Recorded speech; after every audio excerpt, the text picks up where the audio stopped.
Madam Monitor, are we on the record? We are on the record.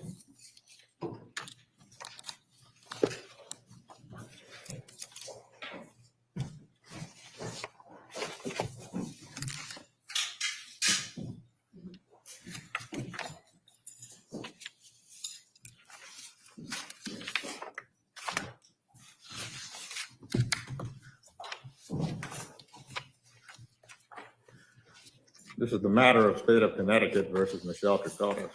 May the court have the appearances of the parties, please. Good morning, Your Honor. Michelle Manning for the state.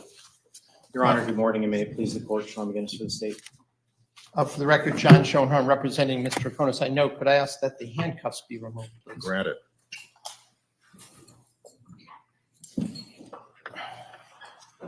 Your Honor, good morning. The interpreters would just like to request that if anybody will be reading anything today, whether they be letters or other documents, that they speak at a moderate pace. We tend to speak a lot faster when we read. Thank you.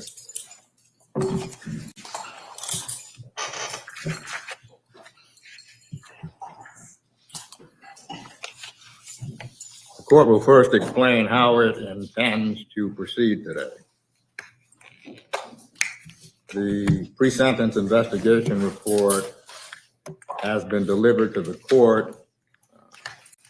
Presumably, it has been delivered to counsel. Yes.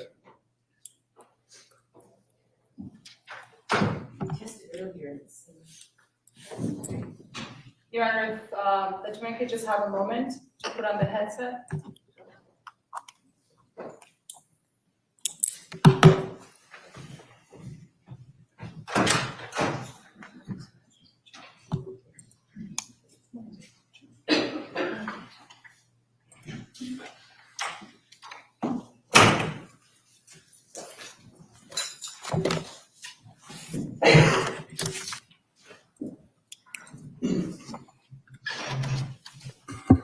Are you picking up, Madam Monitor?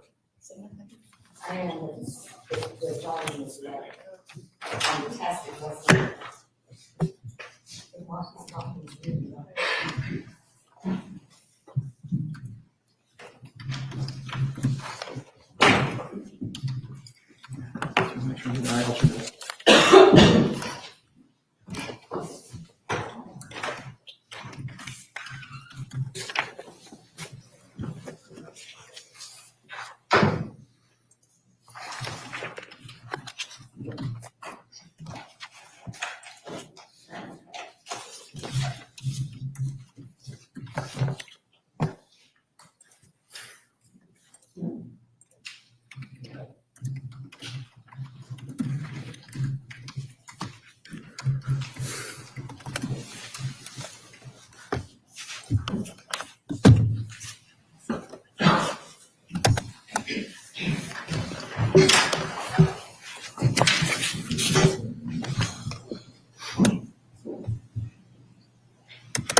Madam Monitor, are you picking up? Much better now. Thank you. Thank you.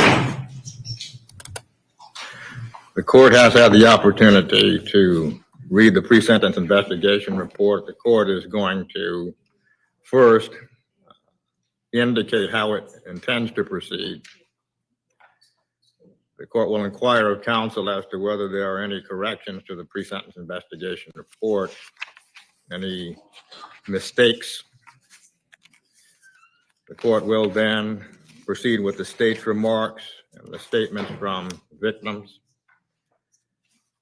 Then the defense will have its opportunity to make remarks and statements in support of the defendant and, of course, the defendant's right to allocution. The court will then deliver its remarks. The session this morning will run for as long as it needs to prior to 1:30. So rather than have a recess at 1 o'clock, we'll take the recess at 1:30 and resume at 2:30 if there is an afternoon session. The court on a previous occasion indicated to counsel that it would delay ruling on certain motions until this morning. The court is going to give counsel an opportunity, a very brief opportunity, to reiterate its arguments concerning whether or not the court should vacate any of the conspiracy convictions other than the conspiracy to commit murder conviction. So the court first will hear briefly, because the court has copies of written memoranda from both sides. Senator Schoenhorn. Thank you, Your Honor. Again, I'm not going to reiterate. I cited to the court some examples. Yesterday afternoon, the state filed a memorandum. I'm just going to briefly address a couple of points. First of all, in my opinion, the state incorrectly cites the law of the case doctrine as being relevant here. As I understand the law of the case doctrine applies to a ruling by a coordinate or different judge. It never precludes a judge who's considering a matter to reconsider that matter. So that simply does not apply. And with regard to the Ellison case that's cited at footnote 1 of the state's memorandum, I will just note, I read that last night. Not only is it not controlling, I would submit it's irrelevant. In that case, there were two separate agreements among gang members, one to beat up a third party, and the other to have sex with a 14-year-old girl. And they said clearly that was two separate conspiracies. They were not the same. That's the only case the state cites. I know I cited cases that deal directly with issues such as murder, other violent crimes, and then efforts to cover it up. And every one of those cases says, and unless there was a federal case where months later, that's part of the same conspiracy. Therefore, based on that, I asked the court to find that there was only one conspiracy and issue vacatur, if vacatur, however it's pronounced, to vacate the other two conspiracy counts. Thank you. Thank you. Counsel. Yes, Your Honor, good morning. Firstly, I'll just note that I think that the defense's supplemental authority is once again asking the court for the same relief that the court has already denied. It's my understanding, Your Honor, from our last hearing, and the court obviously can correct me if I'm wrong, but the court indicated that at least one of the conspiracy to commit tampering with physical evidence charges would stand. The issue was whether there was one agreement to tamper with evidence or multiple agreements, as I understood the court's ruling from April 10th. So my objection is essentially that they are asking for relief that has already been denied. Now, whether or not the law of the case doctrine only applies to coordinate judges, I have not been provided with a case that stands for that proposition, but I'll note that the defense did not file a motion for reconsideration. So if we're going to get technical, there was never a motion for reconsideration filed, so the court can deny this motion on that basis. But I'll just note, Your Honor, that under Ellison, it's very clear the factors that this court has to apply when the defense indicates that that case is irrelevant, but that the hearsay cases that they cited somehow are controlling. I'm flummoxed by that argument because it's readily apparent, Your Honor, from our case law, if you look at Ellison, you look at Brown and some of the other cases that have addressed this issue, that the factors which are laid out in Ellison, which incidentally come from the Second Circuit case law, are controlling for determining whether or not there can be multiple conspiracies.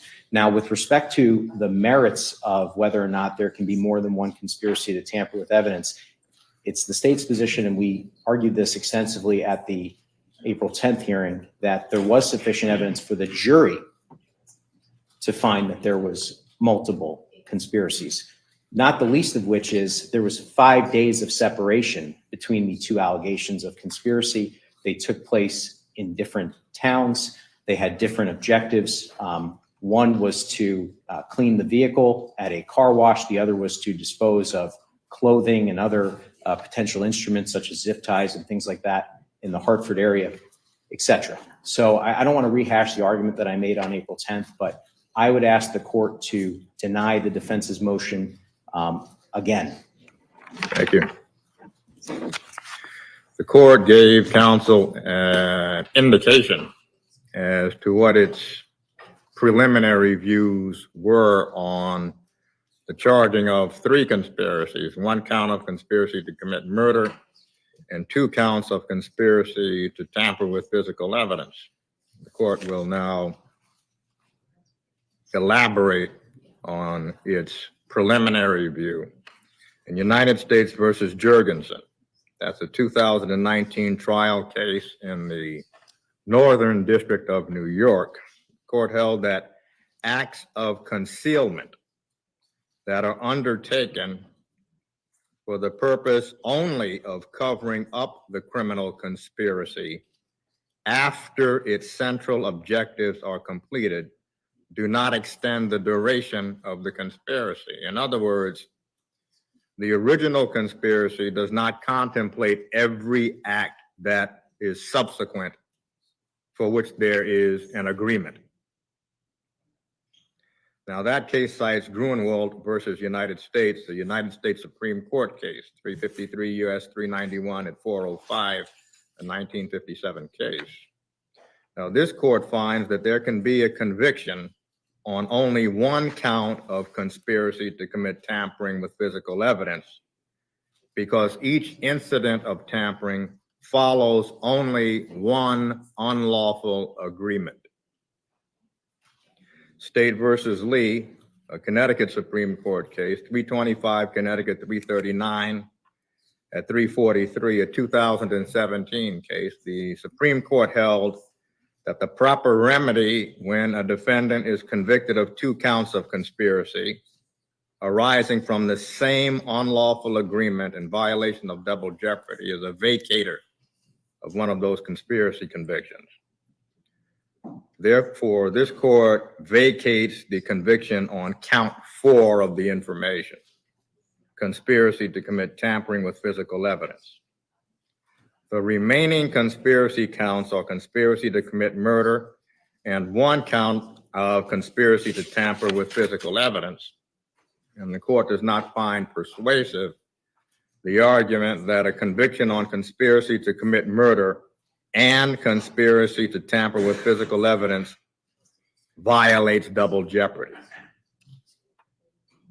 The double jeopardy clause of the United States Constitution contemplates 3 general categories: a subsequent conviction after, rather a subsequent acquittal, and then a retrial on the same facts, a conviction and then a retrial on the same facts, or multiple punishments for the same offense.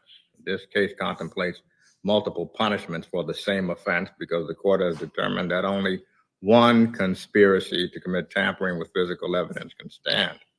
The central purposes of the murder conspiracy concluded with the death of Jennifer Dulos. The conspiracy to conceal evidence of the murder is a separate conspiracy. Judge, sorry. Just to button up the record, Your Honor, may the state, pursuant to Connecticut General Statutes 5496, just ask for permission to appeal the court's ruling. I'm not saying we're going to, but just to button up the record so no one says we didn't ask. Yes. Moving to the pre-sentence investigation report, before we return to counsel, the court notes that there are at least 2 matters that the court has to address. On the 2nd page, the charges of the case, the Office of Adult Probation includes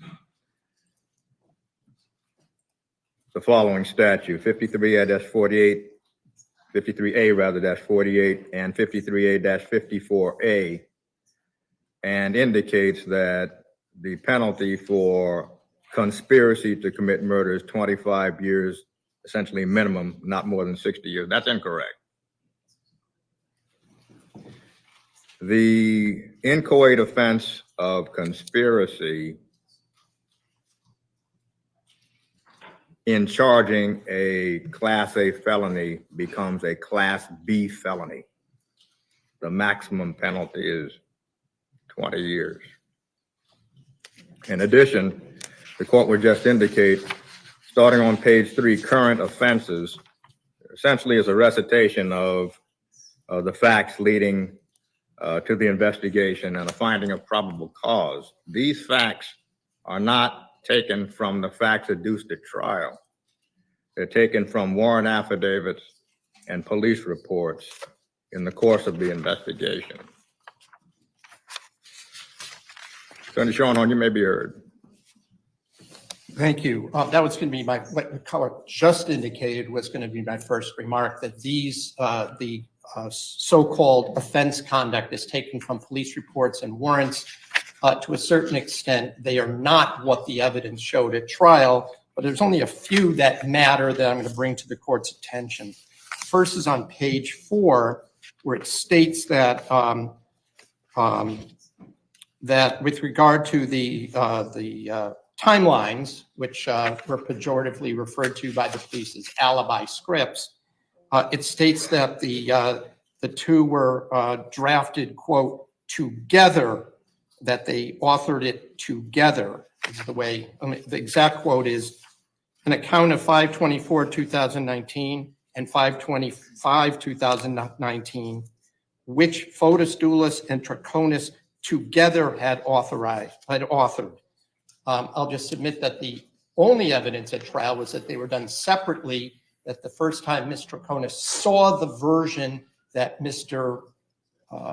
Dulos prepared was during the interview. So it asked that that be corrected, because it's not the evidence that was either presented or came from the remarks of Ms. Troconis during the interview.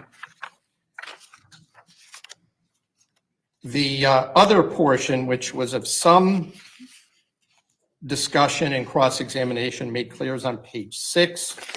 And again, this was from the police warrant. It stated that Ms. Troconis stated that the paper towel that was handed to her by Mr. Dulos, it says, quote, here it says, it was brown in color and did not smell like coffee, quote unquote. The undisputed evidence is that she says, I didn't smell it. And in the video, she indicates by pulling it up that she never even smelled. She was handed it and placed it in a garbage bag. So again, that was something that was, I argued even was misleading in a motion to dismiss or a motion to suppress. But in any event, it shouldn't be in here because it's not what the testimony was at trial. I also am not certain at the last sentence on the bottom page 6 into the top of page 7, it states that the timing that Ms. Troconis, quote, provided to investigators was not corroborated by the cellular data of Troconis and Fotis' cell phone. Well, first of all, Ms. Troconis' cell phone data was not introduced during the trial, but even from the motions to suppress where it was raised and Mr. Dulos' cell phone, it did corroborate what she said about going back and forth between 80 Mountain Spring Road and 4 Jefferson Crossing. So I don't even know where that statement comes from. It might be in one of the reports, but I indicate that's contrary to what the evidence was at trial. On page 7, in the paragraph, the third paragraph, the one that begins with the word detectives, it states here that that detectives reported that on 5/29/2019, Fotis, Dulos, and Troconis together shuttled Gumieni's Toyota Tacoma pickup to Russell Speeder's car wash. That is, again, the opposite of what the testimony and the evidence showed. What the most one could say is Mr. Dulos drove the Tacoma and Mr. Dulos drove the Tacoma and Ms. Troconis drove a Yukon vehicle, followed, and that Mr. Dulos brought the vehicle into the car wash and paid for the car wash, and Ms. Troconis and Mr. Dulos went to see the lawyer. There was an appointment with Ms. Troconis' lawyer. It was the first appointment in Westport with Attorney Bowman. So I submit that that statement, again, is inaccurate, and I ask that it be corrected.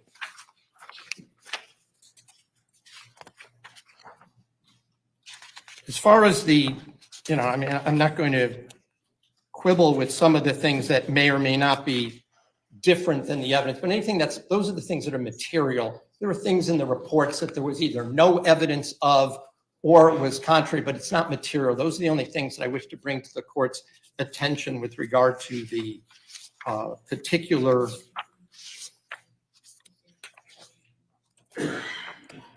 statements in the report, since this becomes part of the permanent record and follows with Ms. Troconis. So I ask that those changes be made. If I could just have one moment, I just want to make sure that I don't have anything else that I need to bring up.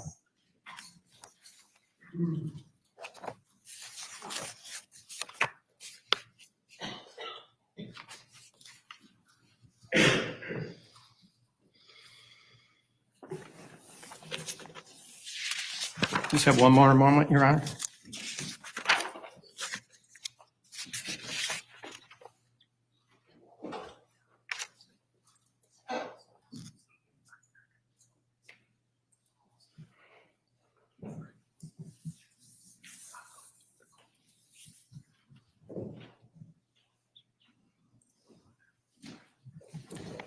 There is one other matter, and that was also of some evidence, and in fact, it was played for the jury. And I believe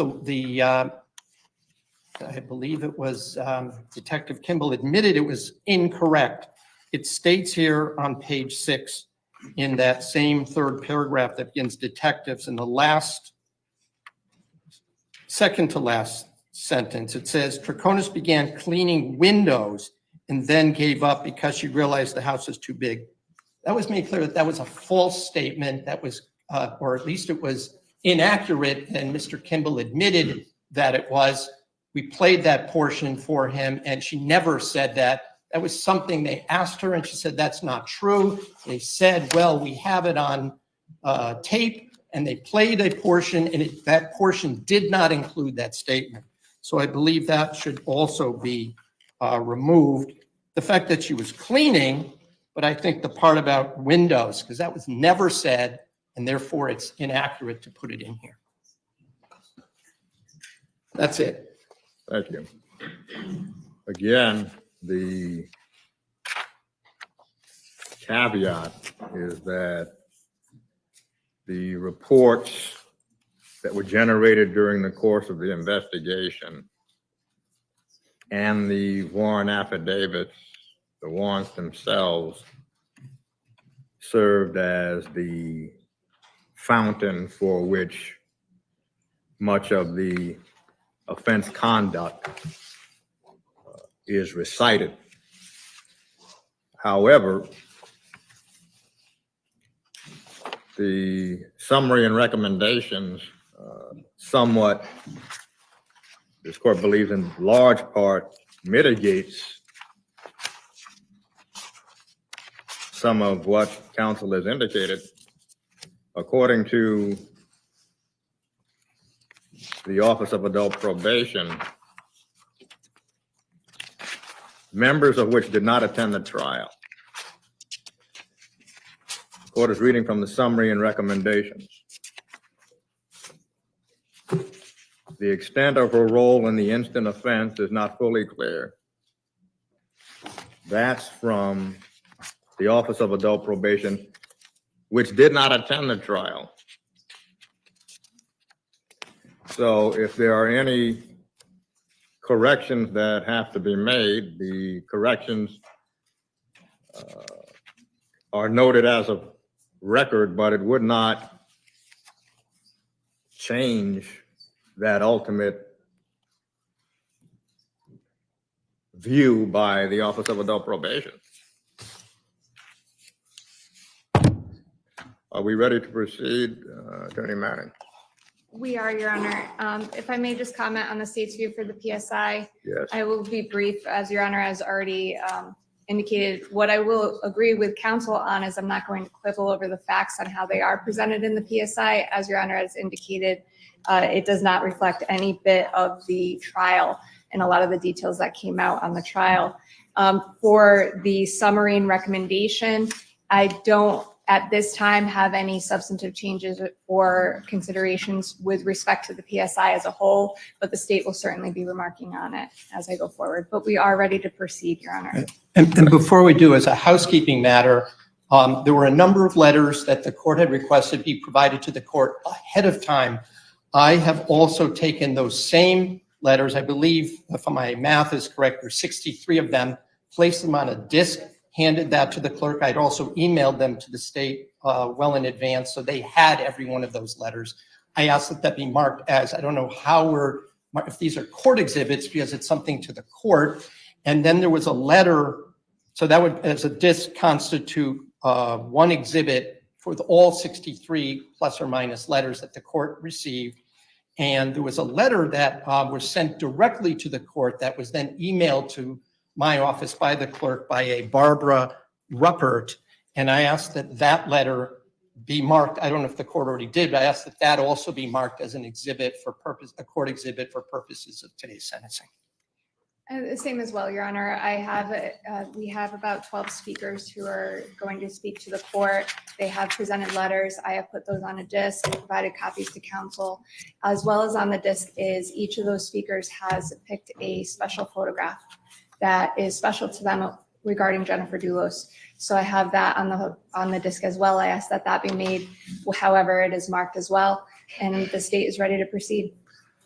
So what we will do is for the defense disc,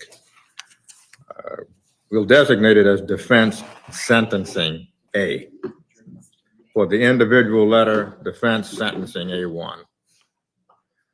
For the prosecution sentencing 1. You may proceed, Attorney Manning. Thank you, Your Honor. If I just may have one moment.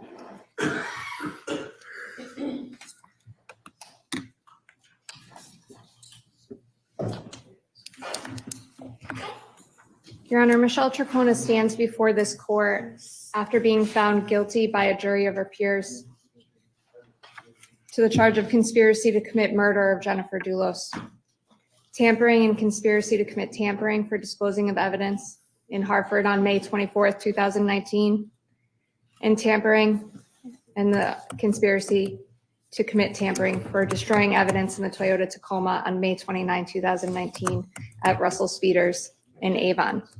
She was found guilty by a jury of her peers after trial, as well as hindering prosecution. Before I go into the state's remarks and recommendation, I'm going to ask the court to hear from the people who are most devastated by the defendant's selfish, manipulative, and cruel actions, by her agreement to murder Jennifer Dulos, by her assistance in covering it up, and by her failure to accept any responsibility or show any remorse. I'd ask the court to hear from Jennifer Dulos' mother, sister, 5 children, and the friends who have kept Jennifer's spirit alive despite the cruelty of Michelle Troconis. I'd ask Your Honor first to hear from Jennifer's mother, Gloria Farber. If I may just have one moment.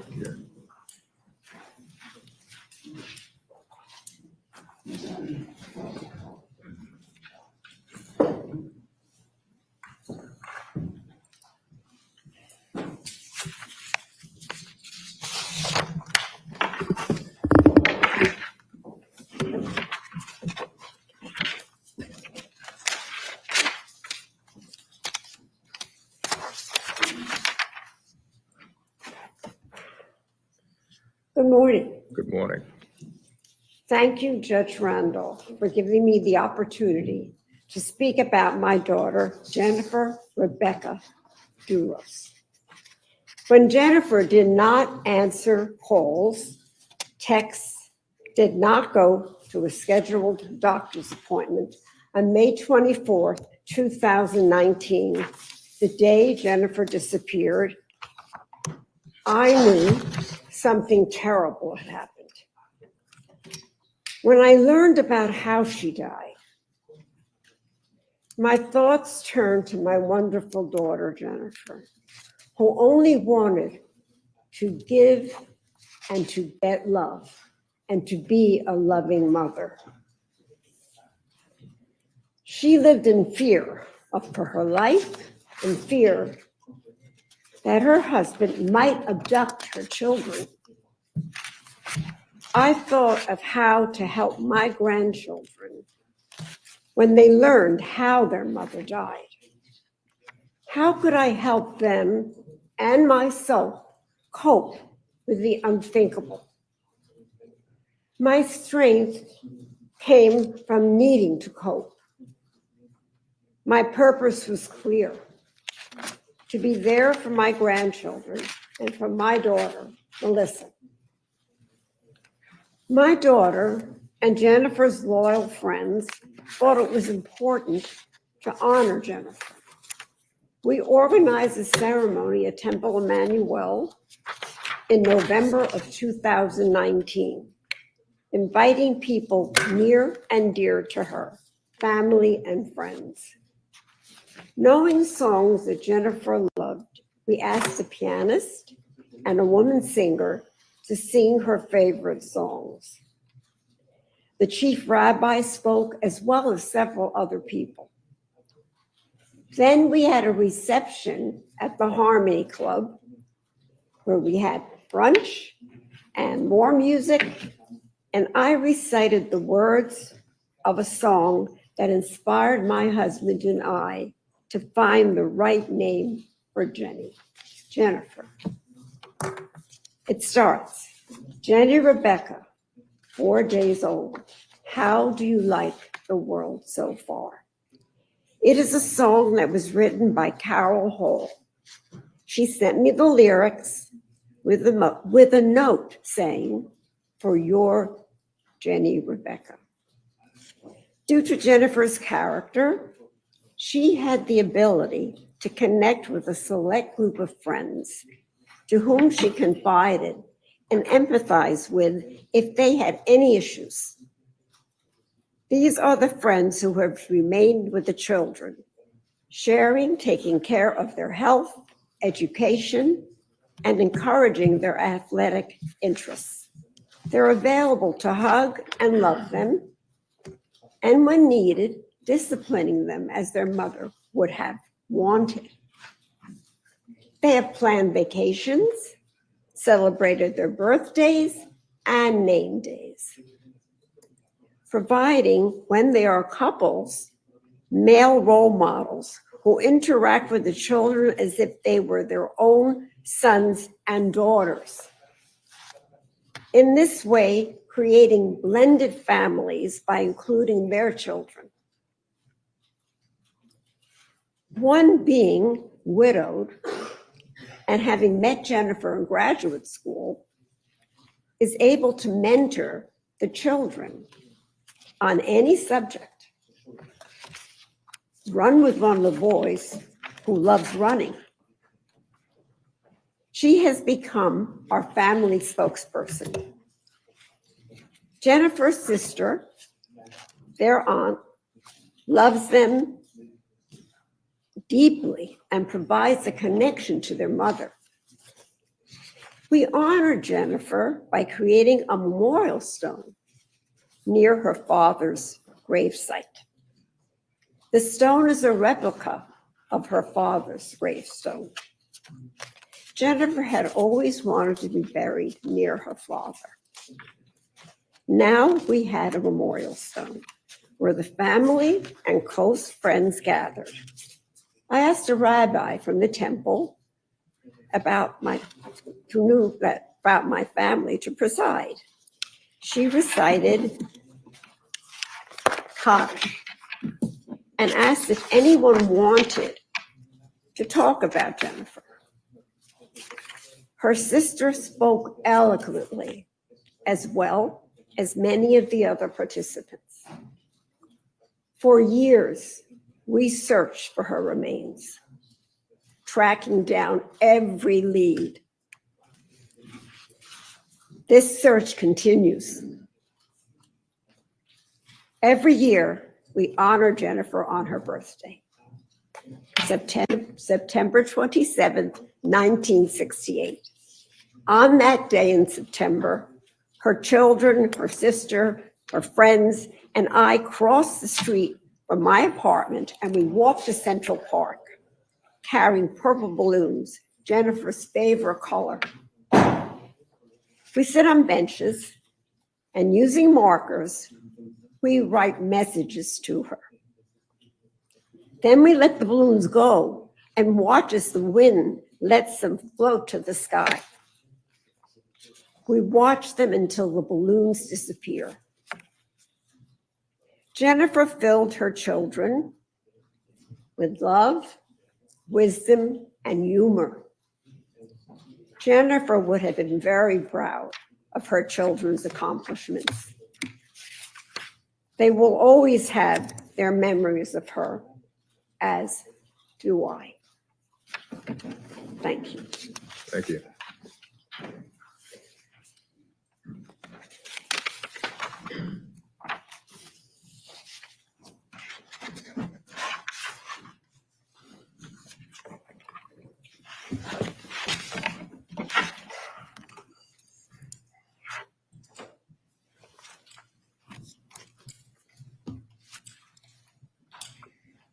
Next, I would ask the court to hear from Melissa Farber.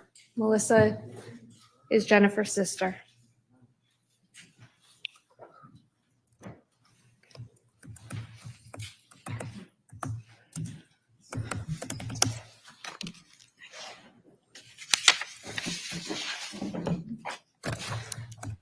Good morning, Judge. Good morning.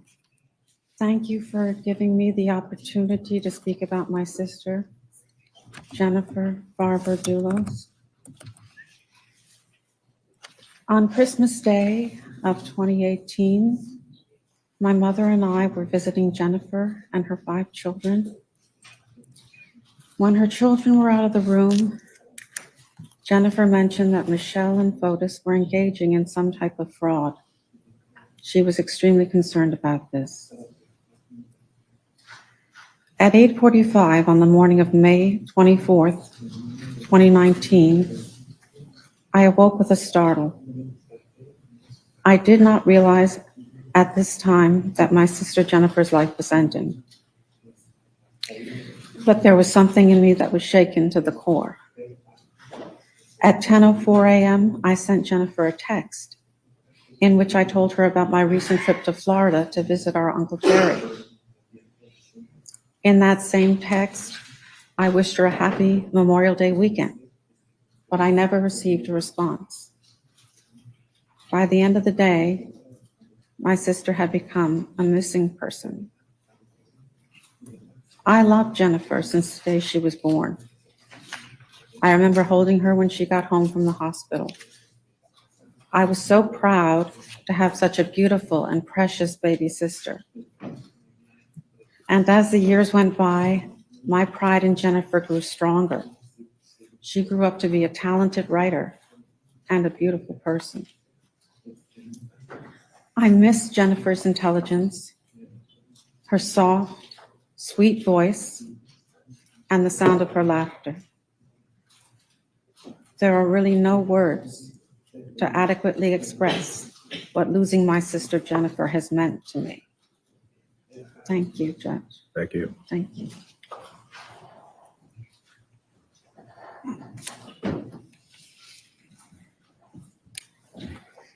Next, I would ask the court to hear from Petros.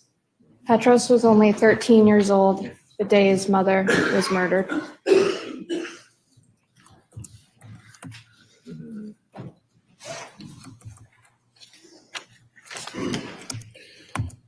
Good morning, Your Honor. I'm Jennifer's eldest son.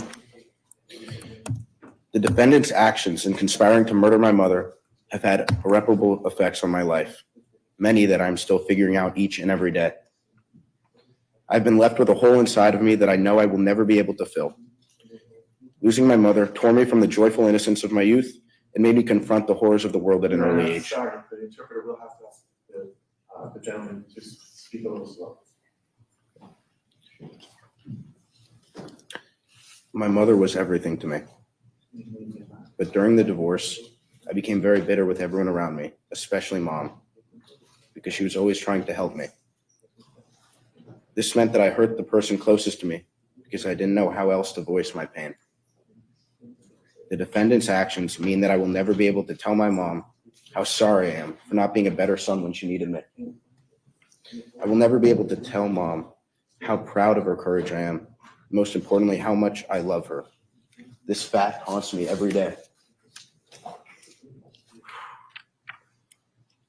There are feelings and thoughts that I will never be able to express again because my mom was the key to those parts of me.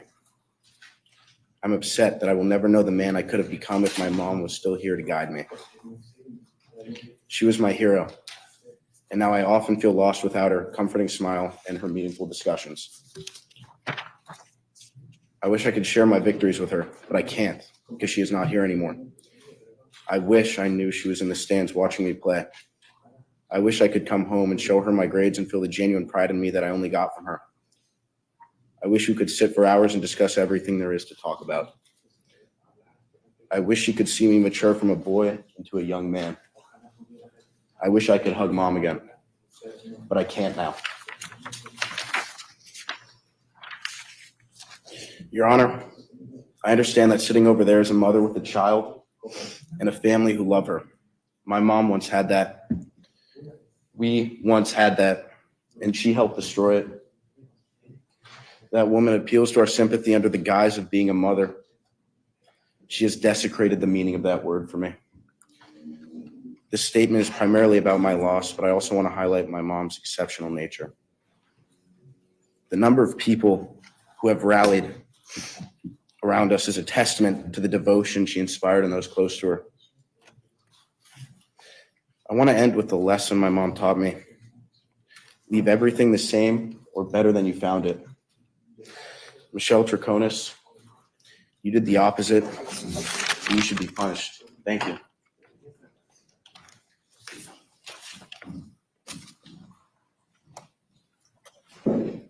Thank you, Your Honor. I'm going to ask the court now to hear from Kiki Davis. Ms. Davis was a close friend of Jennifer's, her lifelong friend.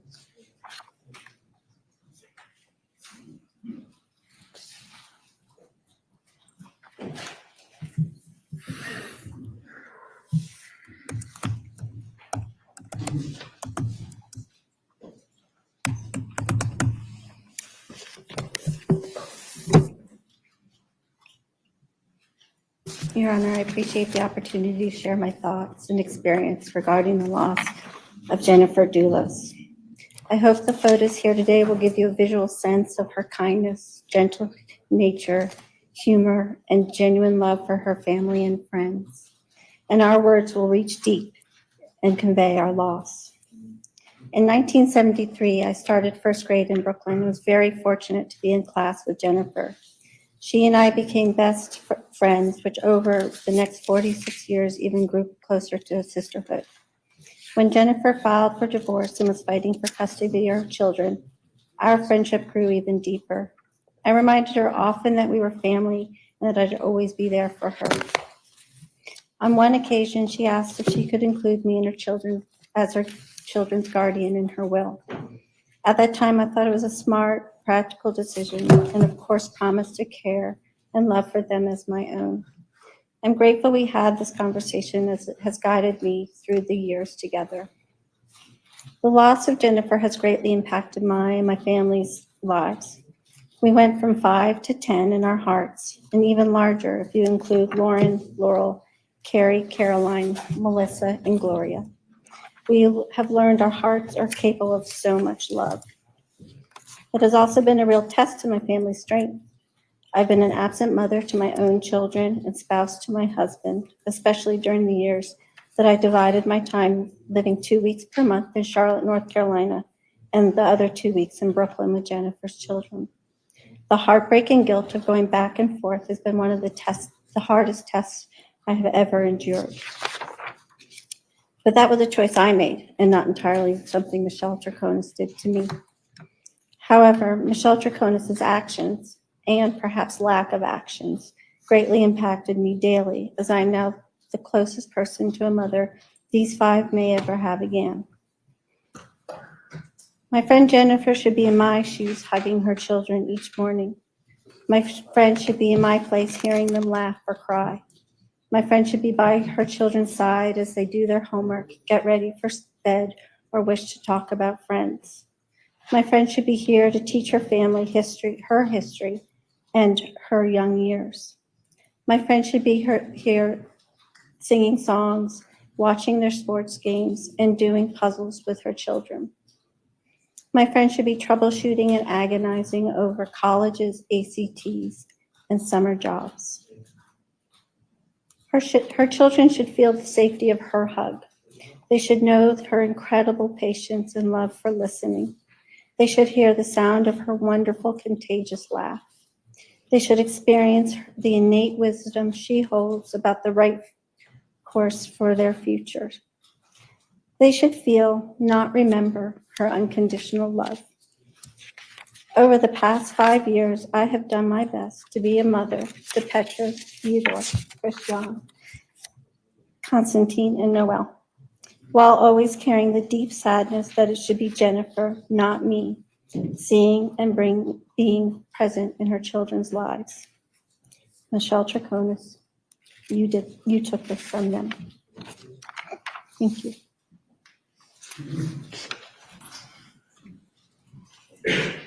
Your Honor, I'd ask you to hear next from Theodore. Theodore is Jennifer's son, and he was 13 when his mother was taken from him.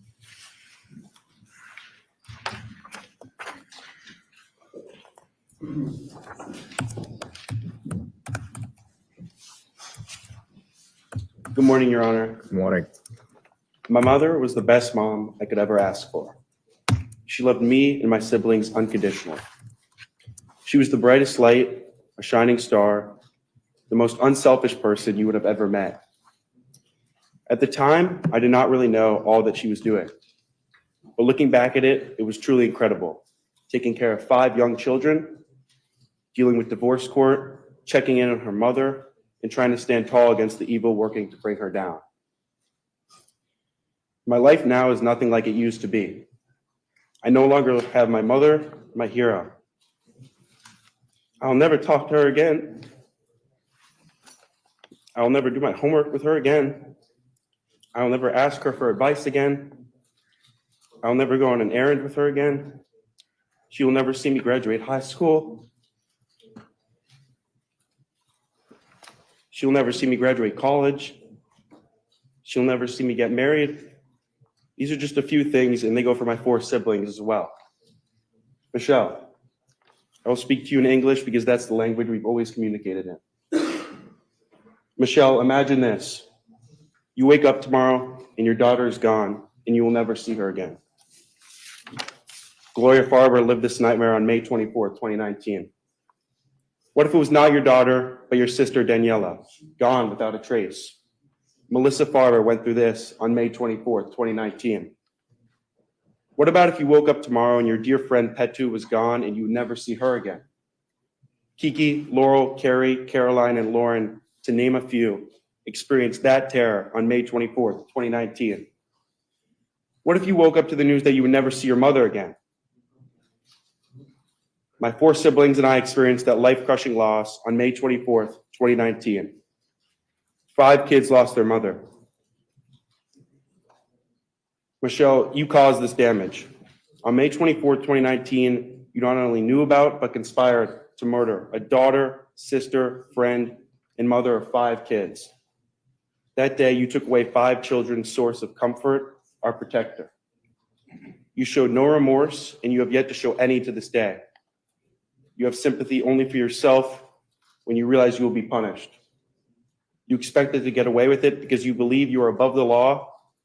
You thought nobody would suspect you and that all suspicion would fall on my dad. Unfortunately, you underestimated law enforcement and the justice system in our country that day and the days and months following. You were caught red-handed and you're shocked. You will spend the next however many years behind bars, and this will give you the time to think about what you have done. Every day, you will wake up in a small cell with not much to do. You will have many years to contemplate what you know you have done. If you have just the least bit of humanity, I suggest you let all of us know exactly what happened that day and where my mother is. Do the right thing, Michelle. Admit to your family what you did instead of trying to keep their family pride. Ephesians 4:25. Therefore, each of you must put off falsehood and speak truthfully to your neighbor, for we are all members of one body. I will never forgive you for what you have done, and until you give us more answers, you will be considered evil, violent, and most definitely a coward. An appropriate sentence, Your Honor, would be 50 years, 10 years for each child who lost their mother that day. May my mother rest in peace. Thank you, Your Honor. Thank you.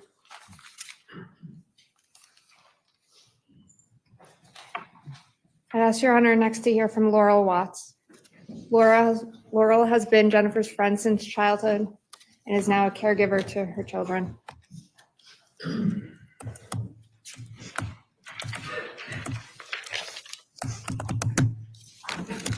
Good morning, Your Honor. Morning. This is my friend Jenny at 20 on my roof in Brooklyn. The summer we lived together. Jenny Farber was my friend for 46 years. From when we were 4 to when we were 50. From community nursery school to middle school math class to Brown University. You have to be pretty extraordinary to inspire friendship that evergreen. She was. All the adjectives: deep, beautiful, genius, outrageous, gentle, and wise can't even come close. We lived together, traveled together, and we held each other's babies when they were born.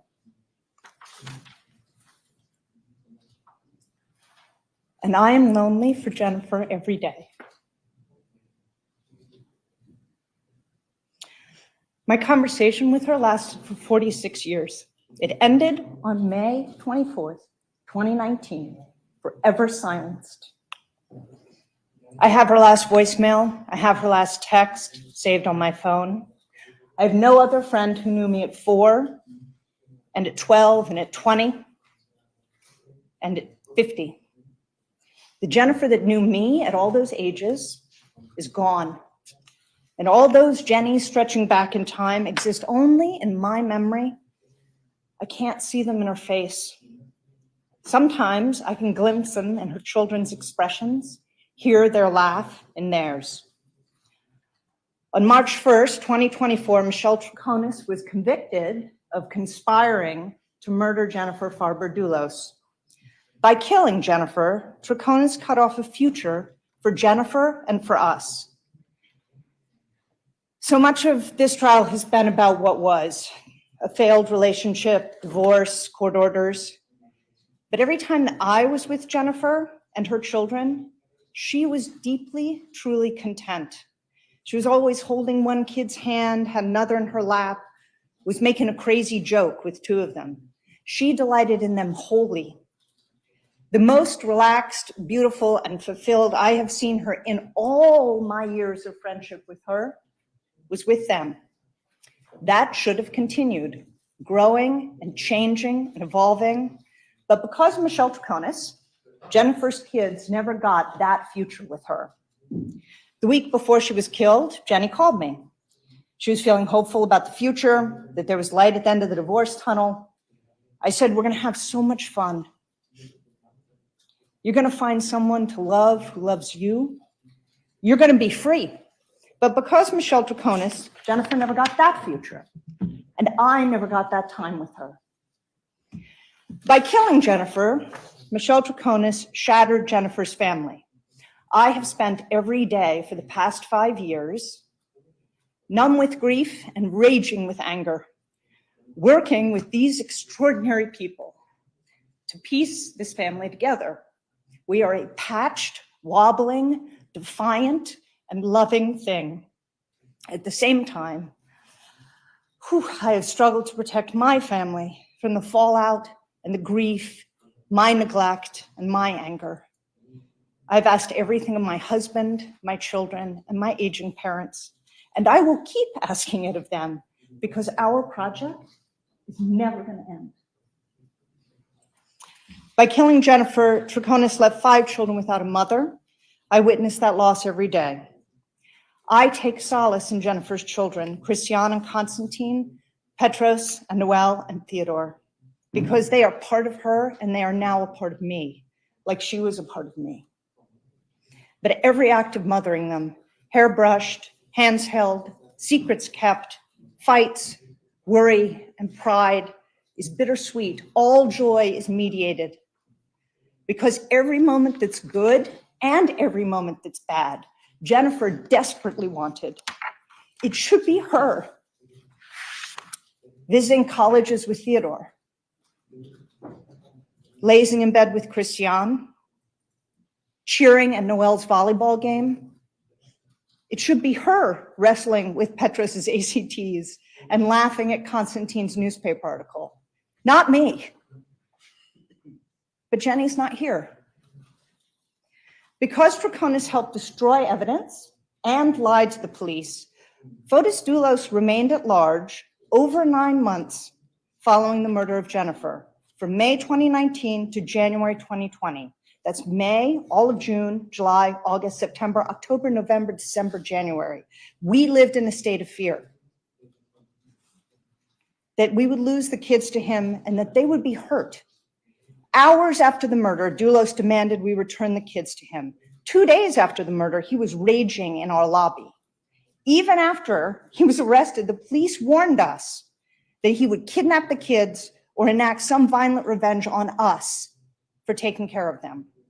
I did the calculations. How long did we have from when the ankle bracelet alarm went off until he arrived on our doorstep? 1 hour? Maybe? The kids were accompanied everywhere by armed security guard for 9 months, and I was never not on alert. Because Troconis helped destroy evidence and lied to the police, Jennifer's body has never been found. I could not mourn Jennifer openly because she was missing. I could not answer the kids' questions, where is she? I gave a eulogy at a memorial without a body. Her mother put a headstone over an empty grave. Because Troconis assisted Dulos in the disposal of Jennifer's body, all we do have is a bloody bra and a shirt stiff with Jennifer's blood, sliced up the center. And all of the horror engendered by these, our only artifacts. That's what the kids have left of their beautiful, gentle mother. And that's what I have left of my friend. In the instructions explaining the scope of the victim's statements, we are invited to give our opinion as to what should happen to the defendant. In my opinion, Michelle Troconis deserves the maximum sentence available under the law. 1, your cruelty is stunning, and therefore you deserve a sentence at the upper limit of the range. These 5 children were not an abstraction. They were not your boyfriend's kids, a photograph on a desk. You skied with them, you lived with them, you fed them, you took them in. Your child, Nicole, is the same age as Petros and Theodore. She is a daughter, like Christiane and Noelle. How could you, as a mother, knowing what that means, knowing what that bond is, how important that is for Nicole, choose to kill the mother of these children you claim to love? You must have known what the outcome would be, the devastation, but you did it anyway. Killing Jennifer demonstrates a capacity for cruelty that is mind-boggling, or that you are incapable of human feeling, that you are unable to conceive of these children as anything other than things to be acquired. Your greed is engulfing, and therefore you deserve a sentence at the upper limit of the range. You claim you didn't know Jennifer, but you coveted her life, and you effectively took it for your own. First, you took Jennifer's husband. Whatever the state of their relationship, they were married. Then you took Jennifer's home, moving yourself Miami into Fort Jefferson, into Jennifer's bed. You moved Nicole into one of the kids' bedrooms. You enrolled Nicole at the school where Jennifer had 5 children, friends, a community. You tried to take Jennifer's children by erasing Jennifer. You hoped to get custody, becoming what you and Fotis prematurely claimed to be, a married couple with 6 children. You cold-bloodedly planned, executed, and covered up Jennifer's murder, and therefore you deserve to be sentenced at the upper limit of the range. This killing was not an accident. You did not lose control. You helped plan every complex step, minute by minute. You drifted around that house, fiddling with Fotis's phone, providing him with an alibi, all the while knowing he was in New Canaan, snuffing out Jennifer's life. You were intimate with him against the door of the Tacoma, bloody seats and all. You sat in the wrapper chewing gum and texting while he disposed of bags of bloody evidence. That is the definition of cold-blooded. Your Honor, I believe any and all sentences should be served consecutively. There are no mitigating factors. This woman is sophisticated. She is educated. She's an independent person. She was not swayed by Fotis. I knew him 4 years, much longer than she did. And he was no Svengali.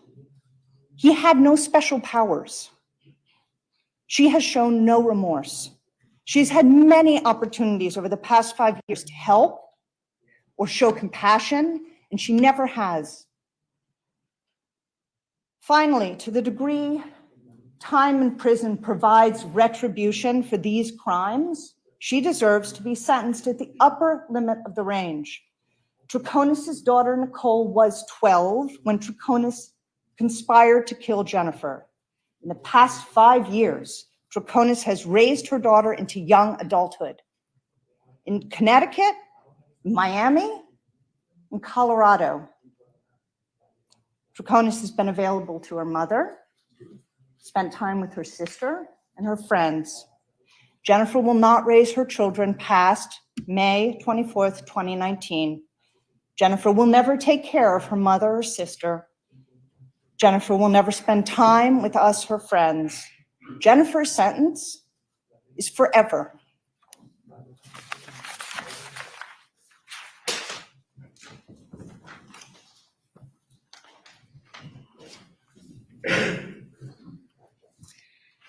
Thank you, Your Honor. I would ask the court to hear next from Christiane. Christiane is Jennifer's daughter. She was 10 the day her mother was murdered. Good morning, Your Honor. Good morning. The first time I met Michelle, we were water skiing in Miami. I'd heard that she was my dad's friend, and that was all I ever thought was relevant to know.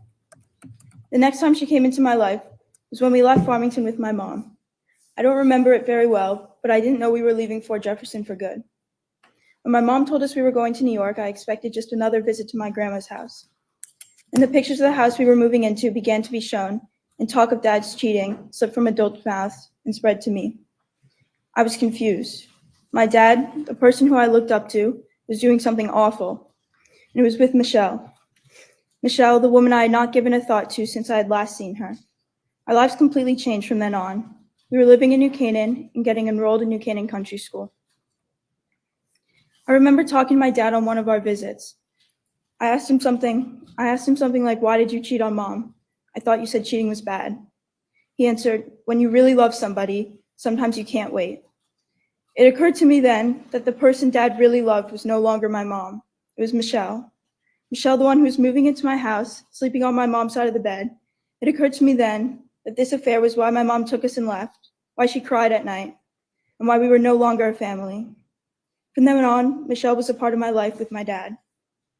Later on, my dad told us that Michelle was not allowed to be around us anymore, and that if we wanted to keep seeing her, we could not tell Mom that Michelle was at our visits.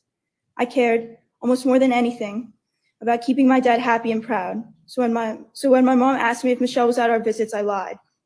I stood in her bathroom, just my mom and me, looked at her and said, "No, she's not at our visits." Not because I wanted to keep seeing Michelle, but because I knew Dad wanted to. Mom found out that we lied, and soon Dad's visits became shorter and shorter until it was once a week with the supervisor. Michelle's presence in our lives, even before May 24th, was overwhelming and invasive. I lied for her. I was told to trust her. I switched bedrooms so that she and her daughter could move in, all while seeing the effects this had on my own family. On May 24th, 2019, I went to my friend's house after school while my siblings went to New York. I was told I had to sleep at that friend's house because something was happening, but nobody told me what. That night, I called my mom and she did not answer. On the same day, my dad, with the help of Michelle Troconis, murdered my mom. And even though Michelle may not have been holding the weapon, I truly believe that she had a lot more to do with everything than she's letting on. Michelle Troconis, to me, is the reason I feel completely lost and alone on nights when I cannot sleep. She's the reason why I've blocked out my childhood, and that day so much I can barely remember it. She's the reason kids at school look at me with pity, the reason my teachers say guardians and not parents, the reason I've had to sit and watch as the people who care for me break down, the reason my siblings move through life with a huge piece of them lost. She's the reason I've had to sit on the bathroom floor with my little sister and try my best to comfort her. She's the reason I had to visit my dad in the hospital, knowing what he did and knowing he chose to leave us. She's the reason I did not get to visit my mom in any sort of way before she died and have no closure in her death. She's the reason I no longer feel I have a real beginning, a home to always come back to, parents I will always belong to. She's the reason words mom and dad spark nothing but a hazy memory. The reason those words will never again represent the person who holds me in their arms as I cry about some unimportant temporary problem. The person I can casually go to lunch with and talk about all the gossip and trauma with.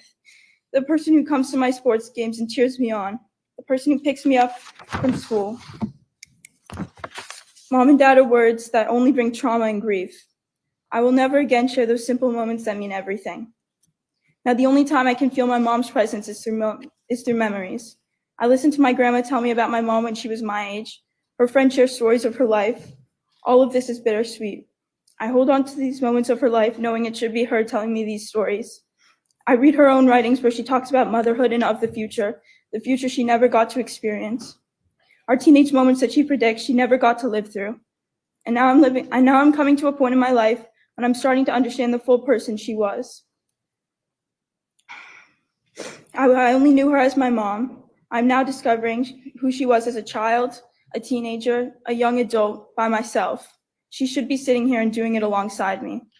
Michelle Troconis is the reason I've had to wake up every single day since May 24th, 2019, and ignore the first 10 years of my life because I cannot even begin to process everything. For that and everything else I've said, Michelle deserves a maximum time in jail. Thank you. Thank you.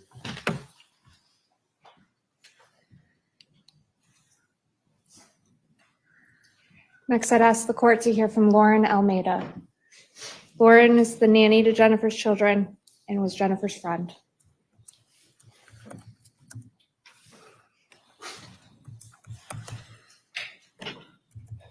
Your Honor, thank you for letting me speak today. This is a photo of Jennifer on her 50th birthday. We all celebrated together. It's also her last birthday that we all celebrated together. I first met Jennifer in 2012 when she had 5 small kids and I was 21 in my senior year of college. I started babysitting for Jennifer once a week, but then that grew to seeing Jennifer and her kids almost 6 days a week. From the beginning, I was never just their nanny. To be inside someone's home is such an intimate experience, one that has many ups and many downs. But right away, Jennifer opened up her home to me and made me part of their family. We were a duo right away. She trusted me and I trusted her. It was Jennifer I went to when anything happened in my life, when I needed direction or someone to just vent to. Jennifer always had my best interests at heart and gave me a space to be heard. She made me laugh. She made me think about my future, and she provided me with opportunities I never thought I'd have. Most importantly, she loved me, and I loved her and her family. Through this experience, I've gained people in my life that were Jennifer's closest friends and are now my chosen family. Women who are teaching me how to be a mother, how to let things go, how to just live and love. They have all taken some place of what Jennifer was to me, even though that hole can never be filled. There's a piece of Jennifer in all of them. I hear Jennifer's voice in Kiki's, her intelligence in Carrie, her force with Laurel, and her wittiness in Caroline. Seeing Melissa and Gloria, I see Jennifer in their eyes and smiles. While I've gained this chosen family, it shouldn't be like this. It should be Jennifer sitting at the table helping with homework. It should be Jennifer attending sports events. It should be Jennifer taking them on college tours. It should be Jennifer's bed they run into at night. It should be Jennifer giving them advice on friendships. It should be Jennifer that they have to console them. It should be Jennifer to see them at their sad times and at their happiest. And you, Michelle, you have helped take away all of this. You took their mother and you took my friend. The actions of Michelle Troconis have greatly affected my life and continue to affect my life. The day Jennifer went missing was the day I started to fear not only for my life, but the life of Jennifer's 5 children. And this was directly because of what Michelle and Fotis decided to do on May 24th, 2019. I no longer slept. I no longer could leave the apartment without running to my car in fear that someone would come after me. I could no longer enter my home in Connecticut without a police officer because I was afraid of Michelle and Fotis being on the other side waiting for me. We didn't leave the kids alone because we were certain Michelle and Fotis would try and take them. We had armed bodyguards escort us anywhere we went because we lived in fear 24/7. I had nightmares so bad I woke up in tears shaking, unable to let go of the thought of Michelle and Fotis taking these kids and doing something unthinkable, because the unthinkable had already happened. It has been proven that Michelle conspired with Fotis to kill, in the most gruesome way, a mother of 5 kids, a mother and my friend. May 24th, 2019 was the day Jennifer was murdered by Fotis and Michelle. And that was the day I decided I wouldn't leave those kids until she was found. It's been 5 years and I still haven't left their side. I had a relationship, upcoming career, family, friends. My whole life was in Connecticut. I left all that to help Gloria and Jennifer's close friends to care for these kids. My relationship ended. I lost the place I called home. I've lost friends and time with my family. I had to rethink what my life would be like now that I had 5 kids to help look after. These kids have become my whole world, and they've taught me what unconditional love is. But because of what Michelle has done, my life has become something unexpected. I put my own goals in life on hold. My desire to have my own children has been paused. I've also witnessed what losing both parents have done to these kids. Tears, fear, sadness, because they no longer have parents to watch them grow up, watch them graduate, help them learn from mistakes, enter relationships, and share memories of their childhood. The feeling we all feel, knowing we have our parents in this world that love us unconditionally, no matter what we do. The 5 of them lost that. And while the kids are surrounded by unconditional love, this feeling of safety and security for them is gone. You, Michelle, were found guilty on all accounts in this courtroom. You, Michelle, drove with Fotis while you threw away Jennifer's bloody clothes in the trash. You, Michelle, lied multiple times to the police. You, Michelle, have been disrespectful in this courtroom. You, Michelle, have been found guilty of conspiring with Fotis to murder Jennifer. You, Michelle, show no remorse and no accountability. Michelle Troconis deserves to spend the maximum sentence behind bars because of all that she did. She helped change the course of so many people's lives. And for what? To take Jennifer's place? Because you could never. To live this lavish lifestyle Fotis promised? We'll never know, because I believe Michelle will never be honest. She took away the most genuine, thoughtful, funny, and kind person I have ever met. She took away a mother who sang silly songs to her kids, who was always there when they fell to lift them back up. A mother whose whole life was Petros, Theodore, Christian, Constantine, and Noel. Now, these kids and all of Jennifer's loved ones no longer have that. We don't even have the comfort of knowing where she is. Where is she, Michelle? Michelle helped take Jennifer's life at the young age of 50, and she deserves to live out the maximum sentence behind bars. Thank you, Your Honor. Thank you.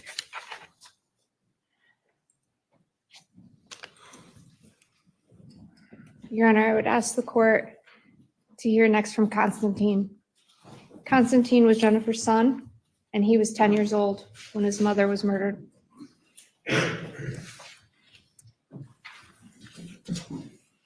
Good morning, Your Honor. Good morning. The actions of Michelle Troconis on May 24th, 2019 drastically impacted my life. All this began back in 2016 when I first met Michelle Troconis. I remember that my dad developed a new poisonous personality while she was around. Michelle's careless behavior led to their affair, cheating on a wonderful mother who had done nothing wrong. A family living on the opposite side of the country. Michelle was the absolute last thing my family needed. Throughout the divorce, when we had visitation with my dad, the court ordered that Michelle was not to be present. However, she insisted that we did see her. She insisted on making our family normal. She put pressure on my dad to get the divorce over. She made it clear to my dad that they had to do something. She conspired to commit murder. She conspired to commit tampering with physical evidence. She tampered with physical evidence. She hindered prosecution. She has shown no remorse. She has not cooperated. She attempted to frame Pavel, an innocent and kind man.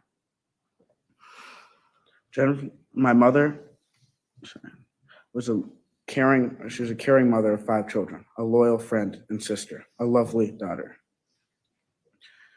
My mom always had a dream to be grandmother, forgetting the names of our many children. She will not have that. Taking away a nurturing mother at such a young age is not something you, the court, can take lightly. I can't go home to my mom and talk to her about my school day. I can't listen in on any of her stories. I can't crawl into her bed late at night. I can't learn things from her, like when she taught me how to tie my shoelace the proper way. She was my favorite person in the world, my role model. She is still somewhere in my heart. However, I will never be the same person as I was in Connecticut. All this loss is because of Michelle Troconis. I think she should serve the maximum sentence possible. In the end, however, your decision and my statement are not about me or Michelle. This is about serving justice for my mother, Jennifer Dulos. Thank you for your time. Thank you. Next, I'd ask the court to hear from Caroline Buckley. Caroline is a longtime friend of Jennifer and caregiver now to the children as well.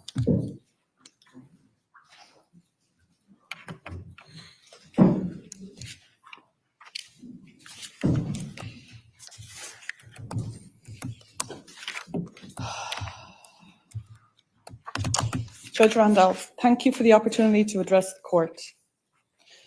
Jennifer was my friend for 12 years before her murder. Our children are the same age and went to the same school together until she was forced to leave Farmington in 2017. We celebrated births and birthdays together, school concerts and sports days. I miss her every day. In 2017, when Jennifer found out about Michelle Troconis, such was her fear of Fotis that she planned her escape. She hid her belongings at my house before she fled. She left a community of friends that loved her.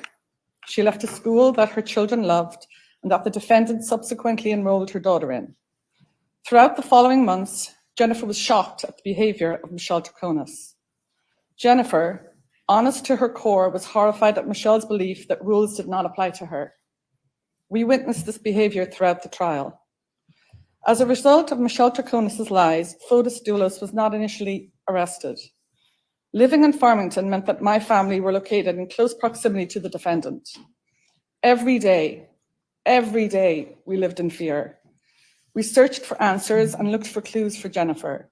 Places that had warm memories of friendship and fun childhoods became the stuff of nightmares. On a practical level, in May 2019, it became clear that Jennifer's house and belongings in New Canaan needed to be tended to. Documents relating to her children within days of her murder needed to be retrieved from that house. So 7 days later, I went into that house. I remember the 5 fish swimming in their bowls, the kitchen with balloons left over from a celebration scattered about the fingerprint dust and bloodstains. Going into that garage where my lovely friend met the end of her existence is something that will haunt me for the rest of my life. It was devastating to witness the evidence of suffering and unimaginable fear and pain Jennifer endured in her final moments. Michelle Troconis' actions on May 24th and beyond have had heart-crushing implications for her children, Petros, Theodore, Christian, Constantine, and Noel. Throughout our friendship, we talked about hopes and dreams for our children. Every day since their mother's murder, I have watched these dreams take shape, but they are a little duller without her bright light, and they will always be that way because of the actions and very clear inaction of Michelle Troconis. Since May 24th, 2019, I have thought about Jennifer every day. I would be going through my normal day and inevitably be stopped in my tracks by the reminder that this happened to all of us. My husband, my children, my siblings, my mom. While I am grateful for the family we have created, the reality that this murder has taken place shocks me every day to my core, and I still find it hard to fathom that Jennifer is gone. I am left to navigate a world forever changed by the cruelty of the defendant's actions. The brutality of Jennifer's death haunts me, leaving me with questions that will never be answered and wounds that will never fully heal. I miss my friend deeply. Her generosity of spirit, her optimism in human nature, her firm belief in her children, and her fierce enthusiasm for life. Our life will never be the same. Michelle, you know what your actions have affected families, not just in Connecticut, not just in the USA, but across the world. Your decision in 2016 when you met Fotis was yours alone. You could have walked away, you chose not to. You chose to get involved with a married father of 5. You chose to move to Connecticut. Know that we see you. We saw you then, and we see you now for what you are. There is no doubt in my mind that you should spend the rest of your life in jail for your actions. Thank you, Your Honor.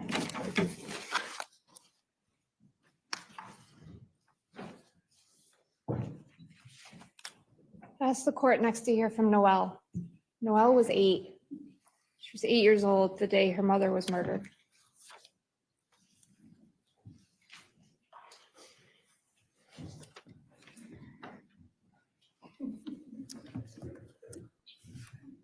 Your Honor, Michelle Troconis and her actions have affected my life in many ways. I've now lost the 2 people I've loved most in this world. My mom will now never get to see me or my siblings grow up, something I had known she had always wanted. I'm now growing up without my mother. This is something no child should ever have to do. Her life was cut short, and Michelle was a contributor. Finding closure is impossible, considering Michelle never gave any information about where my mother is and what actually happened on May 24th, 2019. Because of that day, I constantly feel like something worse is bound to happen to the people I love, and it could be my last moments with them at any minute. I remember seeing these stories on the news and thinking they were just simply crazy stories and it would never happen to my family or me. But because it did, I feel scared that it will happen again and again to everyone I love most. Most of all, I feel betrayed by Michelle. I vividly remember her on ski trips when I was scared to sleep at night, or her picking me off my bunk bed because I was scared to go down on my own. And I remember trusting her. I don't understand how she could be so selfish, and it scares me to put my trust in other people now because of Michelle Troconis. She has made my family and me suffer. Because of this, I believe she should serve the consequences of her actions, and I believe she should receive the maximum sentence. Thank you, Your Honor. Thank you.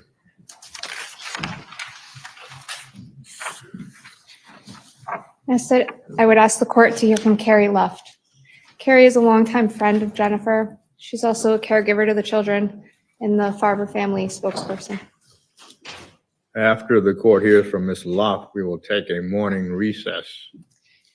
And Ms. Luft will conclude the speakers, Your Honor. The state would go into their remarks after the recess. Thank you. Good morning, Your Honor. Good morning. There's more to writing than just recording the facts. There's what's called fiction, art. Some people can turn their memories, the images that haunt them, into transcendence, freedom almost. The purging, it creates a lightness, a light almost.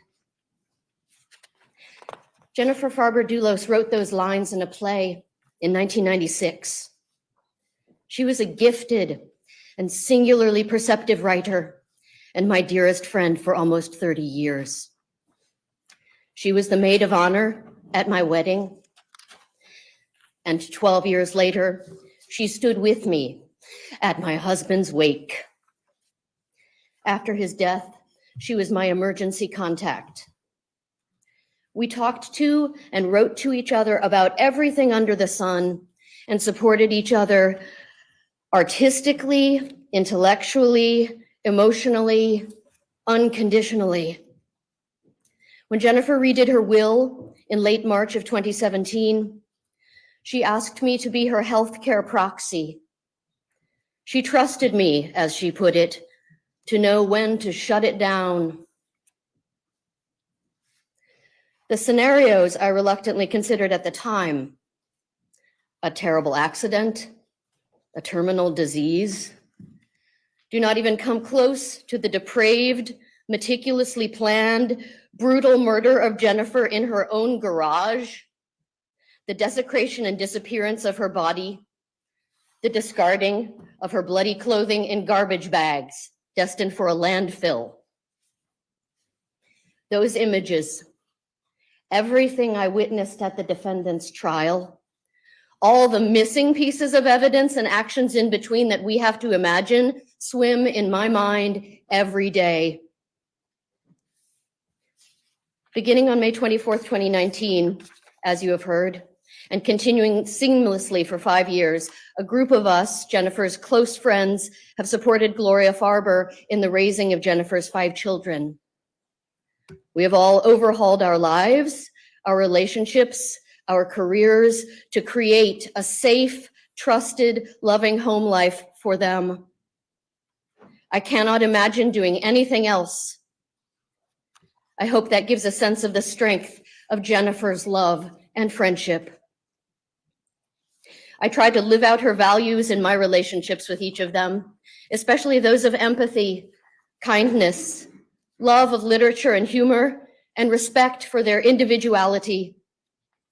I feel a duty to keep her memory and spirit alive for her children, not only by relating stories, but through sharing books, films, plays, music, and experiences that spoke to her so that she can continue to reach them.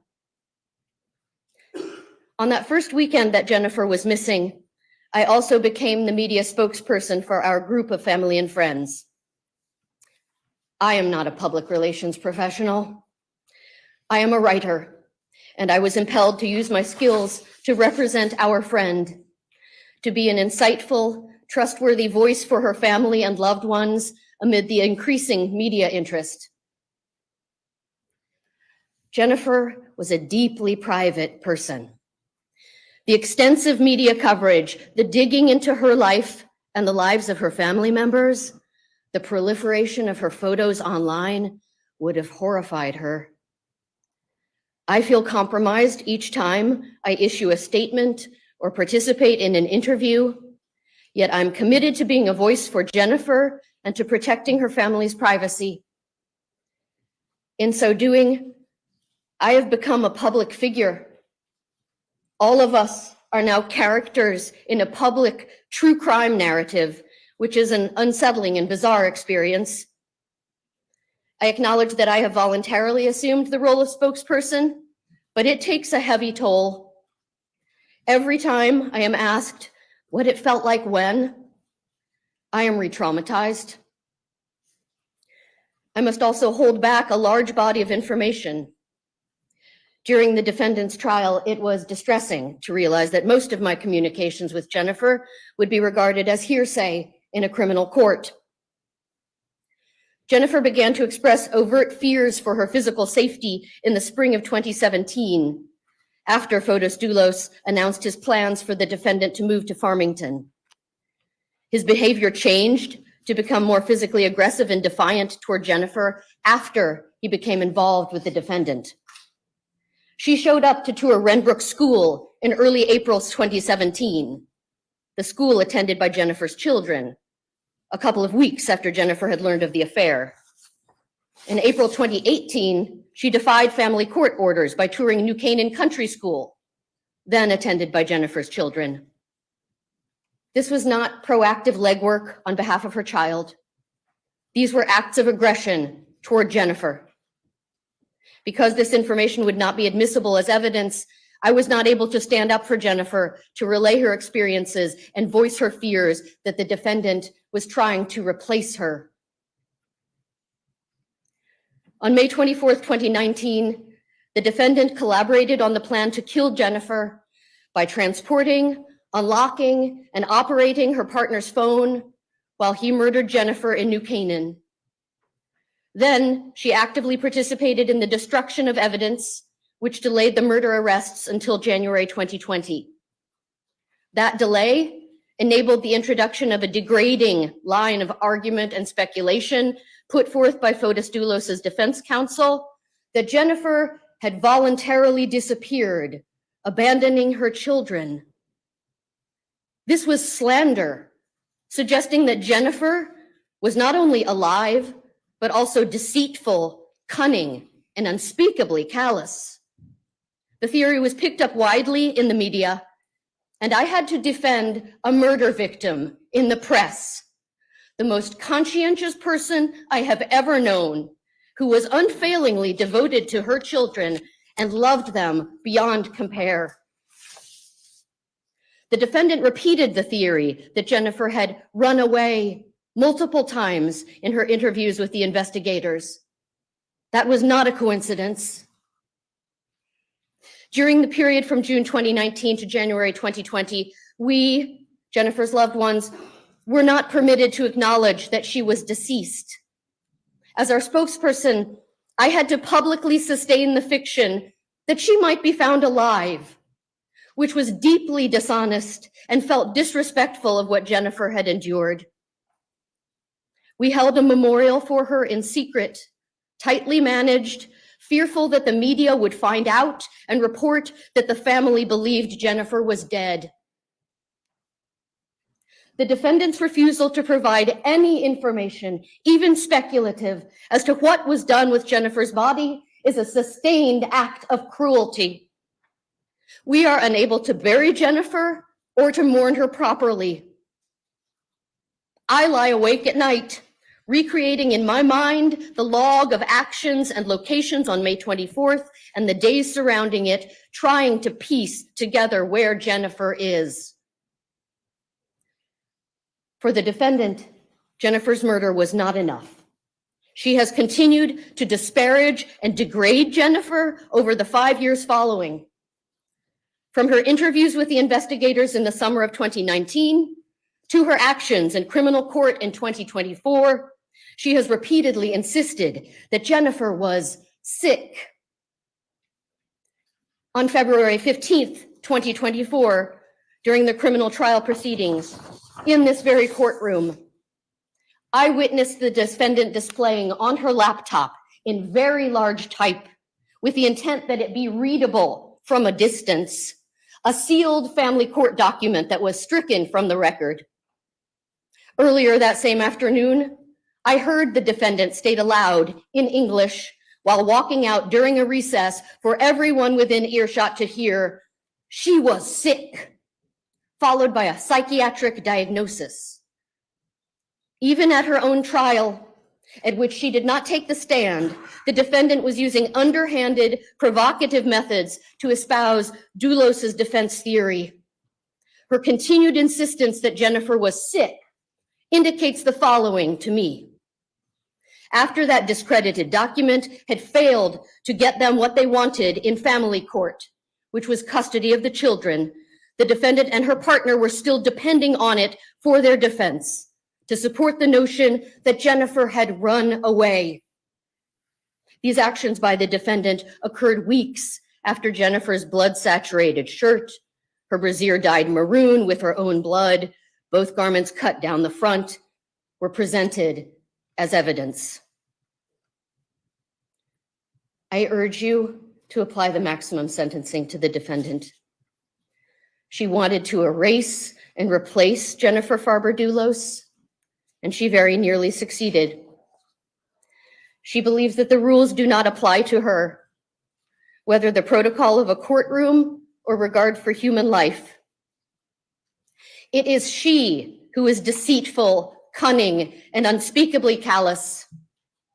When she conspired to murder Jennifer, she gave no thought to the 5 children, young people she knew well and professed to love, who would be torn from their mother and she from them forever. In a play Jennifer wrote more than 30 years ago, a character says to herself, "I have this dream that keeps me going. I go downstairs, and there she is, in a bassinet under the shelves. I reach in, pick her up. She is heavy as I lift her. She opens her eyes. They're brown, like mine, like hers." Thank you for your time. Thank you. Perhaps now would be a good time for a break, Your Honor. We are going to take a morning recess. What the court will indicate is that you should heed the direction of Chief Suda as to how to leave the courtroom. We'll stand in a recess. All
All rise.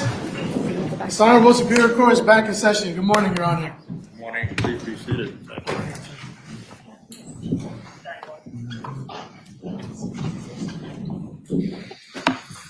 Attorney Manning. Yes, Your Honor, thank you.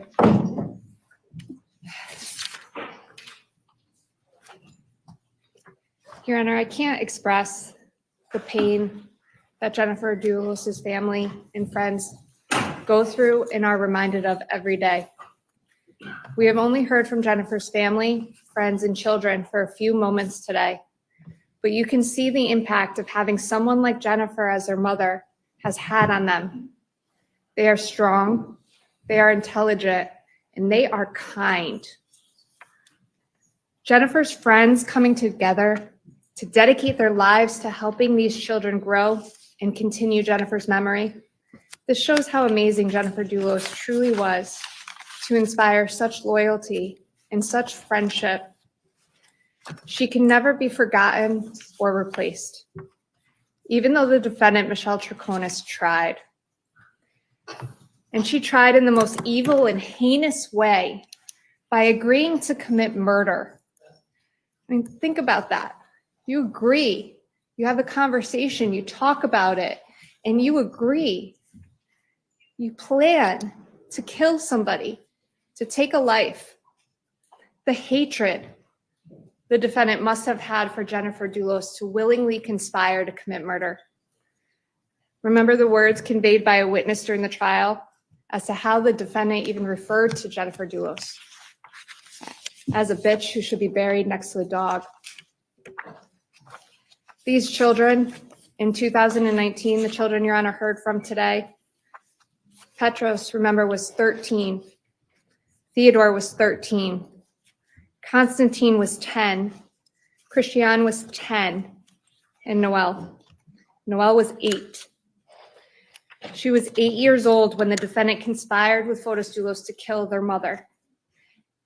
And some of the things Your Honor heard from the family are proven to be true. The defendant knew these children for years before 2019. She professed to care for them. I think about Noelle's story about trusting the defendant. And at the same time that she professed to care for these children, she made the conscious decision with Fotis Dulos to take their mother's life. Knowing you are going to inflict unimaginable pain, suffering, and loss on 5 small children, and still making that decision, still deciding to commit murder, then covering it up and destroying evidence, this resulted in so much pain that is still to this day, and with no closure in sight. Because Jennifer's family still doesn't know the location of Jennifer's body. And make no mistake, we will never stop looking.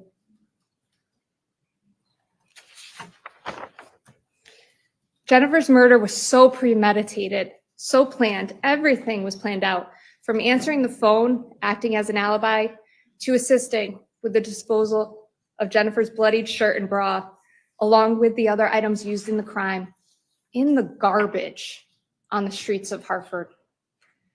The defendant willingly agreed to answer the alibi call, to walk around and carry Fotis's phone that morning, and to participate in the cleanup at 80 Mountain Spring Road and light the fires.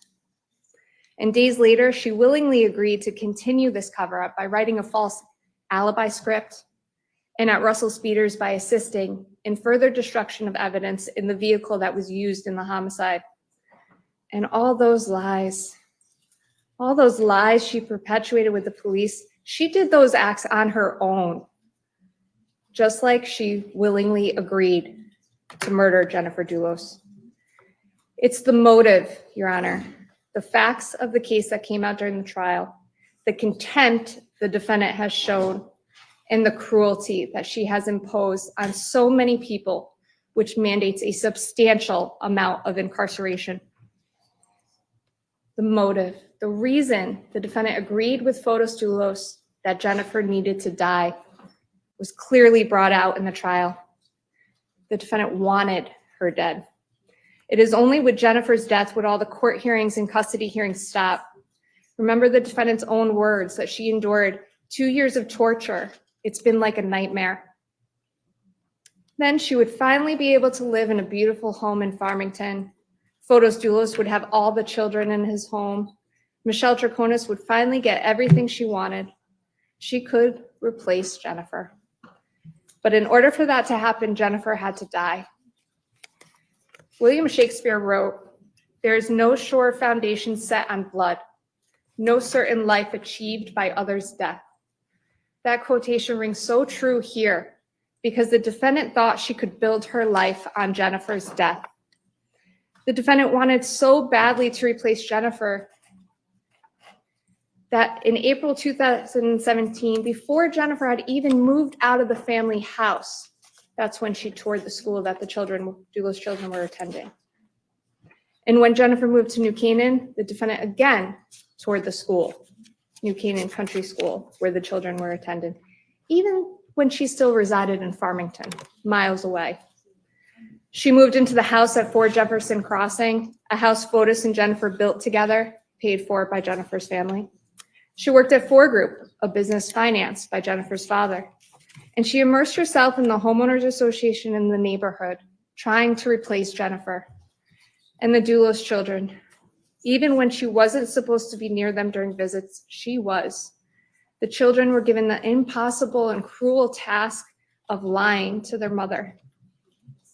The defendant's cold-heartedness, her selfishness, it absolutely has no bounds. But it didn't work. She wasn't able to replace Jennifer. Jennifer fought back in court dates and hearings. She fought to protect her children. And that envy and jealousy that was so in Michelle Troconis' heart, it turned to hatred and blame. And that is when this agreement to happen. The defendant did more than just agree to commit this act, though. She assisted in it. She assisted in acting as an alibi, in covering up the murder, making these 5 children wonder day in, day out what happened to their mother. In the beginning, hoping their mother would come home. All the while, the defendant knew she was never coming home. The motive of these charges, Your Honor, that she has been convicted of is clear. It is heinous, callous, and it warrants substantial incarceration. Now, a jury of her peers have found Michelle Troconis guilty of each and every count. I'm not going to go over the 6 weeks of trial. Your Honor heard the testimony. You sat through all the defendant's interviews, her multiple lies, her misdirection, and her manipulation. Your Honor described it at an earlier hearing as 8 hours of inconsistencies on material issues and a cascade of circumstantial evidence. For sentencing today, I want to highlight some specific things that came out in the jury trial that showed the manipulation and pervasive cruelty of the defendant. And I want to be clear on one thing. We're not here to sentence Fotis Dulos. The defendant is faced with 45 years. Fotis Dulos clearly would be before the court, in the state's opinion, facing a lot more time. The state is basing its recommendation on the defendant's own actions, her agreement to commit this heinous act, and the defendant's lack of remorse and her lack of acceptance of responsibility. The actions in 2019 of a 44-year-old professional, educated woman with hate in her heart and a capacity to conspire to kill. The cascade of evidence, as Your Honor called it, some of the facts. The defendant manipulated Fotis's phone to act as an alibi as he murdered Jennifer Dulos, all to ensure she answered the call, the alibi call that was on Fotis's script as if it was he that answered that call. The defendant participated in the back and forth at 80 Mountain Spring Road and 4 Jefferson Crossing, and later discarded evidence on the Hartford city streets in garbage cans. The 3 separate fires at 4 Jefferson Crossing on Memorial Day weekend when the defendant was home. And the disposal of the bags of evidence in Hartford, tampering with evidence. You know, that sounds so simple, that word, tampering. We hear it all the time in criminal court, tampering. When, if you look at the facts of this case, it's so much more cruel than that. Because what did she tamper with? blood-stained gloves, a bloody poncho, bloody towel, altered license plate in the sewer, a blood-soaked bra, sliced down the middle, blood-soaked shirt, sliced down the front, and the zip ties, the bloody zip ties that were found with them. What was done to Jennifer that zip ties were needed? Only those who agreed to commit the act may know. We won't ever know.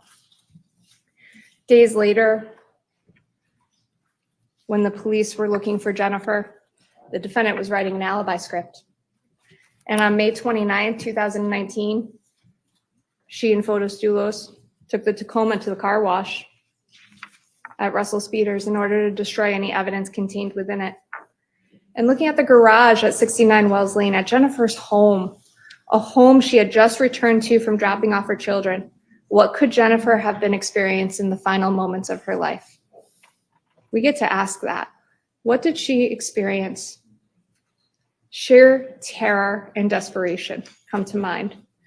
And of course, as a loving and devoted mother, her children. I think about what Jennifer must have felt and thought as she was dying. All the blood indicating a brutal murder. If she was zip tied alive with the bloody zip ties, we don't know. We don't know exactly what Jennifer felt, went through, or was thinking. But we do know what the defendant thought.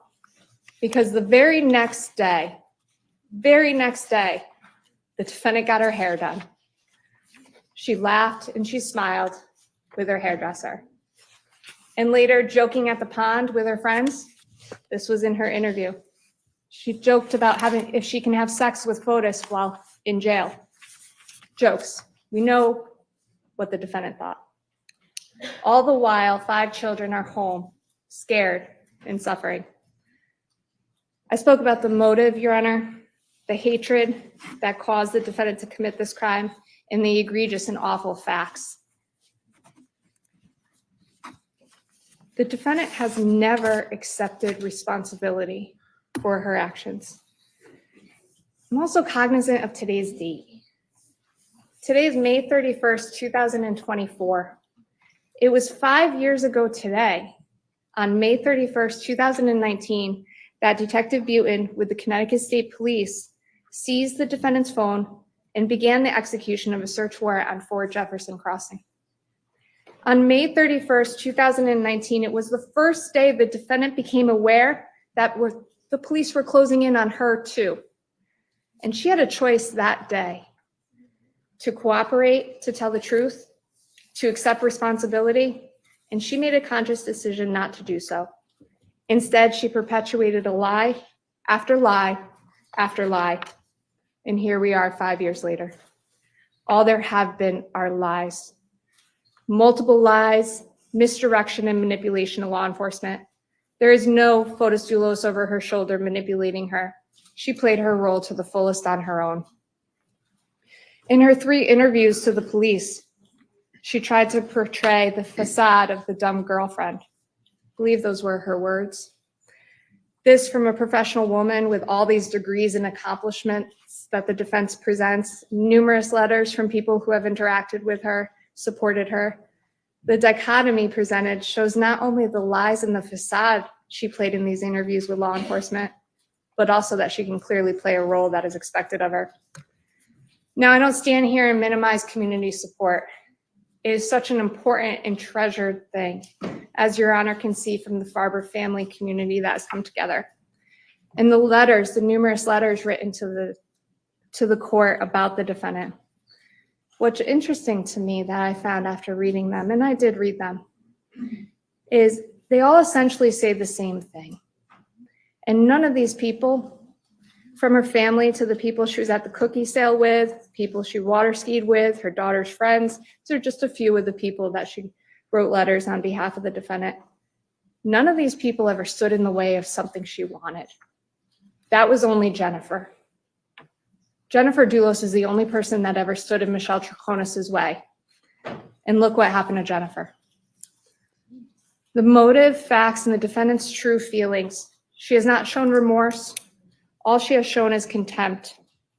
The lies show a complete contempt for the criminal justice system, for law enforcement, for the law, for Jennifer and her loved ones. And what's interesting about the lies is how pervasive and planned they are, how they're actually about important things to the case. She knew exactly what she was saying. Her contempt for law enforcement was clear. Her contempt for the trial was clear. She's actually charged with contempt of court for her actions in the courtroom during the trial. Displaying the custody report on her laptop angled toward the camera in violation of the court's order. This is the true Michelle Troconis.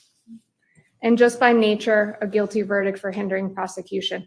Hindering prosecution is the epitome of contempt for the criminal justice system. All these things mandate a substantial period of incarceration. But I want to talk about one last thing before I end my remarks. And that is the cruelty she has shown Jennifer's family. From the first interview with the police, she attempted to perpetuate this false narrative, this lie that Jennifer was sick, the lie that Jennifer would abandon her children and run away. Again, from the very beginning, the first interview, June 2nd, an attempted manipulation that continued throughout the trial. The defendant knew full well that Jennifer had not run away. In fact, the defendant not only conspired to murder Jennifer Dulos, she then assisted in the disposal of her bloody clothing, and then attempted to manipulate law enforcement by coldly implying that Jennifer just probably ran away. The cruelty to do this, to imply to 5 children that their mother would abandon them, knowing she was already dead. It amazes me that someone could make that evil decision to murder someone, then disparage the deceased victim over and over again for years, making things worse for those sadly left behind. The hatred, anger, and jealousy towards Jennifer Dulos, she will never let her rest. This is cruelty. The state respectfully requests the court sentence the defendant to a maximum period of incarceration. I listened to the family this morning, and hearing their pain, I don't think I could stand here and ask for anything less. She gave Jennifer a death sentence, so we are asking the court to give the defendant a life sentence, 45 years. The defendant, over the course of months and years, has never let Jennifer Dulos rest. Hopefully, with this sentence, the court does. Thank you. Thank you. Attorney Schoenhorn. Thank you, Your Honor. I'm not going to quote from the 64 letters that have been presented to the court. I assume Your Honor had an opportunity to read them. Yes. And unlike the state, for my purposes, I provided those to the state days ago so they could read them. I was not given the same privilege with regard to the statements until moments before we started today. I'm not going to address them.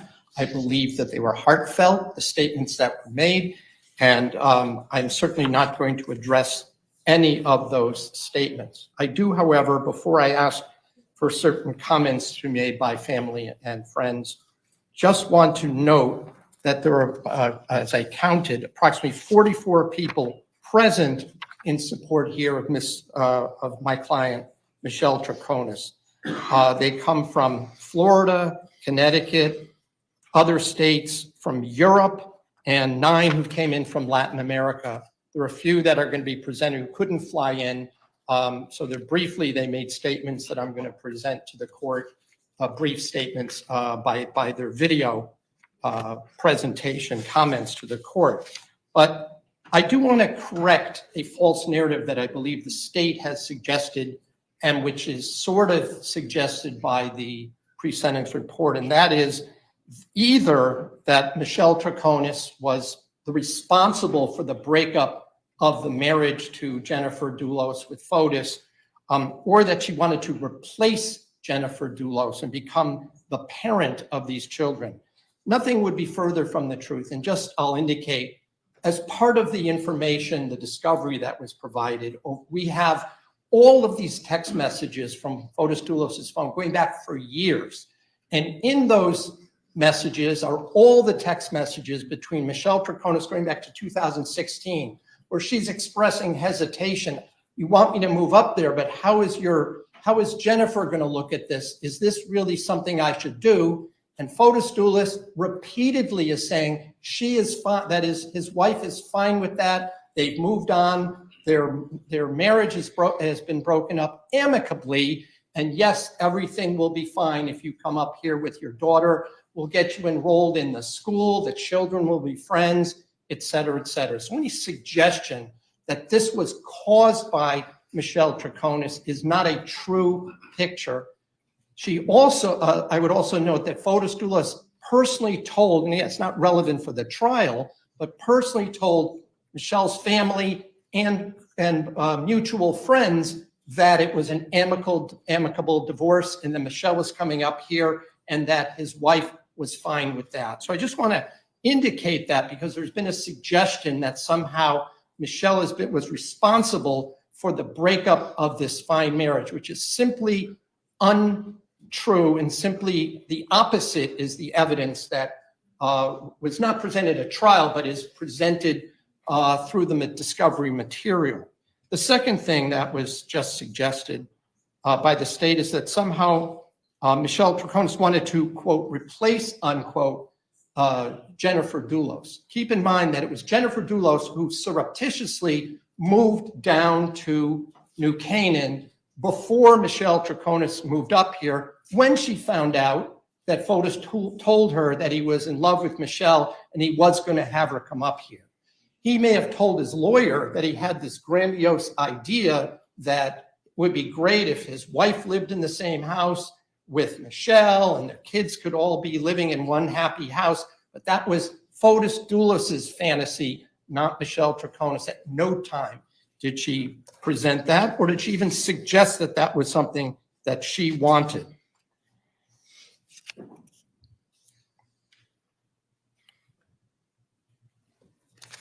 I just note that the state did keep out, the court rather, did keep out, and the state objected to a lot of the divorce material coming in, but I've read through every divorce pleading and those transcripts that were not sealed by the divorce court, and I indicate that Michelle Troconis had no involvement in any of the things that were going on in the divorce proceeding.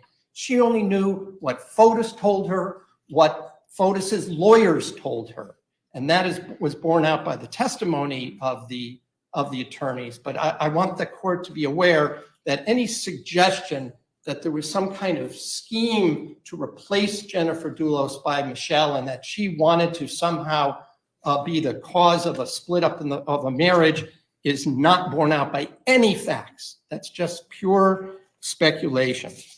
I also want to point out that despite what I heard today, Michelle didn't just speculate about what might have happened to Jennifer Dulos. She personally went out with the police in hot, muggy weather, going through the woods, showing the police places where they traveled, where they went through with motorcycles, trying to help them. She drew maps and gave them were places where that she knew that Fotis Dulos had gone, properties that he owned, places that he went, in order to assist with that kind of searches. So to the extent that there has been a suggestion that she didn't even try to help discover the location, or the suggestion that she has any clue as to what happened to Jennifer Dulos, the evidence I would submit points to the opposite. That is what happened to her ultimately, right? I'm not here to try and convince the court to overturn the verdict. I made my motion. The court rejected that, and it will just be its preserved issue. Maybe another court will have a second look at it, but I understand Your Honor's position, so I'm certainly not going to argue that. I did, however, want the court at least to have a clear picture as to what some of these peripheral issues are that had been suggested by the pre-sentence report. I also am struck by the fact that Fotis Dulos' name almost didn't come up at all. This was, to a large extent, discussion about Fotis Dulos' involvement and what he did. the actions he took. And I will note that any reference by Michelle Troconis to the Dr. Herman report during those video interviews, and again, the court ruled that that couldn't come in, but to the extent it was discussed, it was what FOTUS chose to tell her about that. She wasn't stating, I believe that Jennifer Dulos had mental health issues. She's saying, that's what FOTUS told me was going on. At no point during the 5 years or 4 years and a half that I was involved in this case, and I would say even my predecessor, did we, and that is Michelle Troconis's defense team, ever suggest that Jennifer Dulos ran away. Again, that's FOTUS Dulos's lawyer who made that suggestion. That's what the press ran with, and that was then made into some kind of a Lifetime event movie. That was not Michelle Troconis who did that. So before I go into anything else that I want to say, there are a number of people that I want to have speak to the court, and I'm going to begin with Michelle Troconis's pastor, Pastor Christopher Solomon. So I'm going to ask him to come up at this time. And maybe if you can come to the podium, and I'll just note that people should identify themselves and where they're from. What the court will indicate is that there's no need to approach the podium. Okay. All of the speakers can speak from council table. Fine. I'll just make sure the microphone is pulled over. All right. Mm-hmm.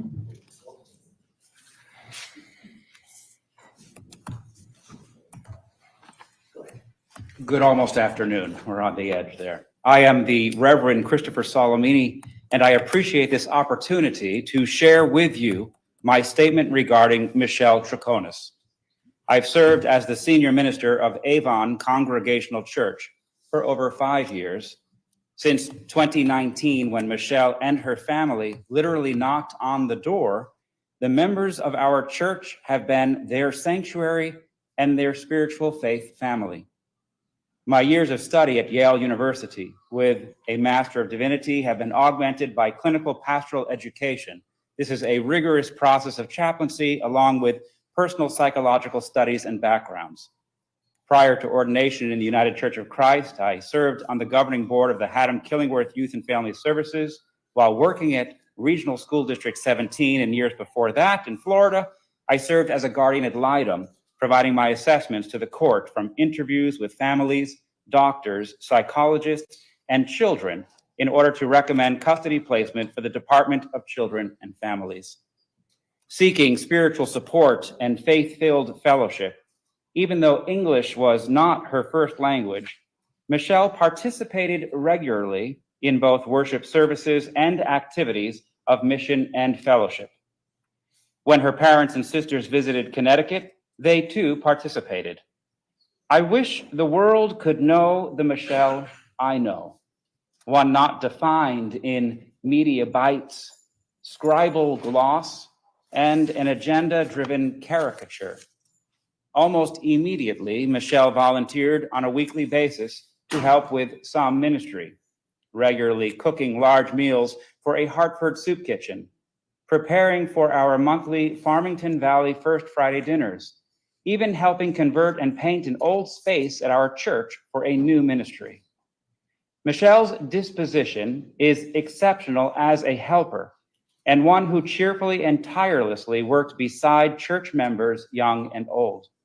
Over the course of months, with her involvement with mission work, attending Bible studies, and helping in any way she could, Michelle became a beloved and important member of our faith family. She often shared stories of how in her youth, she assisted her father, a physician, in third world locales in South America, where he performed heart surgery on infants. Michelle also spoke of helping feed the homeless and destitute in Caracas. Her heart is big for all of God's created, especially for children and those afflicted with disability. Empathy and compassion are at the center of her being, in my estimation. She often attended my weekly coffee with the pastor at a local coffee shop. Any number of church members, depending on their schedules, could pop in and out. I watched carefully as Michelle tenderly cared for aging members facing scary health diagnoses. I watched her grieve with and hold close church members whose beloved family died. Michelle was always especially affirming and loving to young children and genuinely affectionate to all. The relationship between a pastor and a parishioner in crisis is a sacred one, with authenticity and truth-telling the hallmarks of trust building. In the inner sanctum of my pastoral visits with Michelle, I've heard everything she feels and thinks, her feelings about all involved, her deep sorrow and grief. I've heard her prayers for Jennifer and her children and all her anxieties related to this harrowing ordeal. I watched her react with grace despite the constant media attacks from a public who doesn't know her. I have dined often with Michelle and her family, listening to life stories, learning about their Venezuelan culture, witnessing their lament, grief, and abject despair over this tragedy that devastated all their lives. A second career pastor who considers myself nobody's fool, I was pastoral yet didn't trust blindly. In fact, I had nothing to gain and perhaps on many levels much to lose by offering any pastoral counseling to Michelle or opening the doors of my church to her. Yet today I can honestly say before God and indeed the world, Michelle Troconis is a woman of not only substantive character, but with an ethic and kind-heartedness that is almost singular. Michelle always spoke with compassionate candor, dissolving often tearfully with empathy for the Dulos children and Mrs. Farber's loss and suffering. She never played a sympathy card, even though she herself was seemingly losing her own life with the ability to live with her daughter. She never asked for favors or for any financial assistance from the church or from church members, and to my knowledge, she never received any. My life is dedicated to ministering, burying, marrying, teaching, and holding the hands of many as they pass from this world, the real stuff of the world. I'm rooted in God's world and believe in justice that offers the greatest good. I myself and so many in my congregation have and will continue to pray for Jennifer's children, her mother, her sister, and all her family and friends who have been robbed of a future with Jennifer. I also pray the court, seeking God's guidance, will show mercy in today's sentence to mitigate the immense suffering already endured by this tragedy and see it fit and right in the name of the highest justice and for the good of society to restore Michelle to her daughter and to a productive place in our world community as soon as it is possible. I don't say this lightly and with the full knowledge of all the circumstances at hand. I believe wholeheartedly Michelle to be a person of extraordinary good character and a faith-filled person I would trust with my very own life. Thank you for your service to our community, and may God bless you. Thank you. I'm going to call on Dr. Carlos Troconis to speak next, please.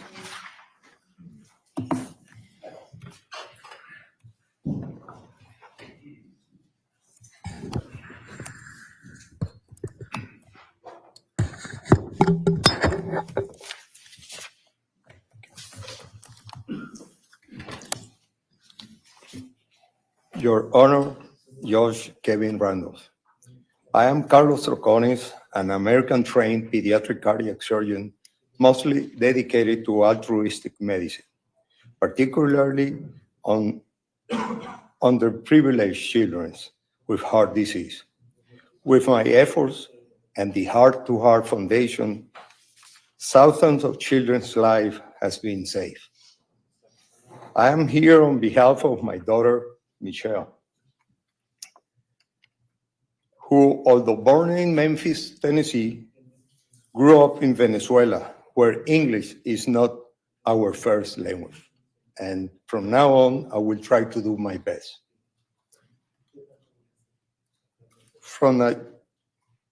I am a proud father of 4 daughters and grandfather of 8 American grandchildren.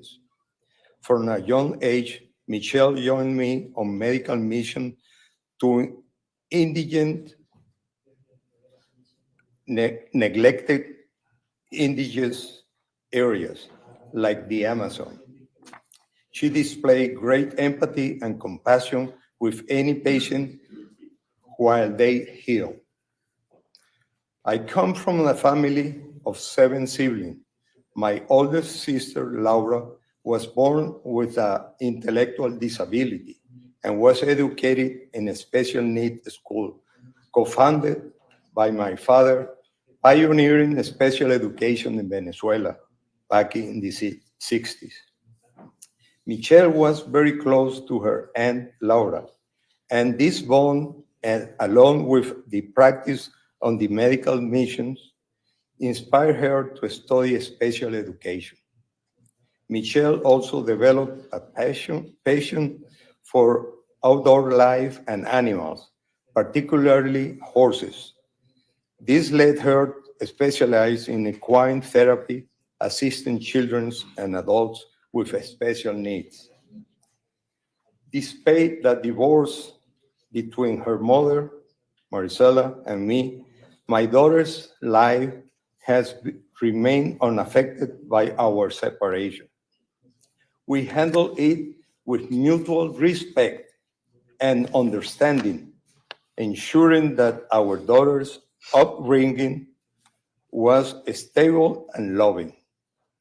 Michelle's ability to maintain positive relationship and her resilience through personal challenges were shaped by the way her mother and I managed our divorce.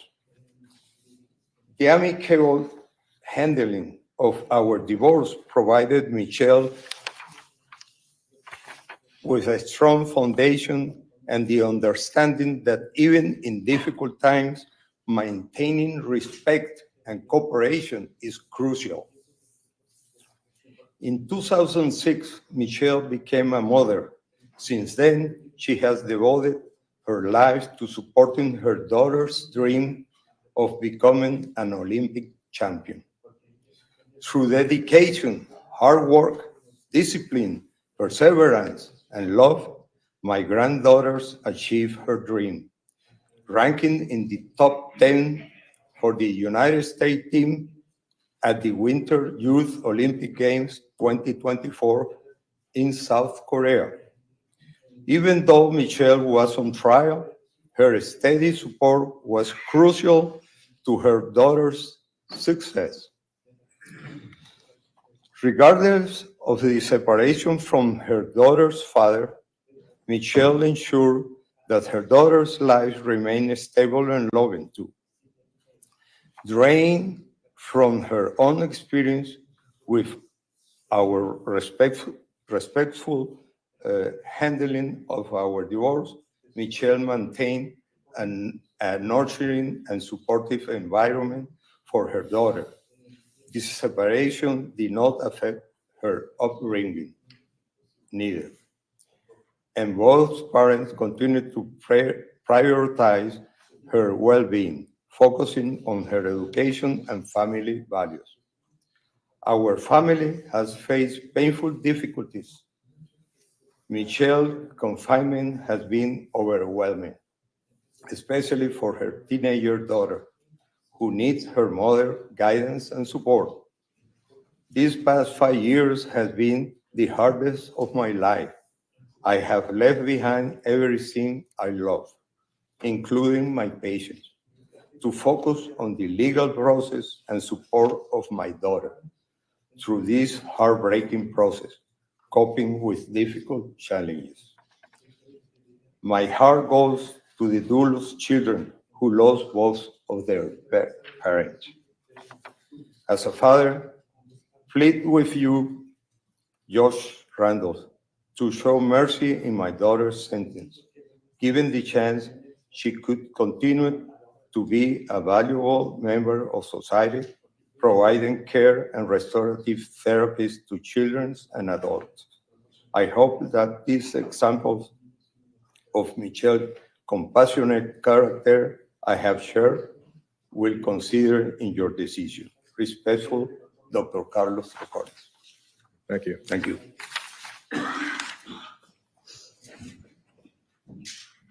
I'd like to call on Michelle's mom right now, Maricela Arias, to speak, please.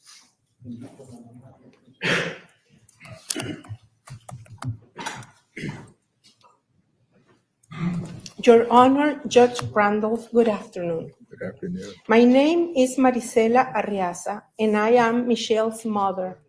I come before you today with a heavy heart filled with deep sadness and much emotion, not only as a mother, but as a clinical psychologist who completed a master's degree in Memphis, Tennessee. Michi, a nickname Michelle's family and close friends call her, she was a twin. Her twin brother sadly died as a baby. Losing a baby, a child, is devastating pain that leaves a hollow mark. You might imagine the extra love and special care her father and I poured upon her. Michi and all our daughters were raised to be respectful and to be hard workers. We knew coming from another country was important. These traits were, and all our girls have made us very proud. Raised also with a strong faith, they are known in their communities for their sweetness and caring love for all. Michelle has been my companion and has always been by my side when I needed her. For example, when I separated from her father at 35 years of age, Michi, then a teenager, saw the additional burden I had to handle and support me in any way she could. She did this by helping with her sister's homework and after school activities, while I continued to work long hours at the clinic to support them. My goal has always been to instill a solid balance of both a diligent work ethic along with family values into all my daughters. And I believe her father and I succeeded in this goal. Motherhood is Michi's everything. This is evident in how she raised her daughter, instilling in her our family values and a love for one another that she learned from her childhood. My granddaughter, now a responsible teenager, an excellent student, is a testament of Michelle's dedication and constant care over these 17 years. For these reasons, the circumstances we all find ourselves in today are very difficult. When Michelle met Fotis Dulos, he presented himself to all of us as a family-oriented man going through an amicable divorce. He convinced all of us of his good intentions, knowing how a friendly separation can be as witnessed by me and her father. Michelle believed Fotis and had no reason to doubt him. However, we were all deceived by Fotis. At this trial, revealed a man vastly different from whom we thought we had met. Had I known the danger Michi was in, I would have immediately removed my daughter and granddaughter from his presence when I arrived in Connecticut on May 30th, 2019. My heart breaks for the Dulos children and all who suffer from this loss. My thoughts and prayers are with them every single day. Your Honor, today I stand before you, enduring the hardship of misplaced trust in a man who betrayed many. This story sadly ended in ways that left us broken and devastated. I am here to plead for your understanding and mercy for my daughter, Michelle, who would never, never knowingly put her child or anyone at risk.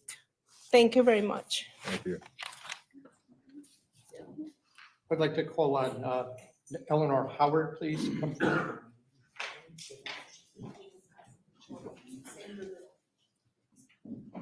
Oh, Sandra Little, I'm sorry.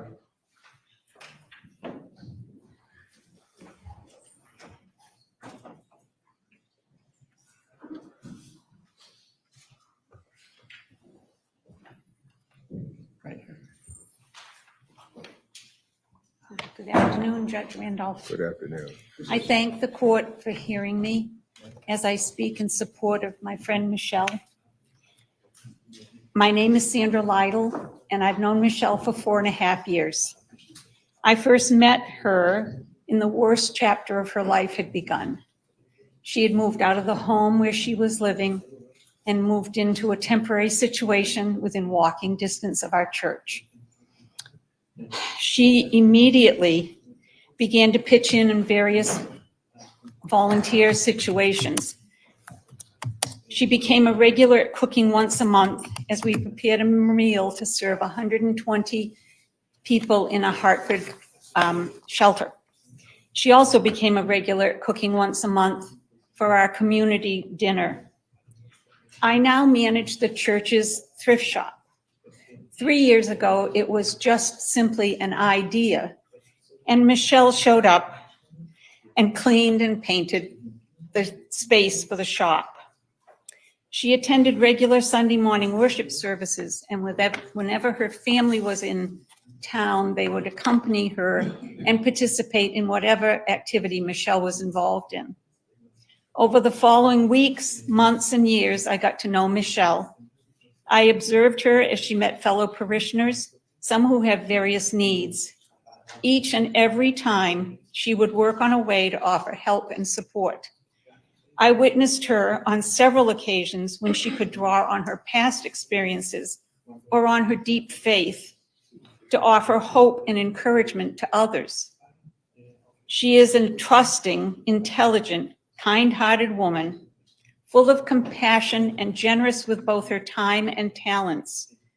Michelle is a positive contributor to her community, and above all, she is a loving mother who is trying to protect her daughter from the horror that has entered their lives. The seriousness of the charges against Michelle caused me to pause for breath, but not for a moment do I falter in my support of Michelle. While recognizing the evil, manipulative man that was Fotis Dulos and the tragedy that has befallen Jennifer, her children, her parents, and her friends, I pray they may find strength, peace, and comfort on their unspeakably painful journey. I also pray that over time, Michelle can be recognized as yet another one of Fotis's many victims. I appreciate your thoughtful consideration of my experience with the Michelle that I know when you determine her sentence. Thank you. Thank you. I'd like to call on Elizabeth Van Loon, please.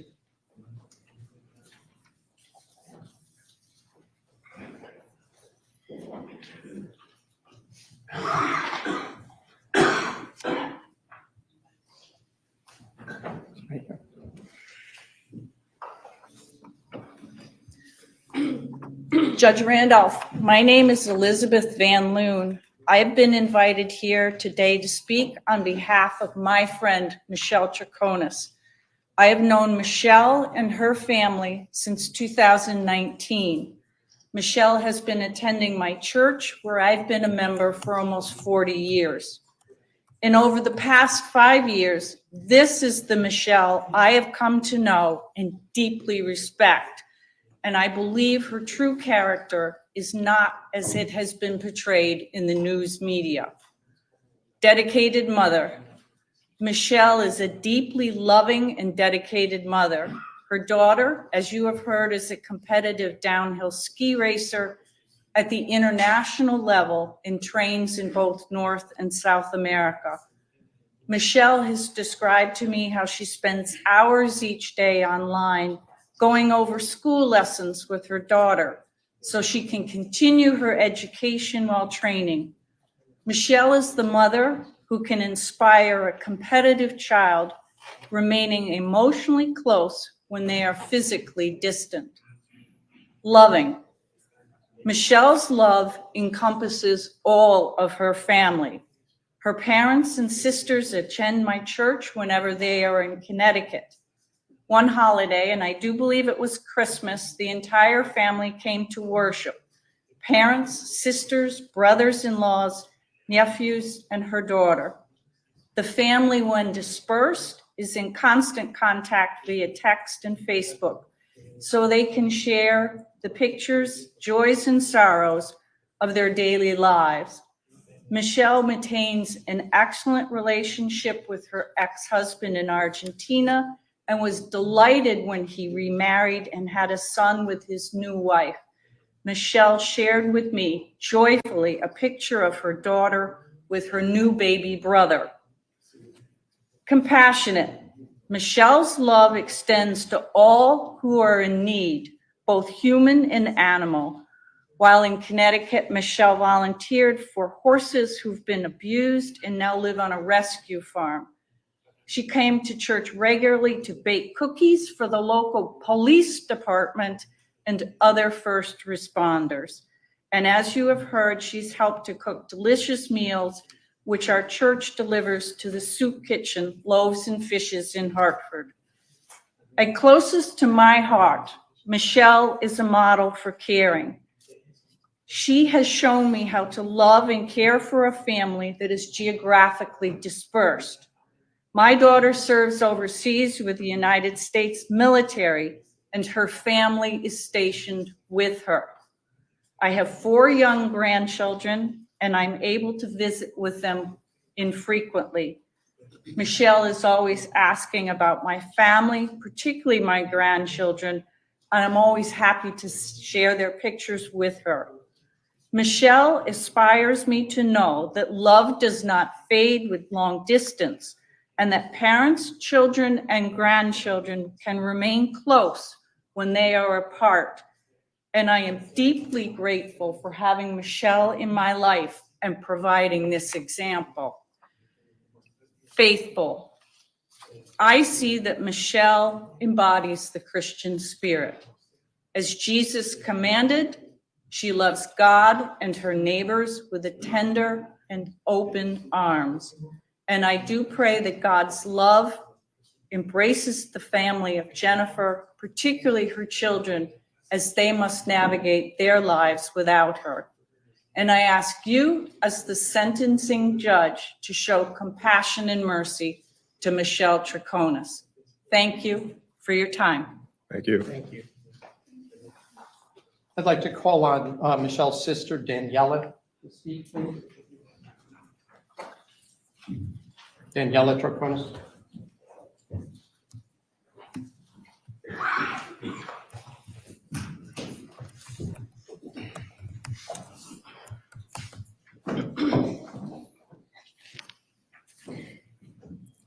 Your Honor, Kevin Rand. My name is Daniela and I'm Michelle's sister. We're only 2 years apart, which has made our relationship very close since childhood. Michi isn't just my sister. She's my best friend, my big sister, my role model. The maid of honor at my wedding 20 years ago, and a significant inspiration in my life. Her character shines through a devoted mother, a caring daughter, a loving sister, the godmother of my son, and the most dedicated aunt to my children. Michi's remarkable courage and selflessness were vividly displayed during a trip to the Amazon in Venezuela. While with a group of friends, I found myself trapped by rapidly rising waters in a river. Michi quickly organized our friends into a human chain, and her calmness and quick thinking saved me from being swept away by the current into a dangerous waterfall. It was her strong arms that pulled me to safety, a testament to her instincts to protect me and save me that day. Michi has always been my biggest supporter. When I started my own business back in 2013, she helped me transform my dream into a reality. She worked day and night without asking for anything in return. All she wanted was to help my business grow. She passionately guided me and coached me on how to launch my idea. I am blessed to have her by my side. Despite her legal challenges over the past 5 years, she remains there for me, offering me advice for me, my children, when needed. Michi's unwavering dedication to helping those in need has inspired me. Michi has always dedicated herself to impacting many lives positively, even during these difficult times. She prioritized her daughter's education and athletic training. Also, she was very involved in community service, such as preparing meals for the poor at the Avon Church in Connecticut and suggesting to me to donate shoe covers to hospitals during COVID's shortage. This reflects her compassion and generosity. My sister and my role model is cherished by all who know her. I sympathize with the Dulos children are going through.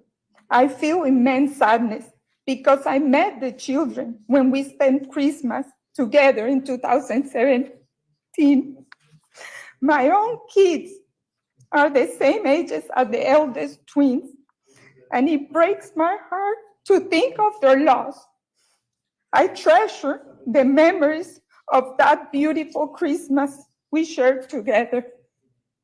The trial has taught all of us that Fotis Dulos, the man we met and thought was a good man and worthy of my sister, was not what he portrayed to us. We all feel lied to. We all feel betrayed. Your Honor, I implore you to have mercy. Michi's life mission has always been to dedicate to service to others. The Michi I know could never harm or assist in harming another human being. I am begging you to consider Michelle's many positive contributions to the community and her family throughout her life. Thank you, Your Honor. Thank you.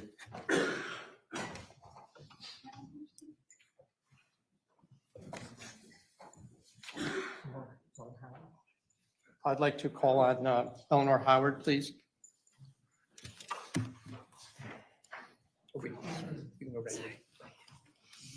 Hello, Judge Randolph. My name is Eleanor Howard. First, I offer to the family and friends of Jennifer Dulos my deepest condolences.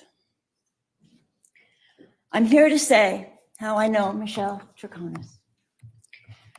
We've been friends since September 2019 when I met her in church. I was never concerned about being with her.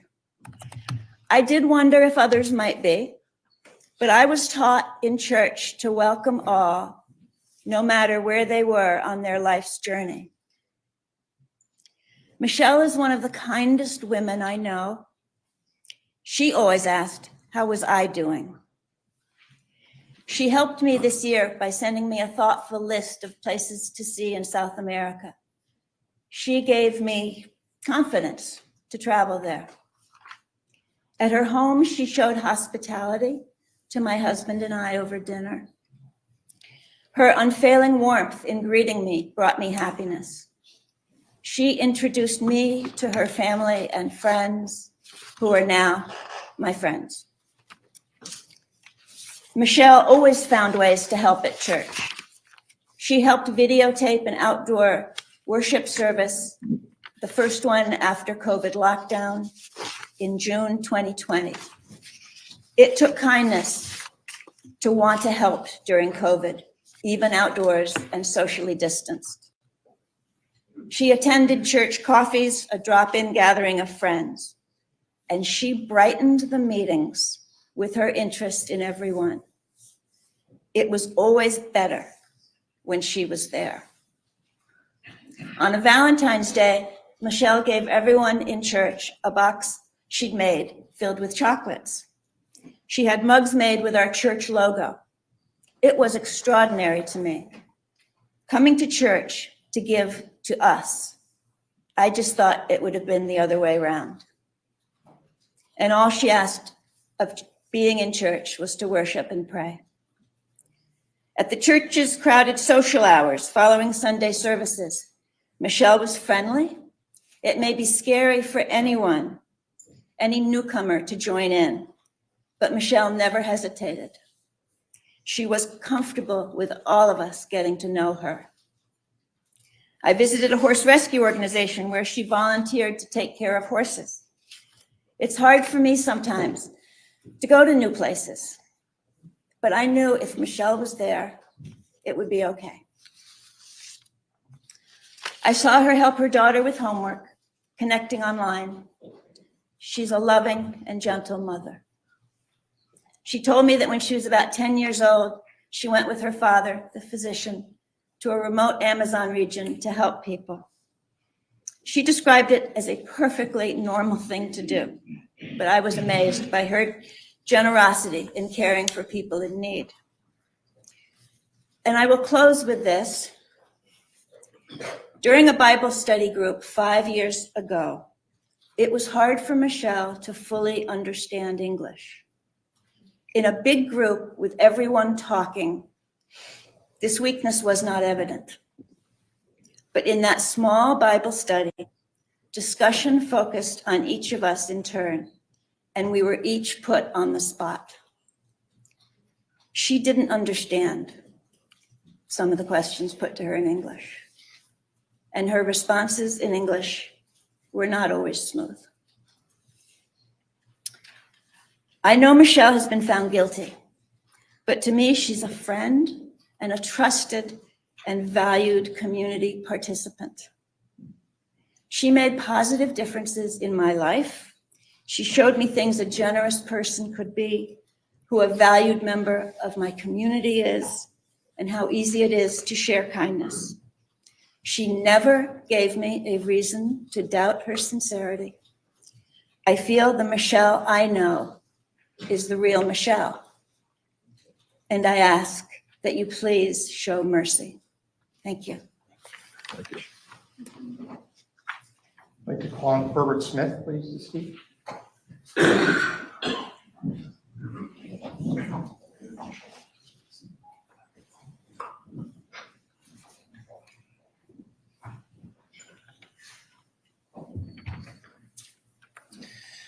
Your Honor, thank you for the opportunity to speak on behalf of my sister-in-law, Michelle Troconis. My name is Herbert King, and I'm here to share my personal experiences with Michelle and to ask for your compassion and leniency in her sentencing. Michelle is an extraordinary person who has a significant positive impact on my life and the lives of many others I know. She welcomed me into her family with open arms, becoming the sister that I never had.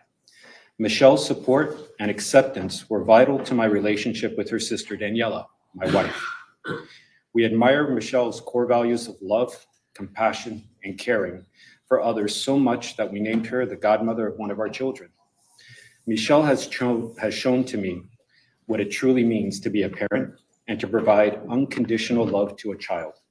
She put her own dreams on hold to support and care for her daughter, embodying selflessness in every sense of the word. She taught me the importance of putting one's personal life on hold to meet those needs of others. Michelle's free spirit, her creativity, her openness, and inclusiveness of others are qualities that I deeply admire. She has taught me that true fulfillment comes from sharing and giving to others, not from material possessions. I look up to her, I admire her, and I'm incredibly thankful to have her in my life. Anyone who knows Michelle, as I do, would consider themselves blessed. Throughout this ordeal, Michelle has maintained her dignity and humility. Despite being under intense public scrutiny and facing numerous challenges, she has continued to contribute positively to the community through her volunteer work and supporting her church. Her strength and resiliency are truly admirable. Michelle is selfless. She's always putting others first. She loves life and she enjoys sharing her life experience with others. She instills humility, and she has taught my sons the real happiness comes from hard work and giving opportunities to others. She helps us get through the hardest of days with just a simple smile, and she serves as a role model to many in our family. Her ability to give to so much to others is just extraordinary. Your Honor, as a family, we place our hope in the court and respectfully request mercy and your judgment. The Michelle that I know is not the type of person who would harm anyone or conspire to do so. She always gives back. She never takes, and she makes a positive impact wherever she goes. Your Honor, I humbly ask you to consider the profound impact that she's had on her family, on me, and in the community, and that you show compassion during her sentencing. Thank you. Thank you. Call on Wendy Isco, please.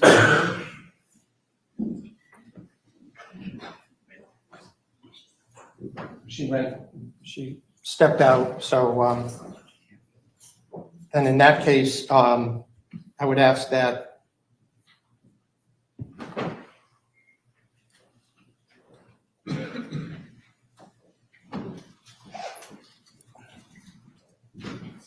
cut. Oh, here she is. Sorry. Mrs. Isco.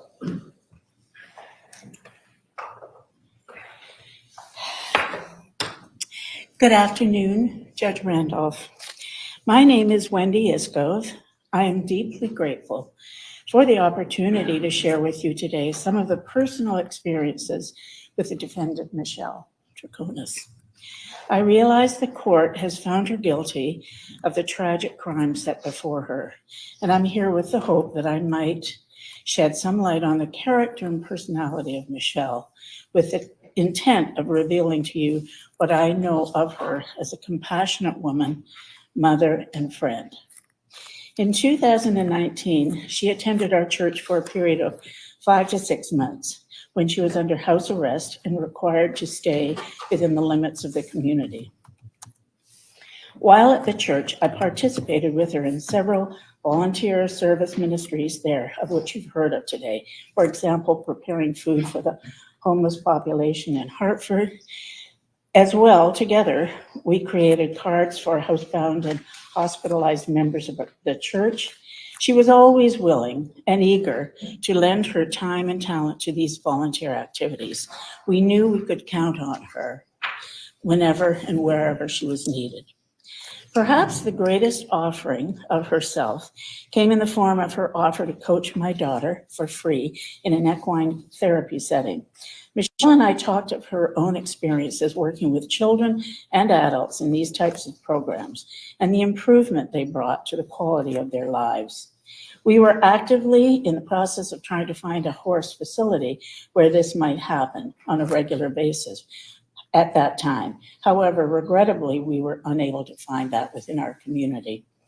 Had she had the opportunity to work with my daughter would have greatly benefited from being under Michelle's kind and gentle tutelage, as well as being the recipient of her skillful knowledge of horses and equine therapy. Every interaction I had with Michelle revealed her to be an intelligent, authentically caring and compassionate person and mother who talked lovingly of her own daughter and family, one who cared deeply for all the children of God.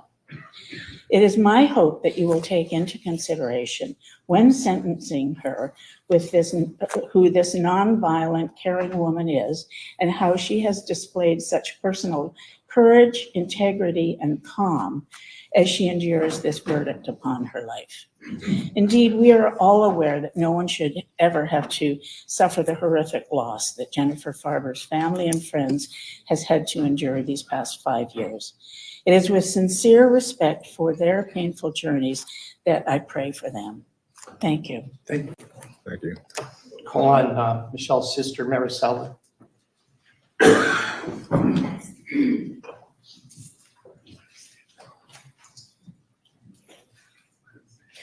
Your Honor, Judge Randolph, I appreciate you taking the time to hear my stories about who Michi is to me and what she represents in my life. I am the third of 4 siblings. Our parents got divorced when I was 7, but they did an outstanding job of preserving a parenting relationship to raise us with unity and solidarity. And here they are, together for us. Growing up, I've always looked up to Michi because she's the kind of person who stands up for those who need help and teaches by doing. Imagine all that my big sister taught me, from reading bedtime stories to playing in the park, riding bicycles and horses, roller skating, water skiing, and making sand castles, to role modeling what a good mother is. Yes, she taught me all the skills I needed to be the mother I am today for my twins by showing how devoted, lovely, and caring she is to my niece, my goddaughter. When I was a kid, if any of us, or even when my school friends were having a tough time, Michi was there, wiping our tears and making sure we did not feel alone, but loved and protected. By doing this, I learned how important it is to care for others and to build strength and resilience in life. She has always stood up for me and my sisters. I try to do the same for my youngest sister. This is how we pass our hearts to one another in my family. One of my fondest memories is when Michelle learned and mastered her driving. She would take us to school, turning those rides into lessons on social awareness and kindness. Our school was across town, requiring us to cross several very poor neighborhoods. She colored those rides by describing to us how the poor were in hunger and in need, so that we thought twice when we did not want to eat our lunch. We would often prepare an extra sandwich to share with less privileged children along the way, instilling in us a lifelong commitment to empathy.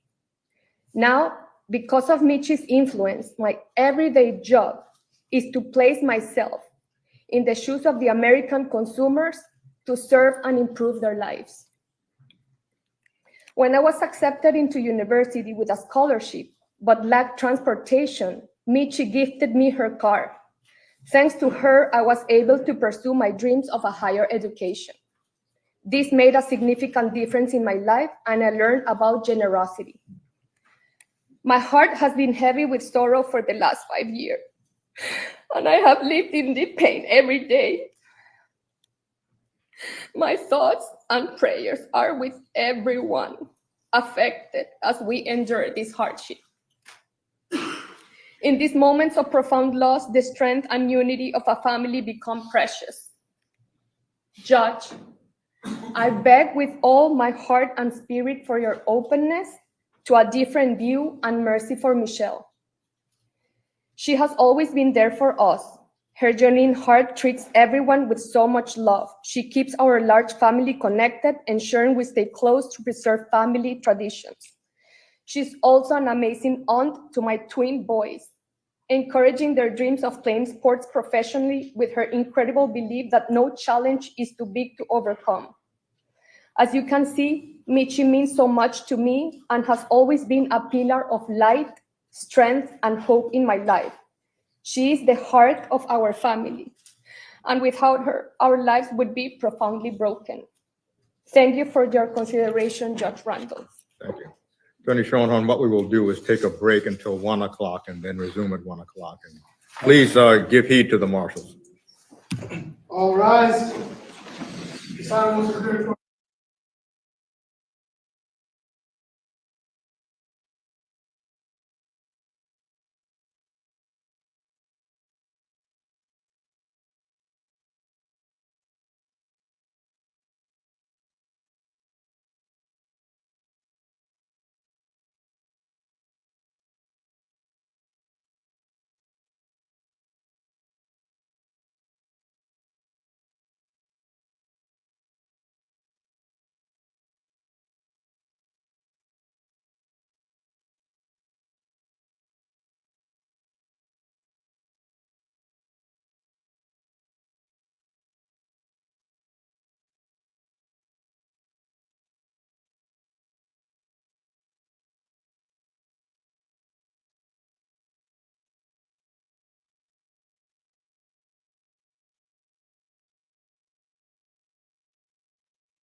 All rise.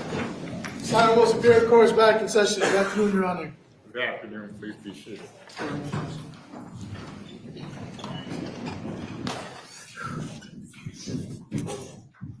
Thank you. I'd like to call on Catalina Gutierrez to speak now, please.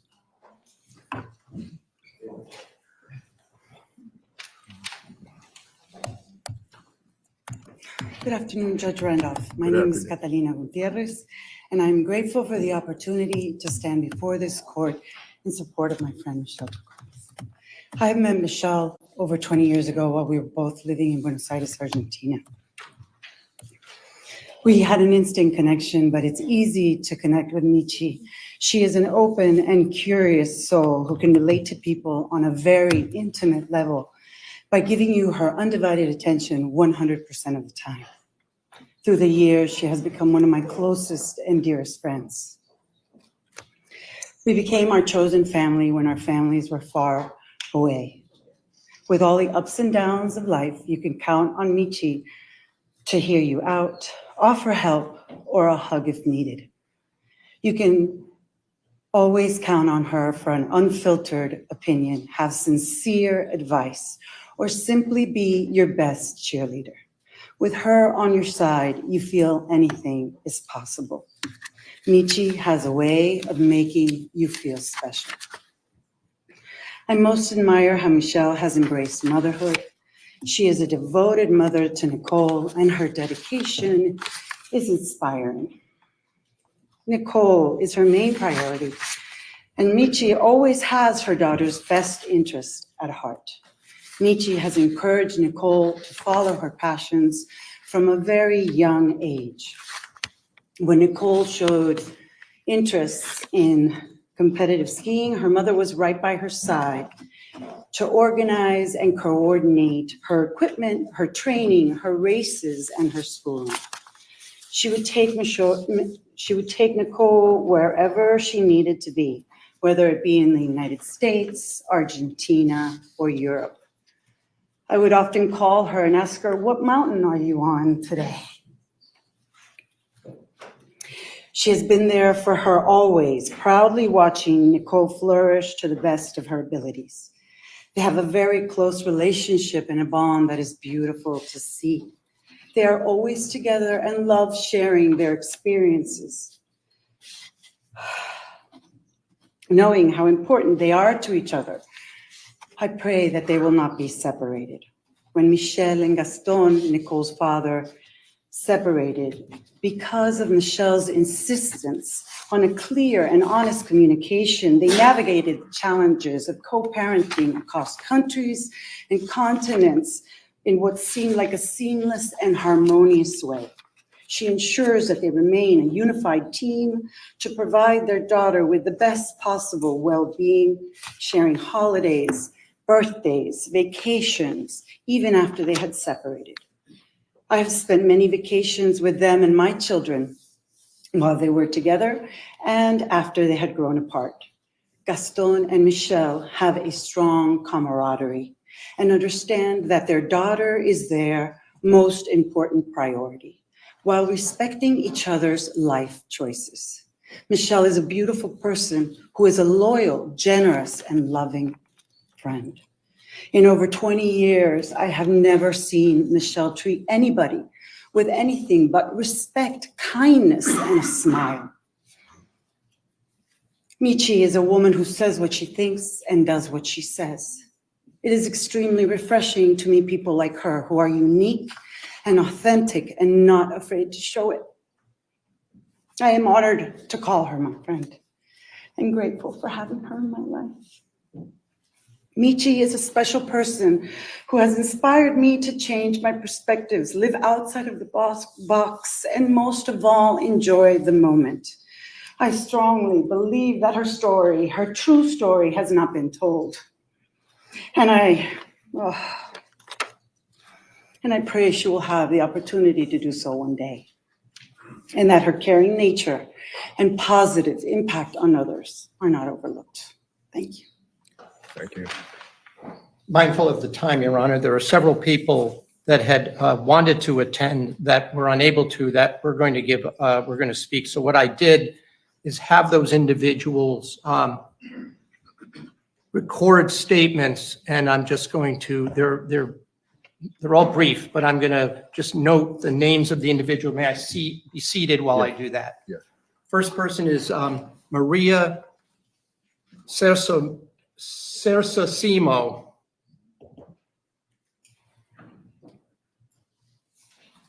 Oh.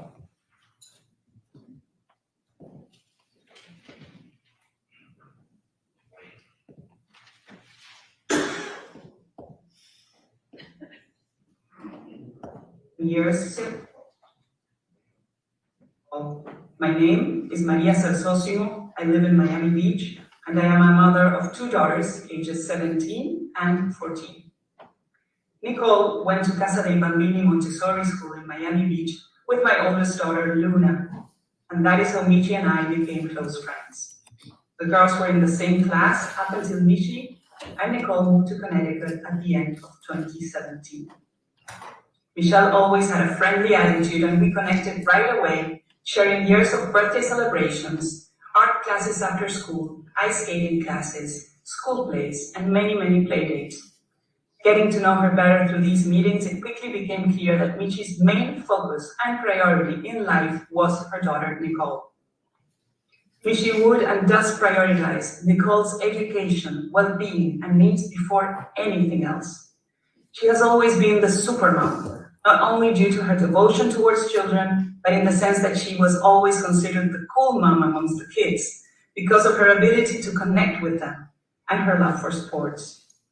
Michi always organized the best playdates, full of fun activities. Her love for children was always palpable. And I knew that dropping my daughters off at Michi's house meant a pickup full of smiles and stories of how much they had enjoyed themselves while being there. I met Gaston, Nicole's father, many times, and it was admirable how well Michi and him got along while being separated. Both of them committed to Nicole and supporting her athletic career as a professional skier, as a united family amidst their separation. I comprehend the seriousness of the situation and stand in full awareness in support of Michelle Troconis. I respectfully request that you please take this letter into consideration when making your sentencing decision.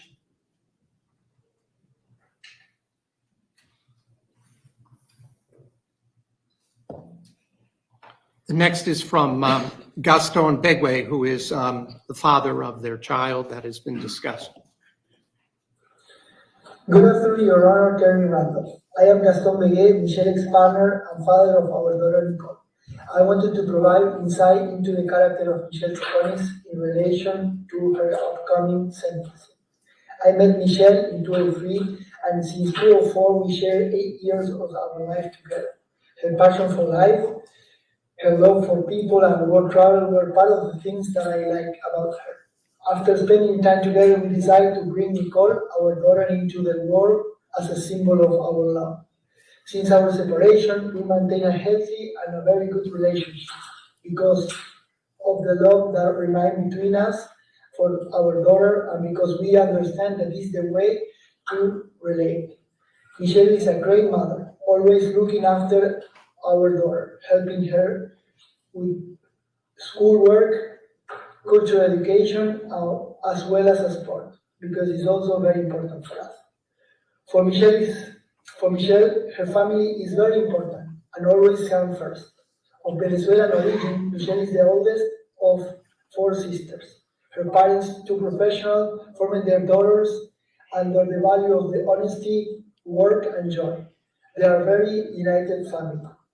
I am deeply aware of the seriousness of the situation, and I implore mercy from you to carefully consider my testimony as you make your sentencing decision. Thank you for taking your time and consider my perspective. Thank you very much. The next person is from Lisa Anderson.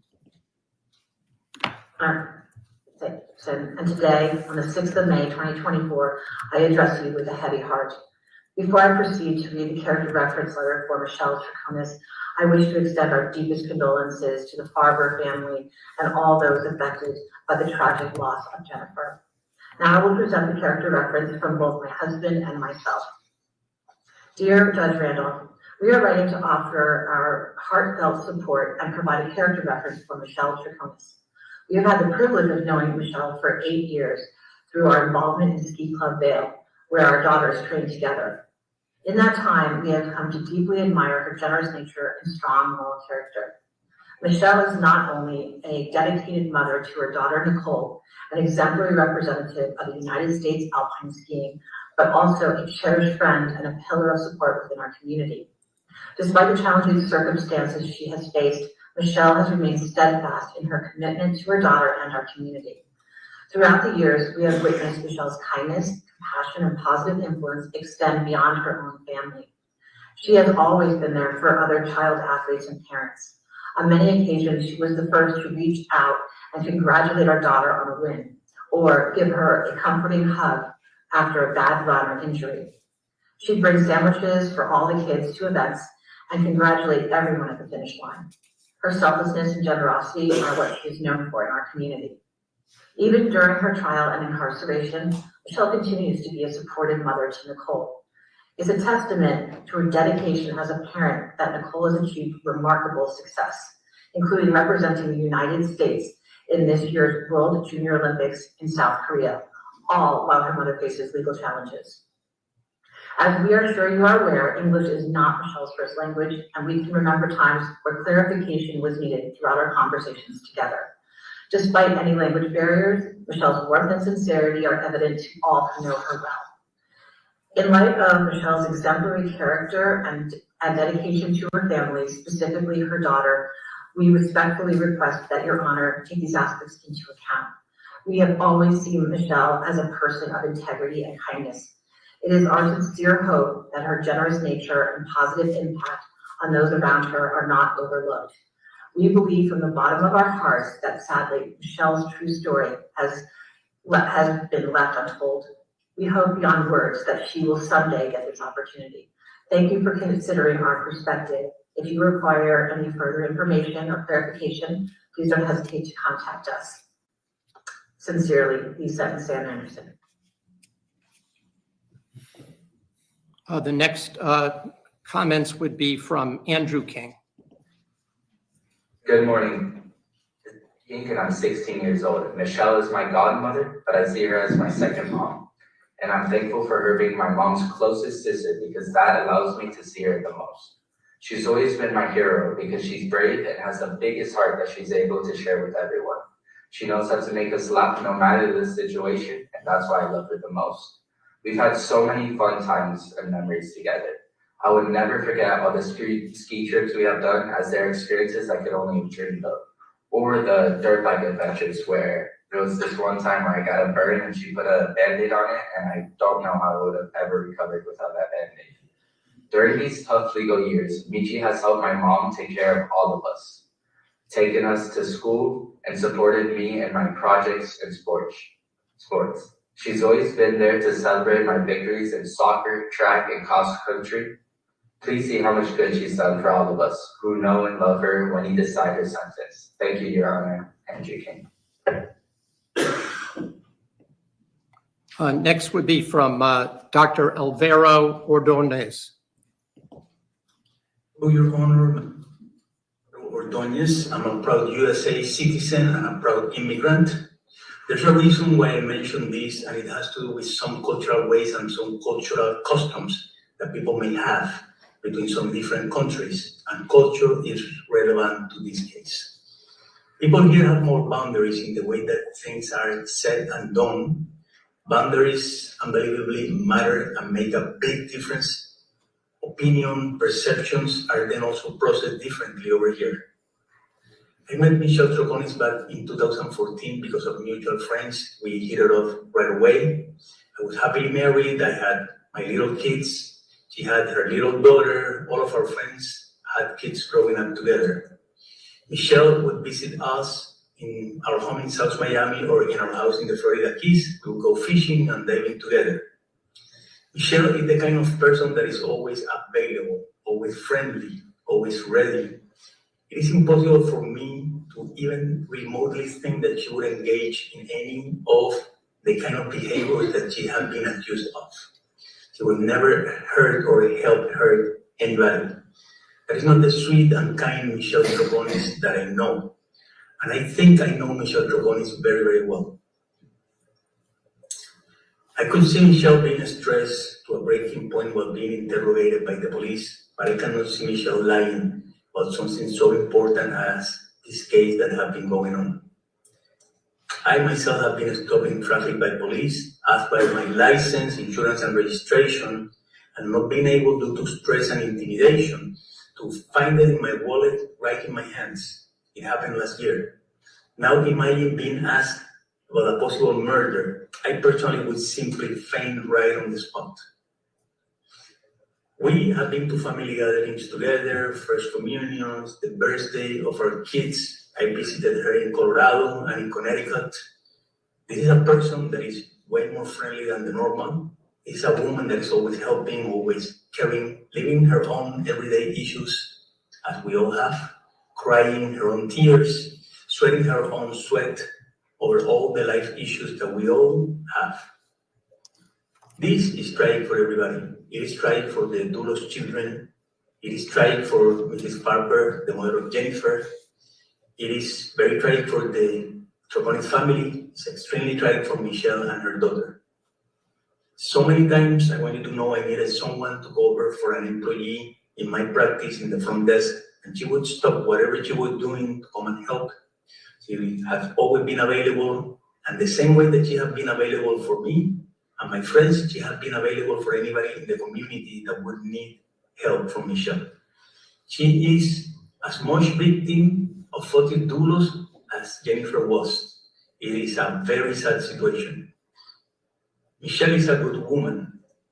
Michelle is a person that was raised with excellent manners, with character, moral integrity, by a loving father, by a loving mother, both committed healthcare professionals with professions of service, with loving, hardworking sisters, with an accomplished daughter who happens to be a ski champion at the national level. She's a woman that has had professional success and fell in love with a handsome, elegant man that was undergoing divorce and basically presented himself as a caring, loving, charming, successful businessman that he wasn't. Any woman could have been Michelle Troconis.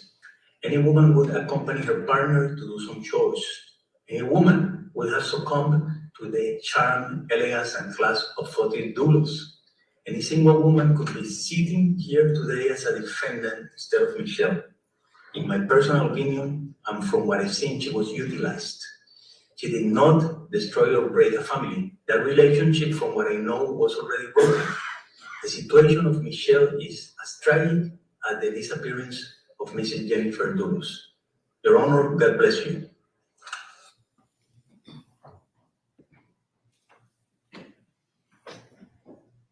I'd like to now play the video from Patricia Salamanca.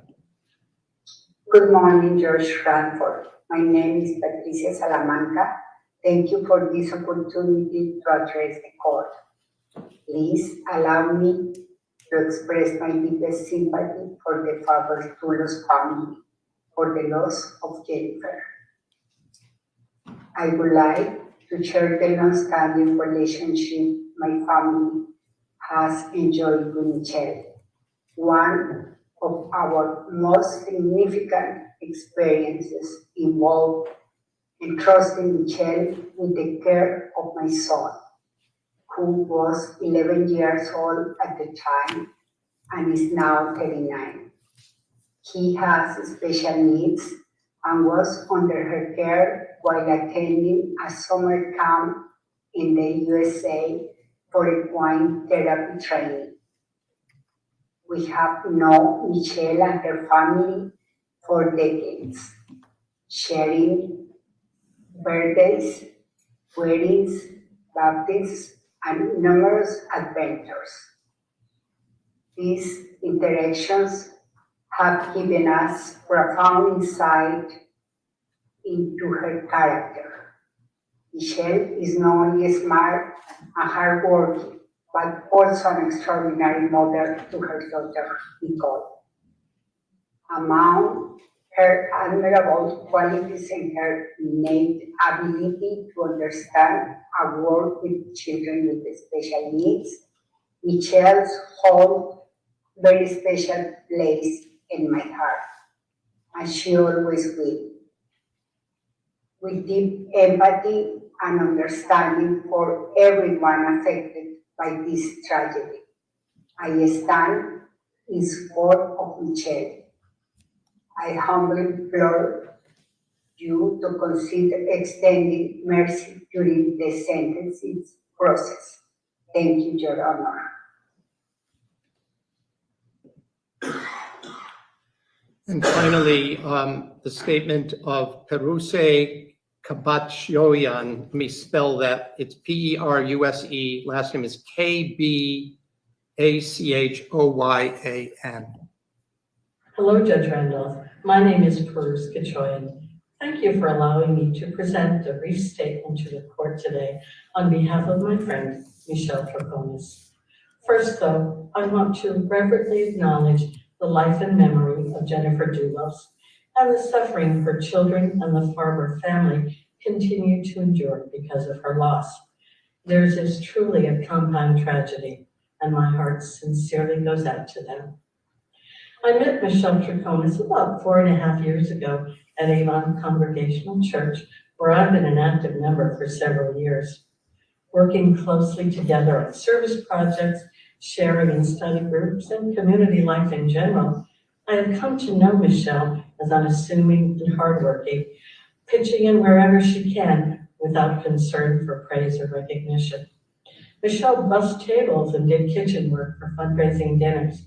She regularly helped bake thank you treats for employees of local healthcare and service organizations. And during pandemic, Michelle often helped our pastor live stream Sunday services, which were so crucial to keeping our community connected and strong. From what I've witnessed these past 4.5 years, helping and caring for others are not about what Michelle does. They speak to who she is. I wish time allowed more examples. Your Honor, Michelle's life is in your hands. I hope my statement and those of others who know and love her will help you see Michelle as worthy of mercy. Please, Judge Randolph, render a sentence within the bounds of your judicial discretion that allows Michelle hope for a future beyond prison, a future that allows for a productive life contributing to the welfare of her community. Thank you for listening, sir.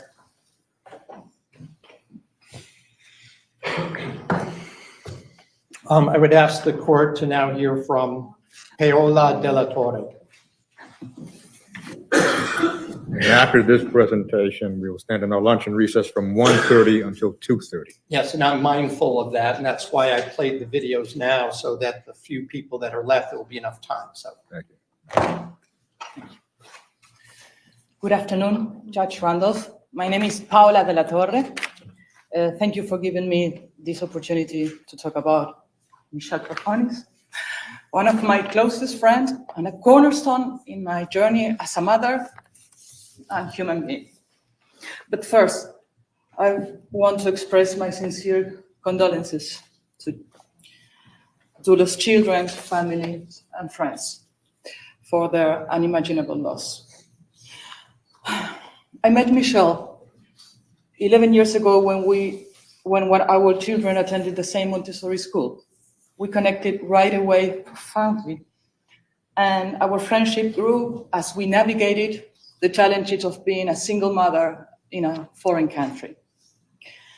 During the most difficult time of my life, my divorce, Michi was a pillar of wisdom and love. When I was overwhelmed with anger and confusion, it was Michi who taught me the power of acceptance and compassion. Her advice steered me towards reconciliation and peace.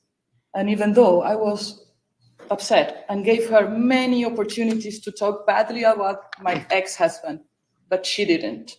Instead, with her constant support, encouraged me to have a loving relationship with him.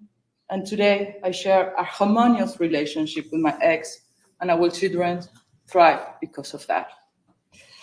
Michi exemplifies the spirit of co-parenting with her former partner, Gaston. Despite their separation as a couple over 10 years ago, they maintain a beautiful and supportive relationship, focusing on the well-being of their daughter, Nicole. I have personally witnessed them together during family gatherings and trips, and their positive parental friendship serve as a model for me facing the same situation, proving that separation does not preclude a healthy and loving family life. With a clear understanding of the gravity of the situation and in full awareness, I am supporting Michelle Troconis, my beloved friend. Is a woman of integrity, deeply committed with nonviolence and to fostering positive relationships. Judge Randolph, as you deliberate on Michelle's sentence, I ask you with all my heart to consider the woman I have described, the Michelle who has deeply touched and bettered my life. Her guidance is not just valuable, but essential for Nicole and for all of us who rely on her wisdom and kindness. It is my sincerest hope that mercy guides you today. Thank you. Thank you. Unless your next presentation is less than 2 minutes, Attorney Schoenholm, we will take No, a Your recess. Honor, I think that it would be probably a little longer than that, so I think maybe this would be appropriate. We will take our lunch and recess until 2:30 and then resume. All rise.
This Honorable Superior Court is back in session. Good afternoon, Your Honor.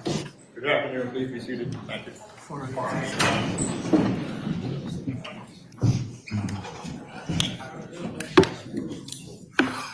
Finish on home. Thank you. I'd like to ask Nancy Rosen to speak, please.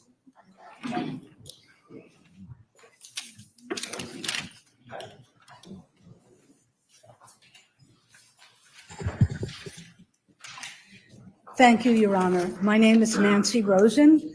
I've been a practicing social worker since 1971, and I'm the founder of a therapeutic riding center. I first met Michelle in 1990 when she came to my summer program from Venezuela. And I wasn't drawn to her right away. She was too beautiful for my taste. And she was kind of aloof, and we just, I don't know. And then after a while, you know, a couple of days, seeing her in action, just seeing this incredibly thoughtful, kind heart, deep young woman who just paid attention to every living being on the farm, horses, the pig, the parrot, the other kids, anyone who had a problem. She was there for them. Her family had a plan for her to go to a boarding school, and when camp was over, for a year. And she was not thrilled with that option, and we offered her the possibility of staying with us for the school year. And the family and Michelle accepted. She was, you know, I have a son who's Michelle's age and a son a couple of years older, and they were all very close. They were all really good kids. They were all helpful at the farm. I have one thing, a facet of Michelle's character that I actually think has to do with this case some, and that is that her deep, heartfelt kindness and belief that all people are good. And to the extent that one time she was going down to New York City to visit or to catch up with a cousin who was going to be in town from Venezuela. And when she came back, she was telling me about this really, really nice taxi driver who at the end of the conversation, when he dropped her off, he invited her to come visit his apartment the next time she was in the city. And she's telling me this with great enthusiasm, and I'm saying, Michelle, you know, a nice conversation doesn't mean a good person. You know, you really have to, you know, be a little bit more suspicious. She isn't and wasn't. I tried to explain that, you know, you don't visit people you don't know at their homes, that you maybe a public space, you know. At the end of that year with us, Michelle went home to finish high school and college in Caracas, Venezuela. In the 30 years since, she's finished college and completed a certification in therapeutic riding and taught in various places and countries. I love Michelle deeply and admire her. I am truly horrified and saddened that she's part of this terrible story. I feel great empathy for all the victims that the sociopath Fotis left behind. His parents, his wife's parents, the 5 children now without mother or father, Jennifer's friends, Michelle's daughter, and her sisters and parents, and Michelle herself. I hope, sir, that you can believe that Michelle can do much more in her life to make amends in society than being incarcerated the rest of her days. She is a beautiful human being that I love with all my heart.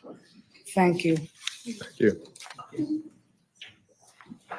Ask that Eileen Keller speak, please.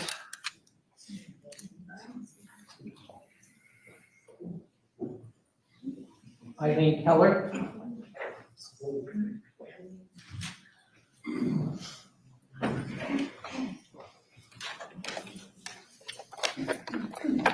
Good afternoon, Your Honor. Good afternoon. Thank you for letting me speak today. I wanted to tell the court about my friend Michelle Troconis, how we met, and my personal experience with her. I have been volunteering at U.S. Horse Welfare and Rescue in Avon, Connecticut since February of 2019. After 30 years in the corporate world, I had been laid off in October. Prior to losing my job, I had lost my dad, and I was feeling very lost, depressed, and uncertain about what I wanted to do. I decided to take a break from the corporate world and responded to an ad on Facebook looking for volunteers. Soon I realized how special and comforting being around the horses could be and how much I was healing by being around them. I was spending more and more time at the rescue and often met and trained new volunteers. One evening, Susan Mitchell, president of the rescue, called me to talk about an application that she had received through Volunteer Match. Susan asked me if I knew who Michelle Troconis was, and I told her that yes, I did know of her. I had been watching many of the news broadcasts on the disappearance of Jennifer Dulos, so I was familiar with who Michelle was, or so I thought. Susan was concerned about having Michelle volunteer because of any possible negative impact it might have to the rescue, both with our volunteers and our fundraising efforts. At that time, we were in the planning stages of many of the programs that are offered at the rescue today. And as we talked, we both agreed that if we were going to have programs that offer a safe space for people and women in troubled situations, we should welcome this woman who was obviously struggling. Susan asked me if I would mind meeting Michelle at the rescue and giving her an introduction to the work that we do. Michelle arrived with her father, Dr. Carlos Troconis, and they were both obviously very nervous about how she may be received. I am a true believer in our constitutional right of innocence until proven guilty, so I had decided to put any personal thoughts or judgments aside and welcome her with kindness. From the moment Michelle spoke, I was shocked at how soft-spoken and sweet she was. I did not realize from the media coverage that she spoke with such broken English, and often she would be embarrassed when she asked me to explain what a certain expression meant. In all honesty, I expected to meet a cold, hard woman, and Michelle is the exact opposite. Over the next weeks and months, I worked with Michelle often, and we became fast friends. She offered to teach me more about horsemanship, and I had my daughter take riding lessons with her. I never once had any hesitation about letting my child spend time with Michelle. Her daughter, Nicole, and mine are very close in age, so we often spoke about being single moms, raising at that time almost teens.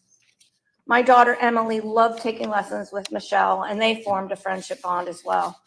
She even gave Emily a bunch of clothes that she had gotten for Nicole but didn't fit. I think it helped Michelle a bit to spend time with Emily, since most of the time she could only see Nicole virtually. Nicole is absolutely the most important thing in Michelle's life, and she was always so proud to tell me about her accomplishments and how distressing it was to not be able to be with her. Susan brought Michelle, her mom, Maricela, and I together often to discuss the best approach to launch therapy-type programs at the rescue. I got to know Maricela and Carlos, and I understand why Michelle and her sisters are such kind, loving, and faithful people. Maricela and Carlos are no longer together, but you'd never know that from looking at them. They have stood together by Michelle's side from the beginning as one family. Since the trial, I have also gotten to know her sister, Claudia, and it is amazing at the bond they all share. The shock and distress that they felt at the verdict just broke my heart. They have given everything they have, emotionally, physically, and financially, to support Michelle, and they continue to do so. As our friendship grew, I was getting more and more frustrated with the media coverage and the picture that they were painting of Michelle. She is one of the warmest, kindest, and truly exceptional women that I have the pleasure of knowing, yet the media has made her into one of the most hated women in the country. When I learned that my younger sister was dying of cancer and very quickly passed away, Michelle was always there with a kind word or a hug to support me. Her bond with her sisters gave her the true understanding of what this loss meant to me, and I'm very grateful for her compassion and support. When Michelle moved back to Florida, we continue to keep in touch, and I, in all honesty, feel very blessed to have her as my friend. I don't know what the future holds for Michelle. I pray that any appeal will eventually result in her freedom. At this time, however, the only thing I can do is be here, speak my truth, and ask for your mercy as you hand down her sentence. I hope that my words help you to understand a bit more about who Michelle Troconis really is, and not the monster that the media has made the world think she is. Michelle Troconis is a daughter, sister, friend, teacher, and most of all, she is a mother. Michelle has done a lot of good things in this world, both personally and professionally. She's not a person that will cause this world any harm or danger to anyone. Thank you very much for letting me speak today, and my heartfelt condolences go out to Jennifer's children, family, mother, and friends. Thank you. Thank you. I'd like to ask Paula Salazar to speak, please.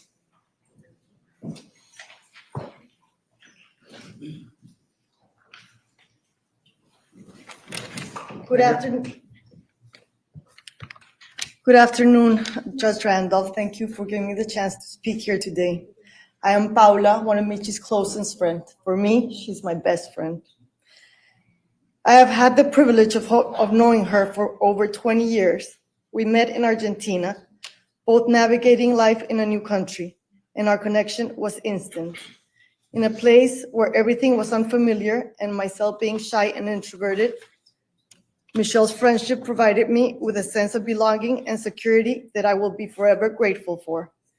Michelle possesses a special spark that brings joy and good energy wherever she goes. I've always admired her authenticity and her remarkable ability to uplift those around her. When I met her, something that really struck me was her acceptance of others. She's the kind of person that never judges, criticizes, or speaks ill of anyone, a very scarce trait in today's world.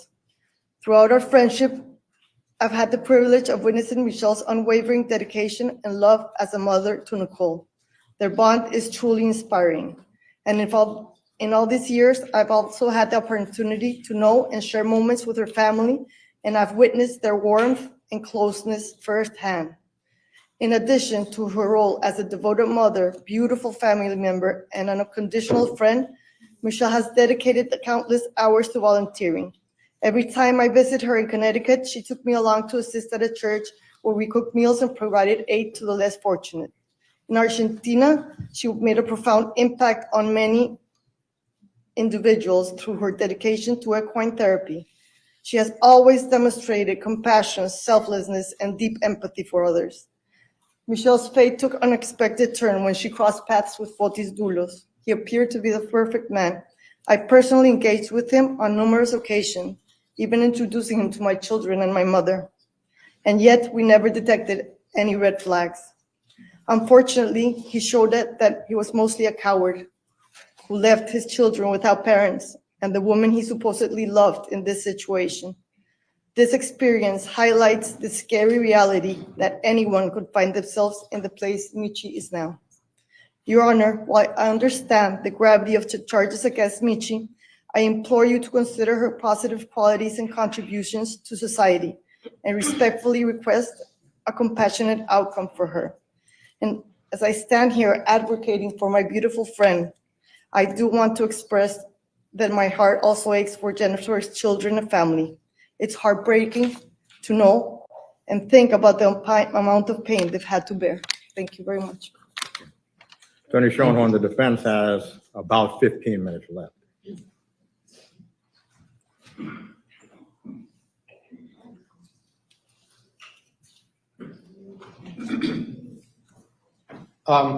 I would now call on Michelle's sister, Claudia Troconis.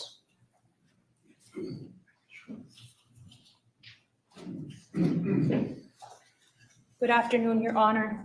My name is Claudia Troconis, and I am here today as the youngest sister of Michelle Troconis. I am grateful for the opportunity to speak about my sister, whom I deeply admire and support. Michelle has always been an example of kindness and compassion in our family and communities. She would never intentionally harm anyone or be part of any malicious plan as horrific as what she has been accused of. My sister is a loving and exceptional human being who unfortunately fell in love with the wrong man, Fotis Dulos. He portrayed himself convincingly as a charming, well-educated, hardworking man and a dedicated father to his children, who seemed to embody great virtues. Yet he deceived us all, but most importantly, my sister Michelle. One of the most frustrating things for Michi is that while people accept that Fotis fooled everyone, including lawyers and mental health professionals, my sister is expected to have seen him for what he truly was, a dangerous, manipulative, and controlling man. The fact that professionals missed it provides clear and convincing support for the argument that Michelle had no idea what Fotis was and what he was capable of. But I am here today to explain why Michelle would not have known anything and to speak of who she is. As the eldest of 4 sisters and over 21 cousins, Michi has always been the pillar of our family. After leaving our home country, Venezuela, she coordinated our gatherings, ensuring we stayed connected despite our geographical distances, reinforcing the close-knit bonds we value and maintain today. Michi has always been more than just my eldest sister. She has been like a second mother to me. We're 12 years apart, and her nurturing presence has been influential throughout my life. After our parents' amicable divorce, Michi took on significant responsibilities to support our family. One stark memory that stands out is when I was 6 years old and sustained an eye injury while playing soccer with neighbors. I was home alone with her and in a lot of pain, and Michi, without hesitation, rushed me to the nearest hospital, where I underwent critical surgery that saved my vision. Her care has been nothing short of heroic for me as a child.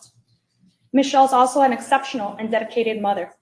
She has been a committed mother to her only daughter, my niece, who's an Olympic athlete who has achieved the highest levels of medals while representing the United States of America. When I decided to have children, I aspired to be a wonderful and dedicated mother like Michi to my twin boys. She has supported every significant milestone for my twins and nephews, serving as an exceptional aunt. They too look up to their eldest aunt, cherishing every outing filled with joy and memorable experiences. Michi's passion for helping others extended into her professional life and is what inspired me the most professionally and personally. Motivated by her paternal aunt, born with an intellectual disability, she pursued a bachelor's degree in special education in Venezuela. Her dedication didn't stop with her degree. My father instilled in us a love for animals and sports from an early age, and Michi took it upon herself to do courses in equine therapy for adults and children with special needs. She pioneered the first therapeutic riding center in Venezuela back in the 90s. However, this wasn't just a job for Michi, it was her calling. She poured her heart into each session and each family she worked with, fundamentally changing lives for the better. She became the therapist and continues to be the main influence of my best friend's brother because he was diagnosed at an early age with an intellectual disability, and he says that Michi forever changed his life. One beautiful memory I forever cherish is when Michi took us both with her to a staying equestrian camp in New York, and that's when my intense admiration for her grew deeper, as I was just 12 years old then. I always accompanied my sister to her sessions as we shared the same passion for riding horses and helping those most vulnerable. Her profound impact on those she worked with, including my best friend's brother, is a testament to her character and dedication to our community. Thanks to her guidance and inspiration, I followed in her footsteps, volunteering throughout my high school years in a program called Horses for Handicapped. Her influence inspired me to pursue a career in behavior analysis, and I am a proud board-certified behavior analyst. She instilled in me the sense of making a difference in the lives of many children with special needs. None of this would have been possible without Michi's example and mentorship. What happened to Jennifer Dulos is heartbreaking. We're deeply aware of the pain and suffering endured by her family and 5 children these past 5 years. This has left a permanent scar, and our hearts go out to her loved ones during this incredibly difficult time, as no one should endure such suffering. Today, I stand before you, Judge, to affirm my unwavering support for my sister Michi and to reveal her true character, which is very different from the accusations against her. Her life has been one of service, love, and dedication to the well-being of others. It is these attributes in her history of positive impact that I humbly ask you to consider in your decision for her sentencing today. Thank you, Your Honor, for giving me this opportunity to speak on my sister's behalf and for considering the full scope of her true character in your decision today. Thank you. I call on Michelle's daughter, Nicole, to speak. She was 12 years old in 2019. She's still a child.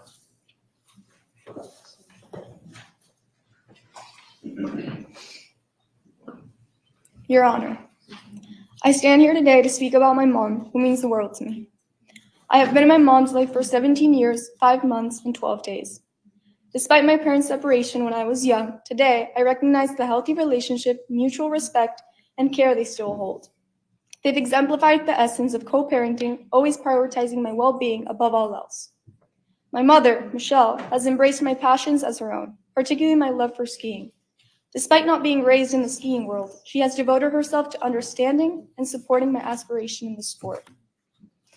That includes moving with me to Colorado since 2015 for 3 to 5 months each season. My mom's presence at my races all over the US, regardless of her commitments, speaks for itself about her dedication as a parent. I remember asking my mom why she only had me, and her answer was, because I wanted to always offer all the attention to you. Michelle isn't just my mother. She's my best friend, my rock, and my guiding light. If you ask me who I want to be, my unhesitant answer would be, I want to be just like my mom. She's a perfect example of kindness, thoughtfulness, and selflessness. Whether it's cooking together, numerous friends of mine seek out her company, drawn to her warmth and kindness. Whether it's cooking together, sharing conversations, or simply being in her presence, people gravitate to her brought-up spirit. Reflecting on my past, I remember the introduction of Fotis Dulos into our lives, meeting him at the water ski club in Miami. I noticed he was outgoing and friendly. I also met the kids, and I myself enjoyed spending time with them. Watching my mother fall in love with him, I welcomed the possibility of her finding happiness. When my mom decided to move to Connecticut, the first thing she let me know was about Sundown Ski Resort, a mountain only a few minutes away from Fort Jefferson Crossing. Even though she had fallen in love, she always carried the thought of me and how much I needed my skiing. So much that my mom and I would move to Colorado 4 to 5 months every year for my training. Despite spending considerable time with Fotis Dulos and even forming individual plans together, I never anticipated the tragedy that unfolded, leaving me shocked and confused. I never had the chance to meet Jennifer, nor did my mother ever speak ill of her. My heart goes out to the kids, and I earnestly hope that one day we all discover peace within our hearts. Through it all, I want to emphasize my love and trust in my mom. She has been my anchor, guiding me through life's troubles. She's the first person I call after a bad competition, and without her motivational words or simply her peaceful voice, I wouldn't be able to be where I am today in either my sport or in life. I am begging you to listen. I need my mom in my life. Not just as a parent, but as a source of strength and understanding. My love for her remains uninfluenced by the situations or difficulties we may encounter. Thank you for letting me share this with you, Your Honor. Thank you. Understanding there's only limited time, I want to point out a couple of things that haven't been made clear. The first is that during the trial, the court did not have any aspect or understanding what kind of person Michelle was, whether it was from media or just what people were saying about her during the trial. The court received a completely different caricature, if I will say, as to who she really is. She's a loving daughter, sister, and mother and friend. She's a religious and charitable person. She was kind, she's helpful, not only to other people, but to animals, to the disabled. I know, for example, as the report indicates, that the Pane program at the university she went to, which stands for Association for Parents and Friends of Exceptional Children, the degree she got, exceptional children in Spanish means special needs children. This is what she did, her equine therapy, whether she actually went to Dubai at one point to work with disabled children there. She worked at the horse rescue in Avon while she was here. She's had no criminal history. She has no history of violence whatsoever. She even bought a condominium in Colorado so her daughter could train and be there with her during the winter months so she could compete as a competitive international skier on the Youth Olympic ski team representing the United States in Korea, where Michelle was not allowed to go because of the restrictions of this trial. I'll just note at one point that Fotis Dulos became angry that Michelle bought the condo in Colorado rather than using her money to invest in his company. That's what kind of person he was like. She may have been naive, that she believed in Fotis, she believed who he was, and she believed the police when they were talking to her. And also, I will note, she believed her former ineffective counsel. The probation officer, as the court indicated, stated that it's not fully clear what role Michelle played. And I submit that that's still true to this day after the court heard 2 months of evidence during the trial. There's a concept in the law of minor versus minimal role versus the role of others. The court cannot sentence Michelle for what Fotis Dulos or others did.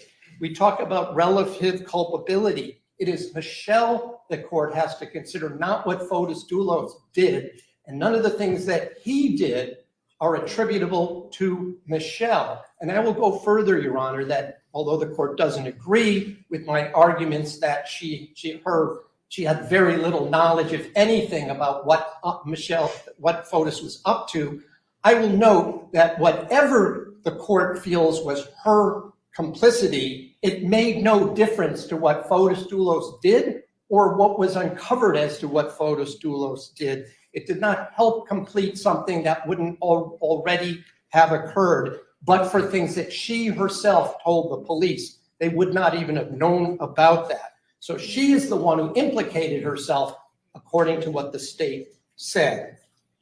I note she is not a danger to anyone in the community. She was, while on release, she received a form of punishment because she was on house arrest for 9 full months. She could not leave for any reason other than going to counsel's office. I found that I was one of the sole bases for her to be able to leave her small apartment that she had to stay in because she was ordered out of the large home that she had been staying at in Farmington with Fotis. In addition, she was on a bracelet for 1,404 days until Judge White removed that condition in 2023.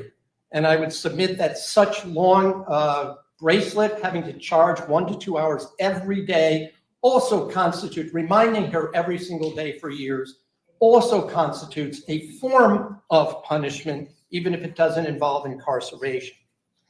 When I talk about comparative responsibility, the court is not here, cannot punish Fotis Dulos. He's not here. I understand people's anger in their inability to punish Fotis Dulos for what he did.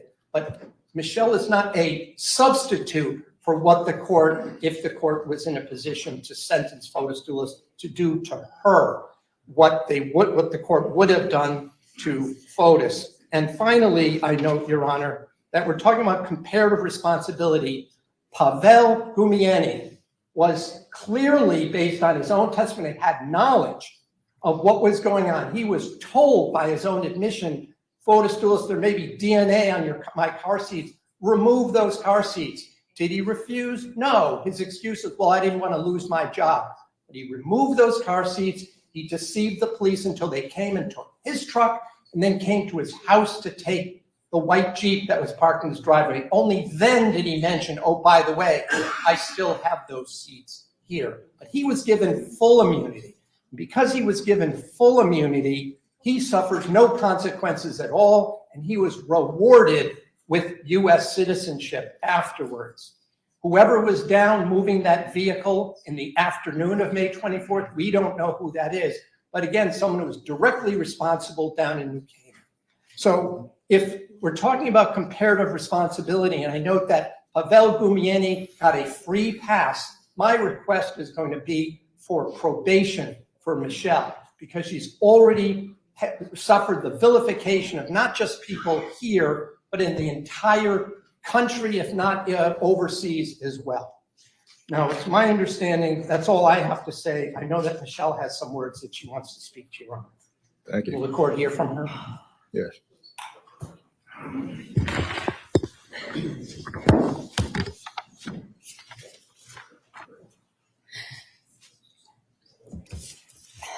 Your Honor, I am deeply saddened by this tragedy that has affected so many lives.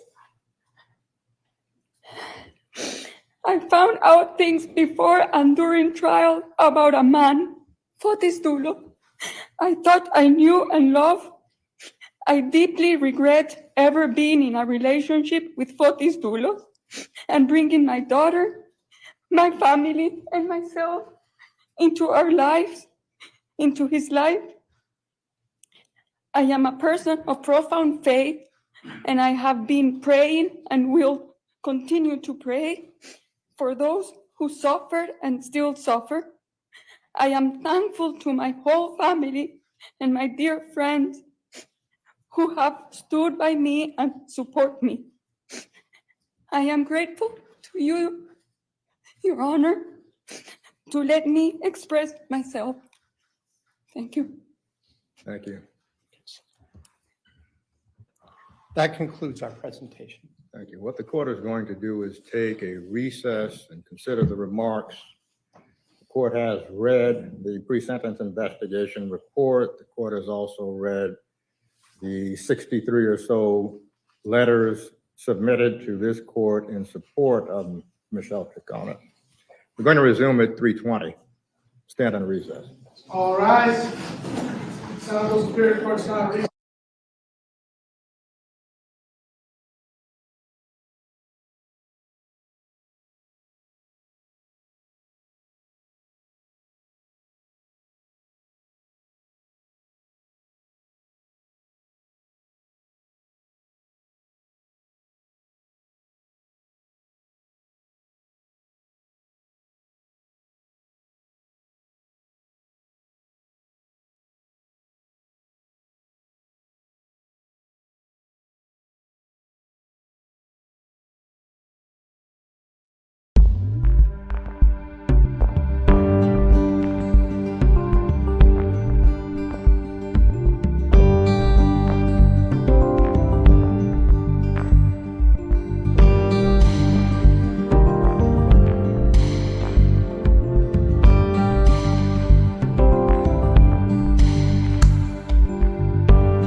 I'm Kevin Nathan. We interrupt your regular programming to bring you breaking news. A judge is about to sentence Michelle Troconis after she was convicted in connection to the death of Jennifer Dulos. A live look at Stamford Superior Court inside as family members of Jennifer Dulos are in court. They've been reading victims' impact statements in front of the judge. Family members of Michelle Troconis have also made statements to the judge. Let's listen in now to Judge Kevin Randolph as we expect sentencing to begin in the next few moments. A single appropriate sentence for every offense. The charges here are conspiracy to commit murder, which is a Class B felony. The legislature has set the sentencing range, not less than 1 year, nor more than 20 years. Which means the legislature contemplated, in some instances, sentences of no more than a year, and in the same instance, sentences of 20 years. The legislature has given the judiciary a range. Conspiracy to tamper with physical evidence is a Class D felony, maximum 5 years.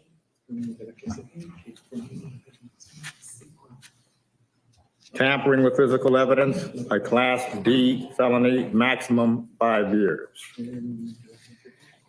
Hindering prosecution is a Class C felony, not less than 1 year nor more than 10 years.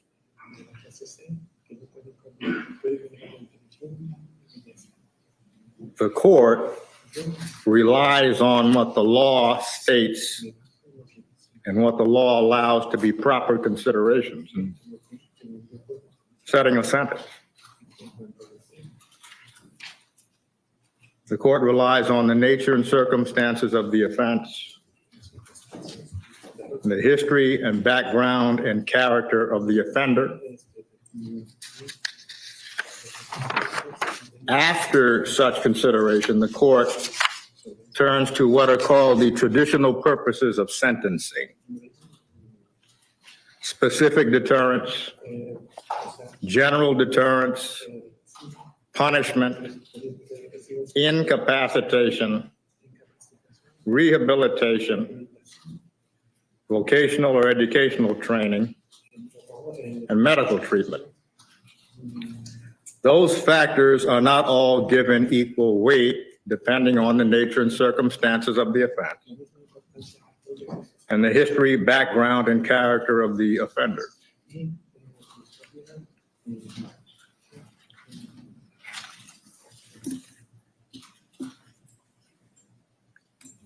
The court does not take sides. If the court knew possibly any one of you and had a bond with any one of you, this court would not have tried that case.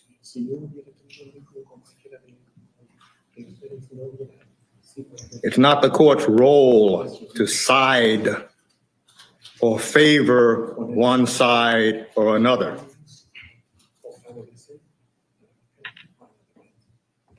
Sentencing, in many ways, is a dispassionate exercise.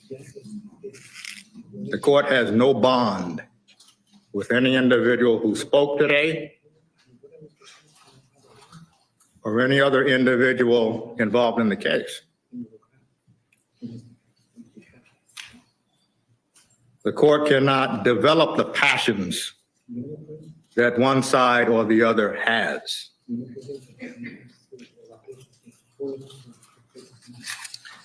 In State versus Huey, that's 199 Connecticut, 121 and 126, a 1986 case, the Connecticut Supreme Court held that the sentencing court may consider information that would be inadmissible at trial for the purpose of sentencing. That same court held that evidence of crimes for which the defendant was indicted but neither tried nor convicted may be considered. Well, the word indicted and the process of indictment is not generally employed in Connecticut. Essentially, that means where there has been a finding of probable cause, but there has been no trial or no conviction. Additionally, as a matter of due process, the court may consider information that has a minimum indicia of reliability. Now, that minimum indicia of reliability is not limited to unfavorable information. The court can consider favorable information that has a minimum indicia of reliability. The court certainly considers the victim impact statements.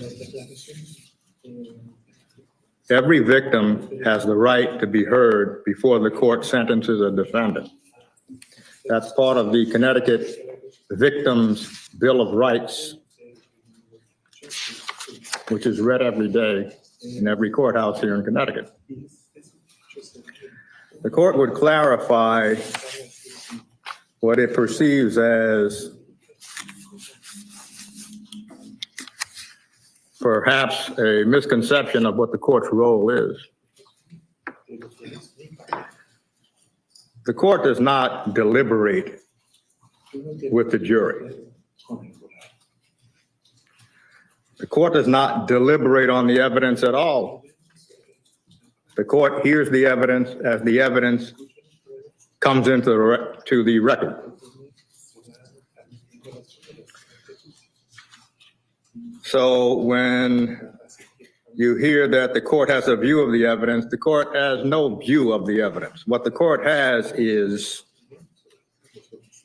a verdict and what could have been the reasonable and logical inferences from the evidence that was adduced. The court would not know what the jury discussed over those many hours.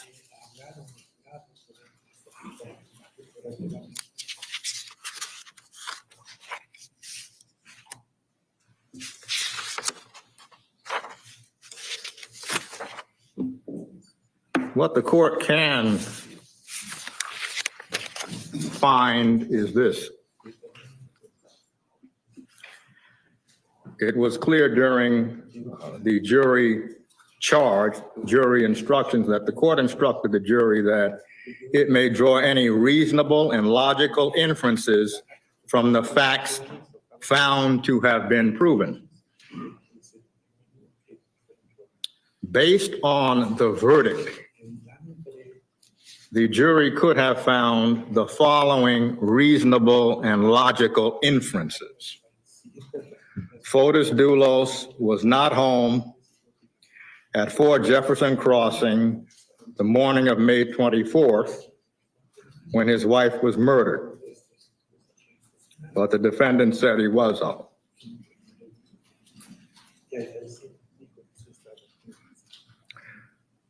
When the defendant admitted that he was not home, the defendant, who had been angry about Dulos's talking to other women, did not even ask him where he had been.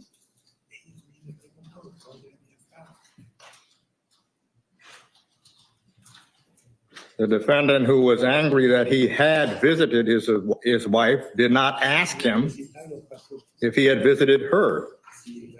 In fact, the defendant, as the court remembers, the evidence didn't ask him anything. The jury could draw a reasonable and logical inference that the defendant knew where he was and knew what he was doing.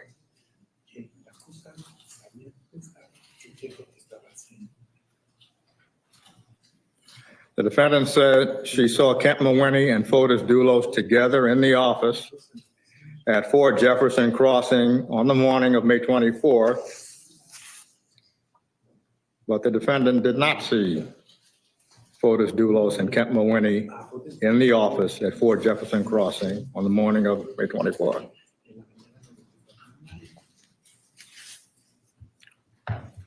There was a phone call made to Dulos's phone, which Dulos left intentionally at 4 Jefferson Crossing.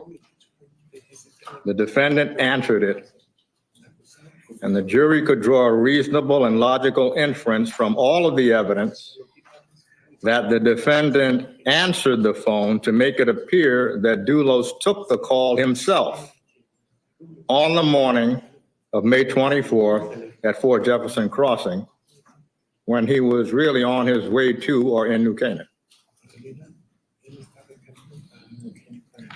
When a police officer came to Fort Jefferson Crossing soon after the murder, the defendant did not even go to the door, even though her daughter, who was not home,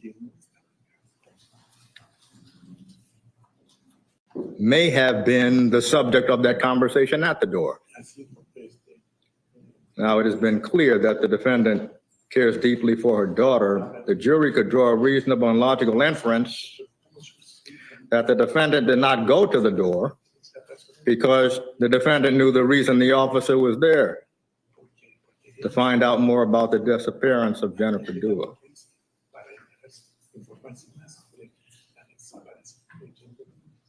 These are reasonable and logical inferences from the facts that were adduced in the case during the trial.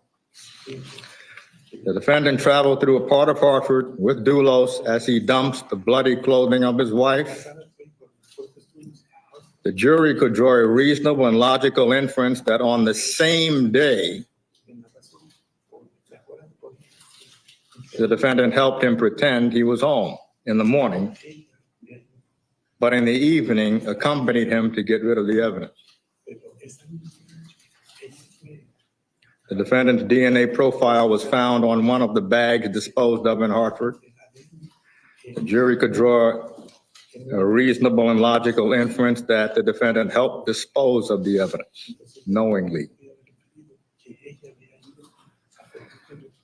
The jury could draw a reasonable and logical inference that the defendant helped Fotis Dulos clean up traces of evidence at 80 Mountain Spring Road because the defendant and Dulos were there together cleaning on the same day that Tacoma traveled to New Canaan.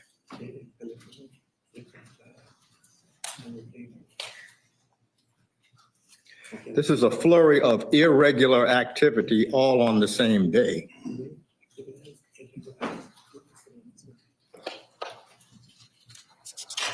The jury could draw a reasonable and logical inference that the activities of that day were so irregular that the defendant could not possibly forget them in the span of 2 weeks.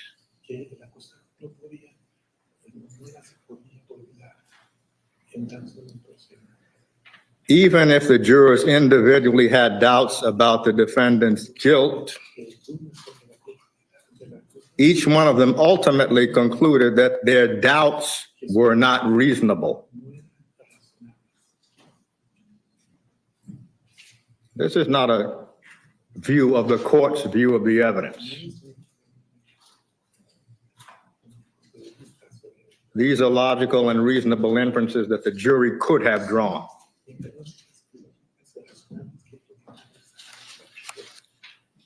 The court is going to talk a little about the philosophy of sentencing.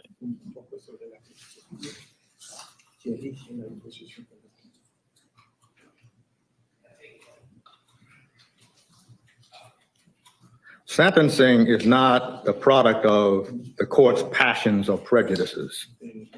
The court doesn't have a bond with anyone involved in the case. It's a dispassionate exercise. The court did not investigate the case. The court did not talk to the victims.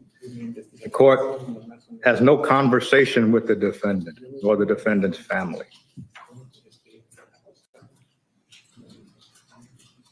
So there are some questions that are age-old. Does the court, the sentencing court, adopt the public opprobrium, the indignation of the community?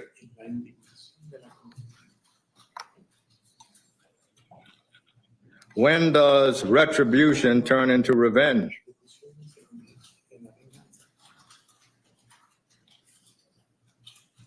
What's the role of empathy?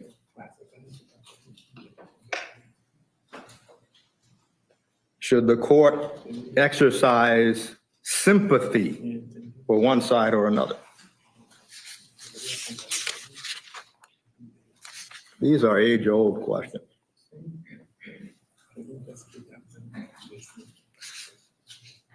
The court relies on what the law says.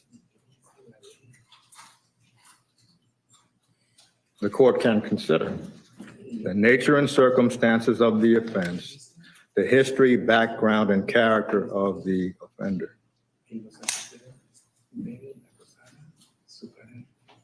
Every exercise is not an either-or exercise.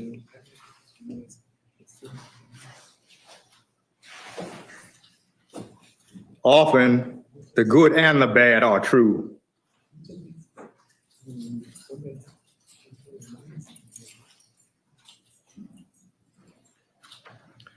What is the purpose of the court taking into consideration the victim impact statements? Is that only for the purpose of sympathy?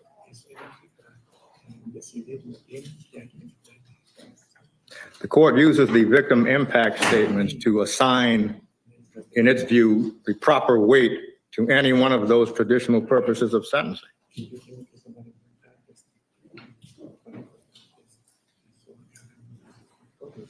Sentencing is not arbitrary or capricious. It's not a matter of how the judge feels that day.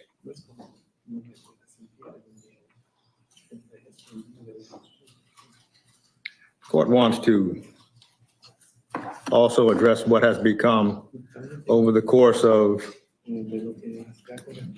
perhaps centuries, perhaps not, a cliche. Michelle Troconis' life is in your hands. Michelle Troconis' life is in her own hands. What Michelle Troconis decides to do today, tomorrow, and the next day is up to her.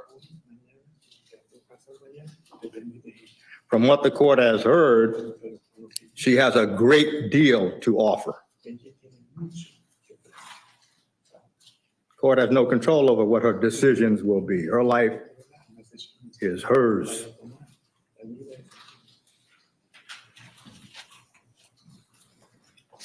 The following sentences are going to run concurrently. On the count charging conspiracy to commit murder, 20 years execution suspended after 14 and a half years to serve, 5 years probation. Tampering with physical evidence, 5 years execution suspended after 4 years, 5 years probation. Conspiracy to tamper with physical evidence, 5 years execution suspended after 4 years, 5 years probation. The second count of tampering with physical evidence, 5 years execution suspended after 4 years, 5 years probation. Hindering prosecution, 5 years execution suspended after 4 years probation. After 4 years, rather, 5 years probation. Total effective sentence, 20 years, execution suspended after 14 and 1/2 years, 5 years probation. You will have an opportunity to challenge every finding that the jury made and every ruling that the court made. Madam Clerk, you can give the defendant her notice of right to appeal.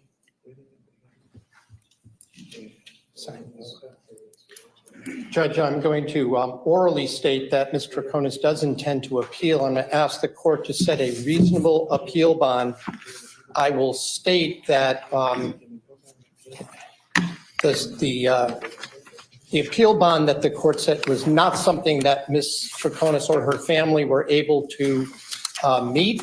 I'm asking for something more in line with what she had been released on bond for the last 5 years. I would note that after Your Honor went on vacation, the state asked for additional conditions, which included making her move to Connecticut and remain within the bounds of Connecticut. My position, Your Honor, is the court obviously took that into consideration when it set that high bond, that she was not a resident of Connecticut, because that's what the state had then argued. I'm asking that if she's going to be released, that the court set a $2 million bond, but with a condition that she reside in Connecticut and not leave without permission. The And court is going, well, counsel, the court is going to decline to set an appeal bond. It's not a constitutional right. As the defendant signed the notice of right to appeal, we'll stand adjourned. All rise. The Honorable Superior Court is now adjourned. Please exit the courtroom.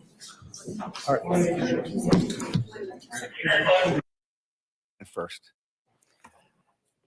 You're looking live inside the Stanford Superior Courtroom where Michelle Troconis has been sentenced to 14 and a half years in prison. You heard there as Judge Kevin Randolph sort of laid out his philosophy, his words, dispassionate exercise, no relationship with each side. Some very, very powerful testimony on each side of this case that transpired beginning at 9:30 this morning. And now Michelle Troconis faces 14 and a half years in prison. Those sentences will be concurrent. Again, this is breaking news live from Stanford. Let's get out to our colleague, Shannon Miller, who's live outside of Stanford Superior Court. Shannon, you've covered this case so closely, not only the trial itself, but even going back to May 24th of 2019 when Jennifer Dulos disappeared. What is your reaction to this sentencing? A week ago today that we marked the 5-year mark that Jennifer Dulos went missing, and that fateful day that we, that she was brutally murdered by her husband in her New Canaan home. This sentencing comes after hours emotional victim impact statements from Jennifer Dulos's family, Jennifer Dulos's friends, and dozens of others who spoke on behalf of Michelle Troconis. We heard 12 victim impact statements today from Jennifer Dulos's children, from her mother, from her longtime friends. 24 people spoke on behalf of Michelle Troconis, including her 12-year-old daughter. We also heard from Michelle Troconis herself, asking the judge to consider everything that he heard today about her character and what her friends say who she is. The victim impact statements that we heard from Jennifer Dulos's children had to be the most emotional statements we heard in the courtroom today, Kevin. These children looked directly at the woman who dated their father and who they thought they were going to have a life with, and at one point said some very pointed things to her that she was not the woman that they came to know. In fact, at one point telling her, you don't even, speak, you speak English to us. That's the language that you spoke to us during our time with you. And telling Michelle Troconis, those children, that she is not the definition to them of what a mother is, that she has changed that for them. And at one point asking the judge to sentence Michelle Troconis to 50 years, Kevin. So this all coming after some really emotional statements inside the courtroom today. Shannon Miller live outside of Stanford Superior Court. Shannon, we'll get back to. I know there's going to be a lot of reaction this afternoon. Meantime, joining us now to talk about the 14 and a half year sentence for Michelle Troconis, attorney Jim Bergen, a partner at Shipman and Goodwin who handles personal injury and criminal cases. You told me before the sentencing that yes, in fact, these impact statements can make a difference on either side. What's your reaction to the sentencing and how much of an impact maybe what you heard on both sides may have impacted Kevin Randolph, the judge in this case? Well, the judge was extraordinarily disciplined. He followed the law in a very scholarly way. And it is clear that he listened to everyone. Most of what we heard that was dramatic in court were things that were put before him before today. It just gives it more meat when you see it live. But in the end, the judge was exemplary for being so disciplined.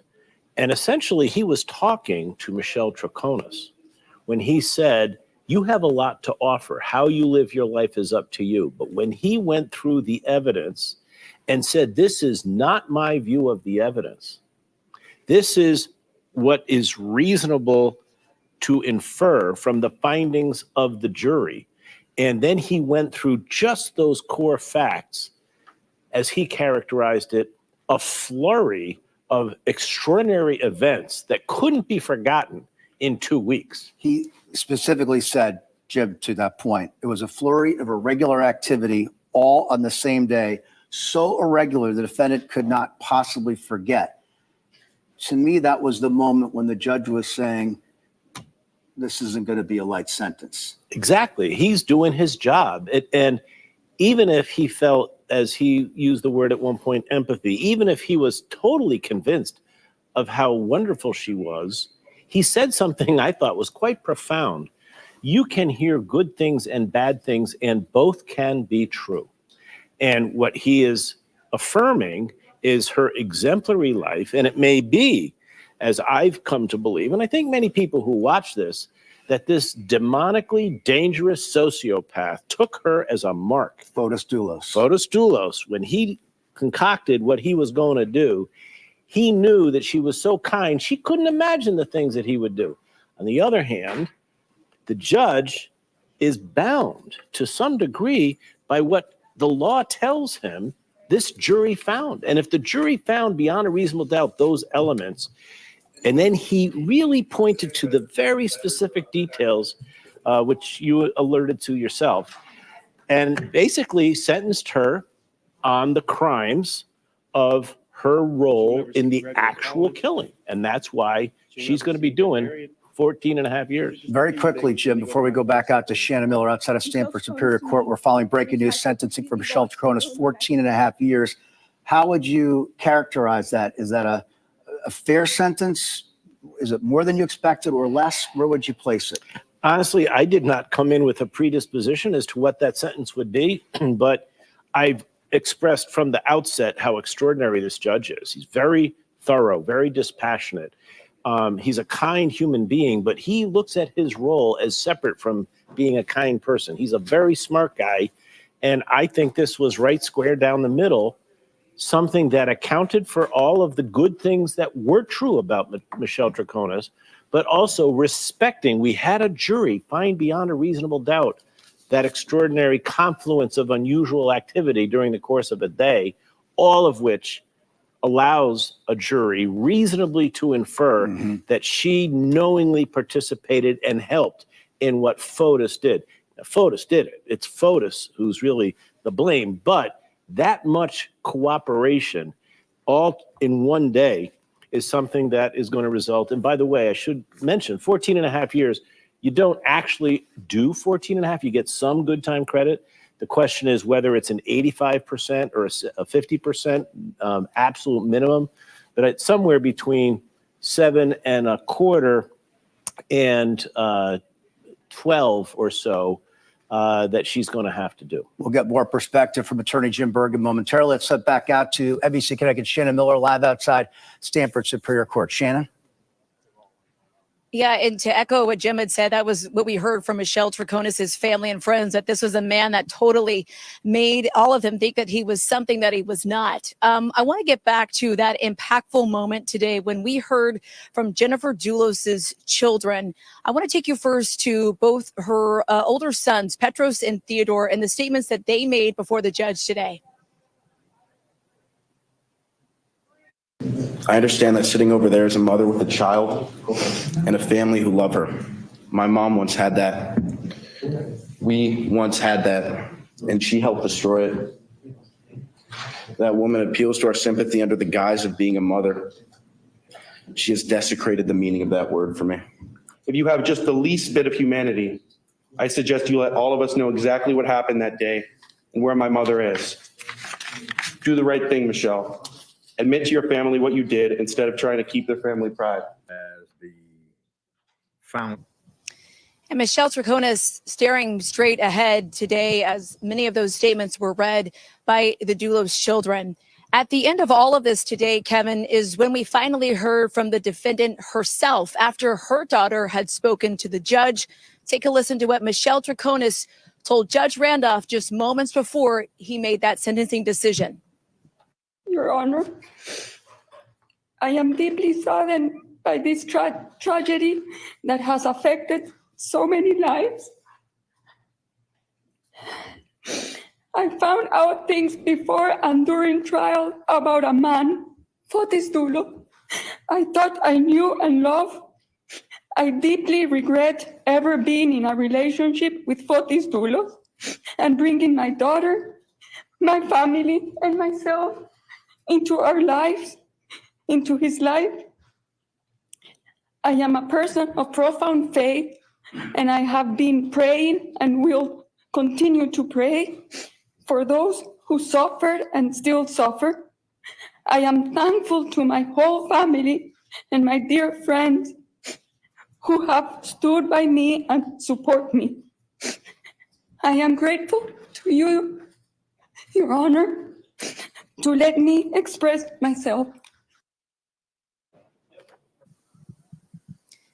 And moments after that is when Judge Randolph went back behind closed doors and within minutes came back with that decision.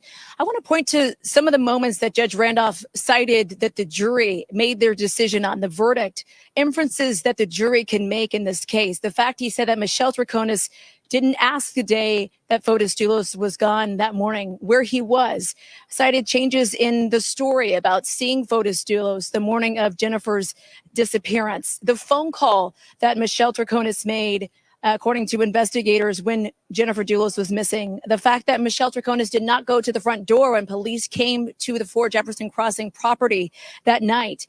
Albany Avenue, the evidence that was taken and put along Albany Avenue in those trash bags, the DNA profile that was found on one of those bags, and then the evidence that Judge Randolph cited, inferences again that he says the jury could have easily made from the facts that he says were presented during the trial. He also cited Michelle Troconis's memory. He says there's not a way that she could have forgotten some of these details within 2 weeks of Jennifer Dulos's disappearance.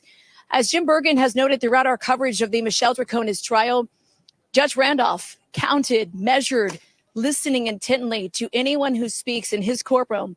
Today, he talked about what went into his decision-making, issues of revenge, issues of empathy and sympathy, all of which went into that decision-making today, Kevin. And then, again, 5 years after Jennifer Dulos's disappearance and murder, coming down today with that verdict, that sentencing rather, for Michelle Troconis. Again, at least 14 and a half years that she'll be spending behind bars. Kevin, this has been an emotional day here, an emotional chapter closing here, at least in this part of the story. Shannon Miller live for us outside of Stanford Superior Court. Shannon will be getting reaction here in the moments ahead. Shannon, thank you. We'll get back to you. Joining us again now here in studio is attorney Jim Bergen, partner at Shipman and Goodwin, who handles personal injury and criminal cases. Again, the philosophy, according to Judge Randolph, to be dispassionate is an exercise, no relationship with each side. Yet a judge like this, who listened to the 7 weeks of testimony in the trial leading up to today's sentencing, he has a pretty good idea of what the sentencing is going to look like going into today. Nonetheless, that can be swayed a bit, and then he's got 15, 20 minutes to make a final judgment. How do you think today's impacted that final sentencing? Boy, that's really imponderable. I can say the fact that he is so thoughtful and so careful suggests to me that while he may have been moved to some degree by the power of all of the witnesses today, he was more moved by his duty. And most judges will say their least favorite thing to do is impose sentence because they know it's solely up to them. They know that the law gives them a lot of latitude, but the way to get through it is to be so disciplined as he showed himself to be. I'm looking at the principles of sentencing. I'm looking at what the jury found. I'm really not free to disregard any of that. And he then explained it in the most succinct and logical way that you could. So my suspicion is he came in with the sense that he was coming up with a sentence very similar to what we have. And he didn't really have to modulate much because he had already seen all these letters of support, which were no doubt as dramatic as the people, especially for a smart judge. He can read it and understand what's going on. And the power of those children, they're all ruined. Everybody who you heard has really, really damaged by what happened here. And he still had his job to do, and he just went right down and did his job. I thought he was exemplary. I think that this would be a model for other judges Looking forward, Jim, we heard from Michelle Troconis' lead attorney, John Schoenhorn, that they will appeal. Take us through that process, how that will play out, and do they have any chance to win on appeal?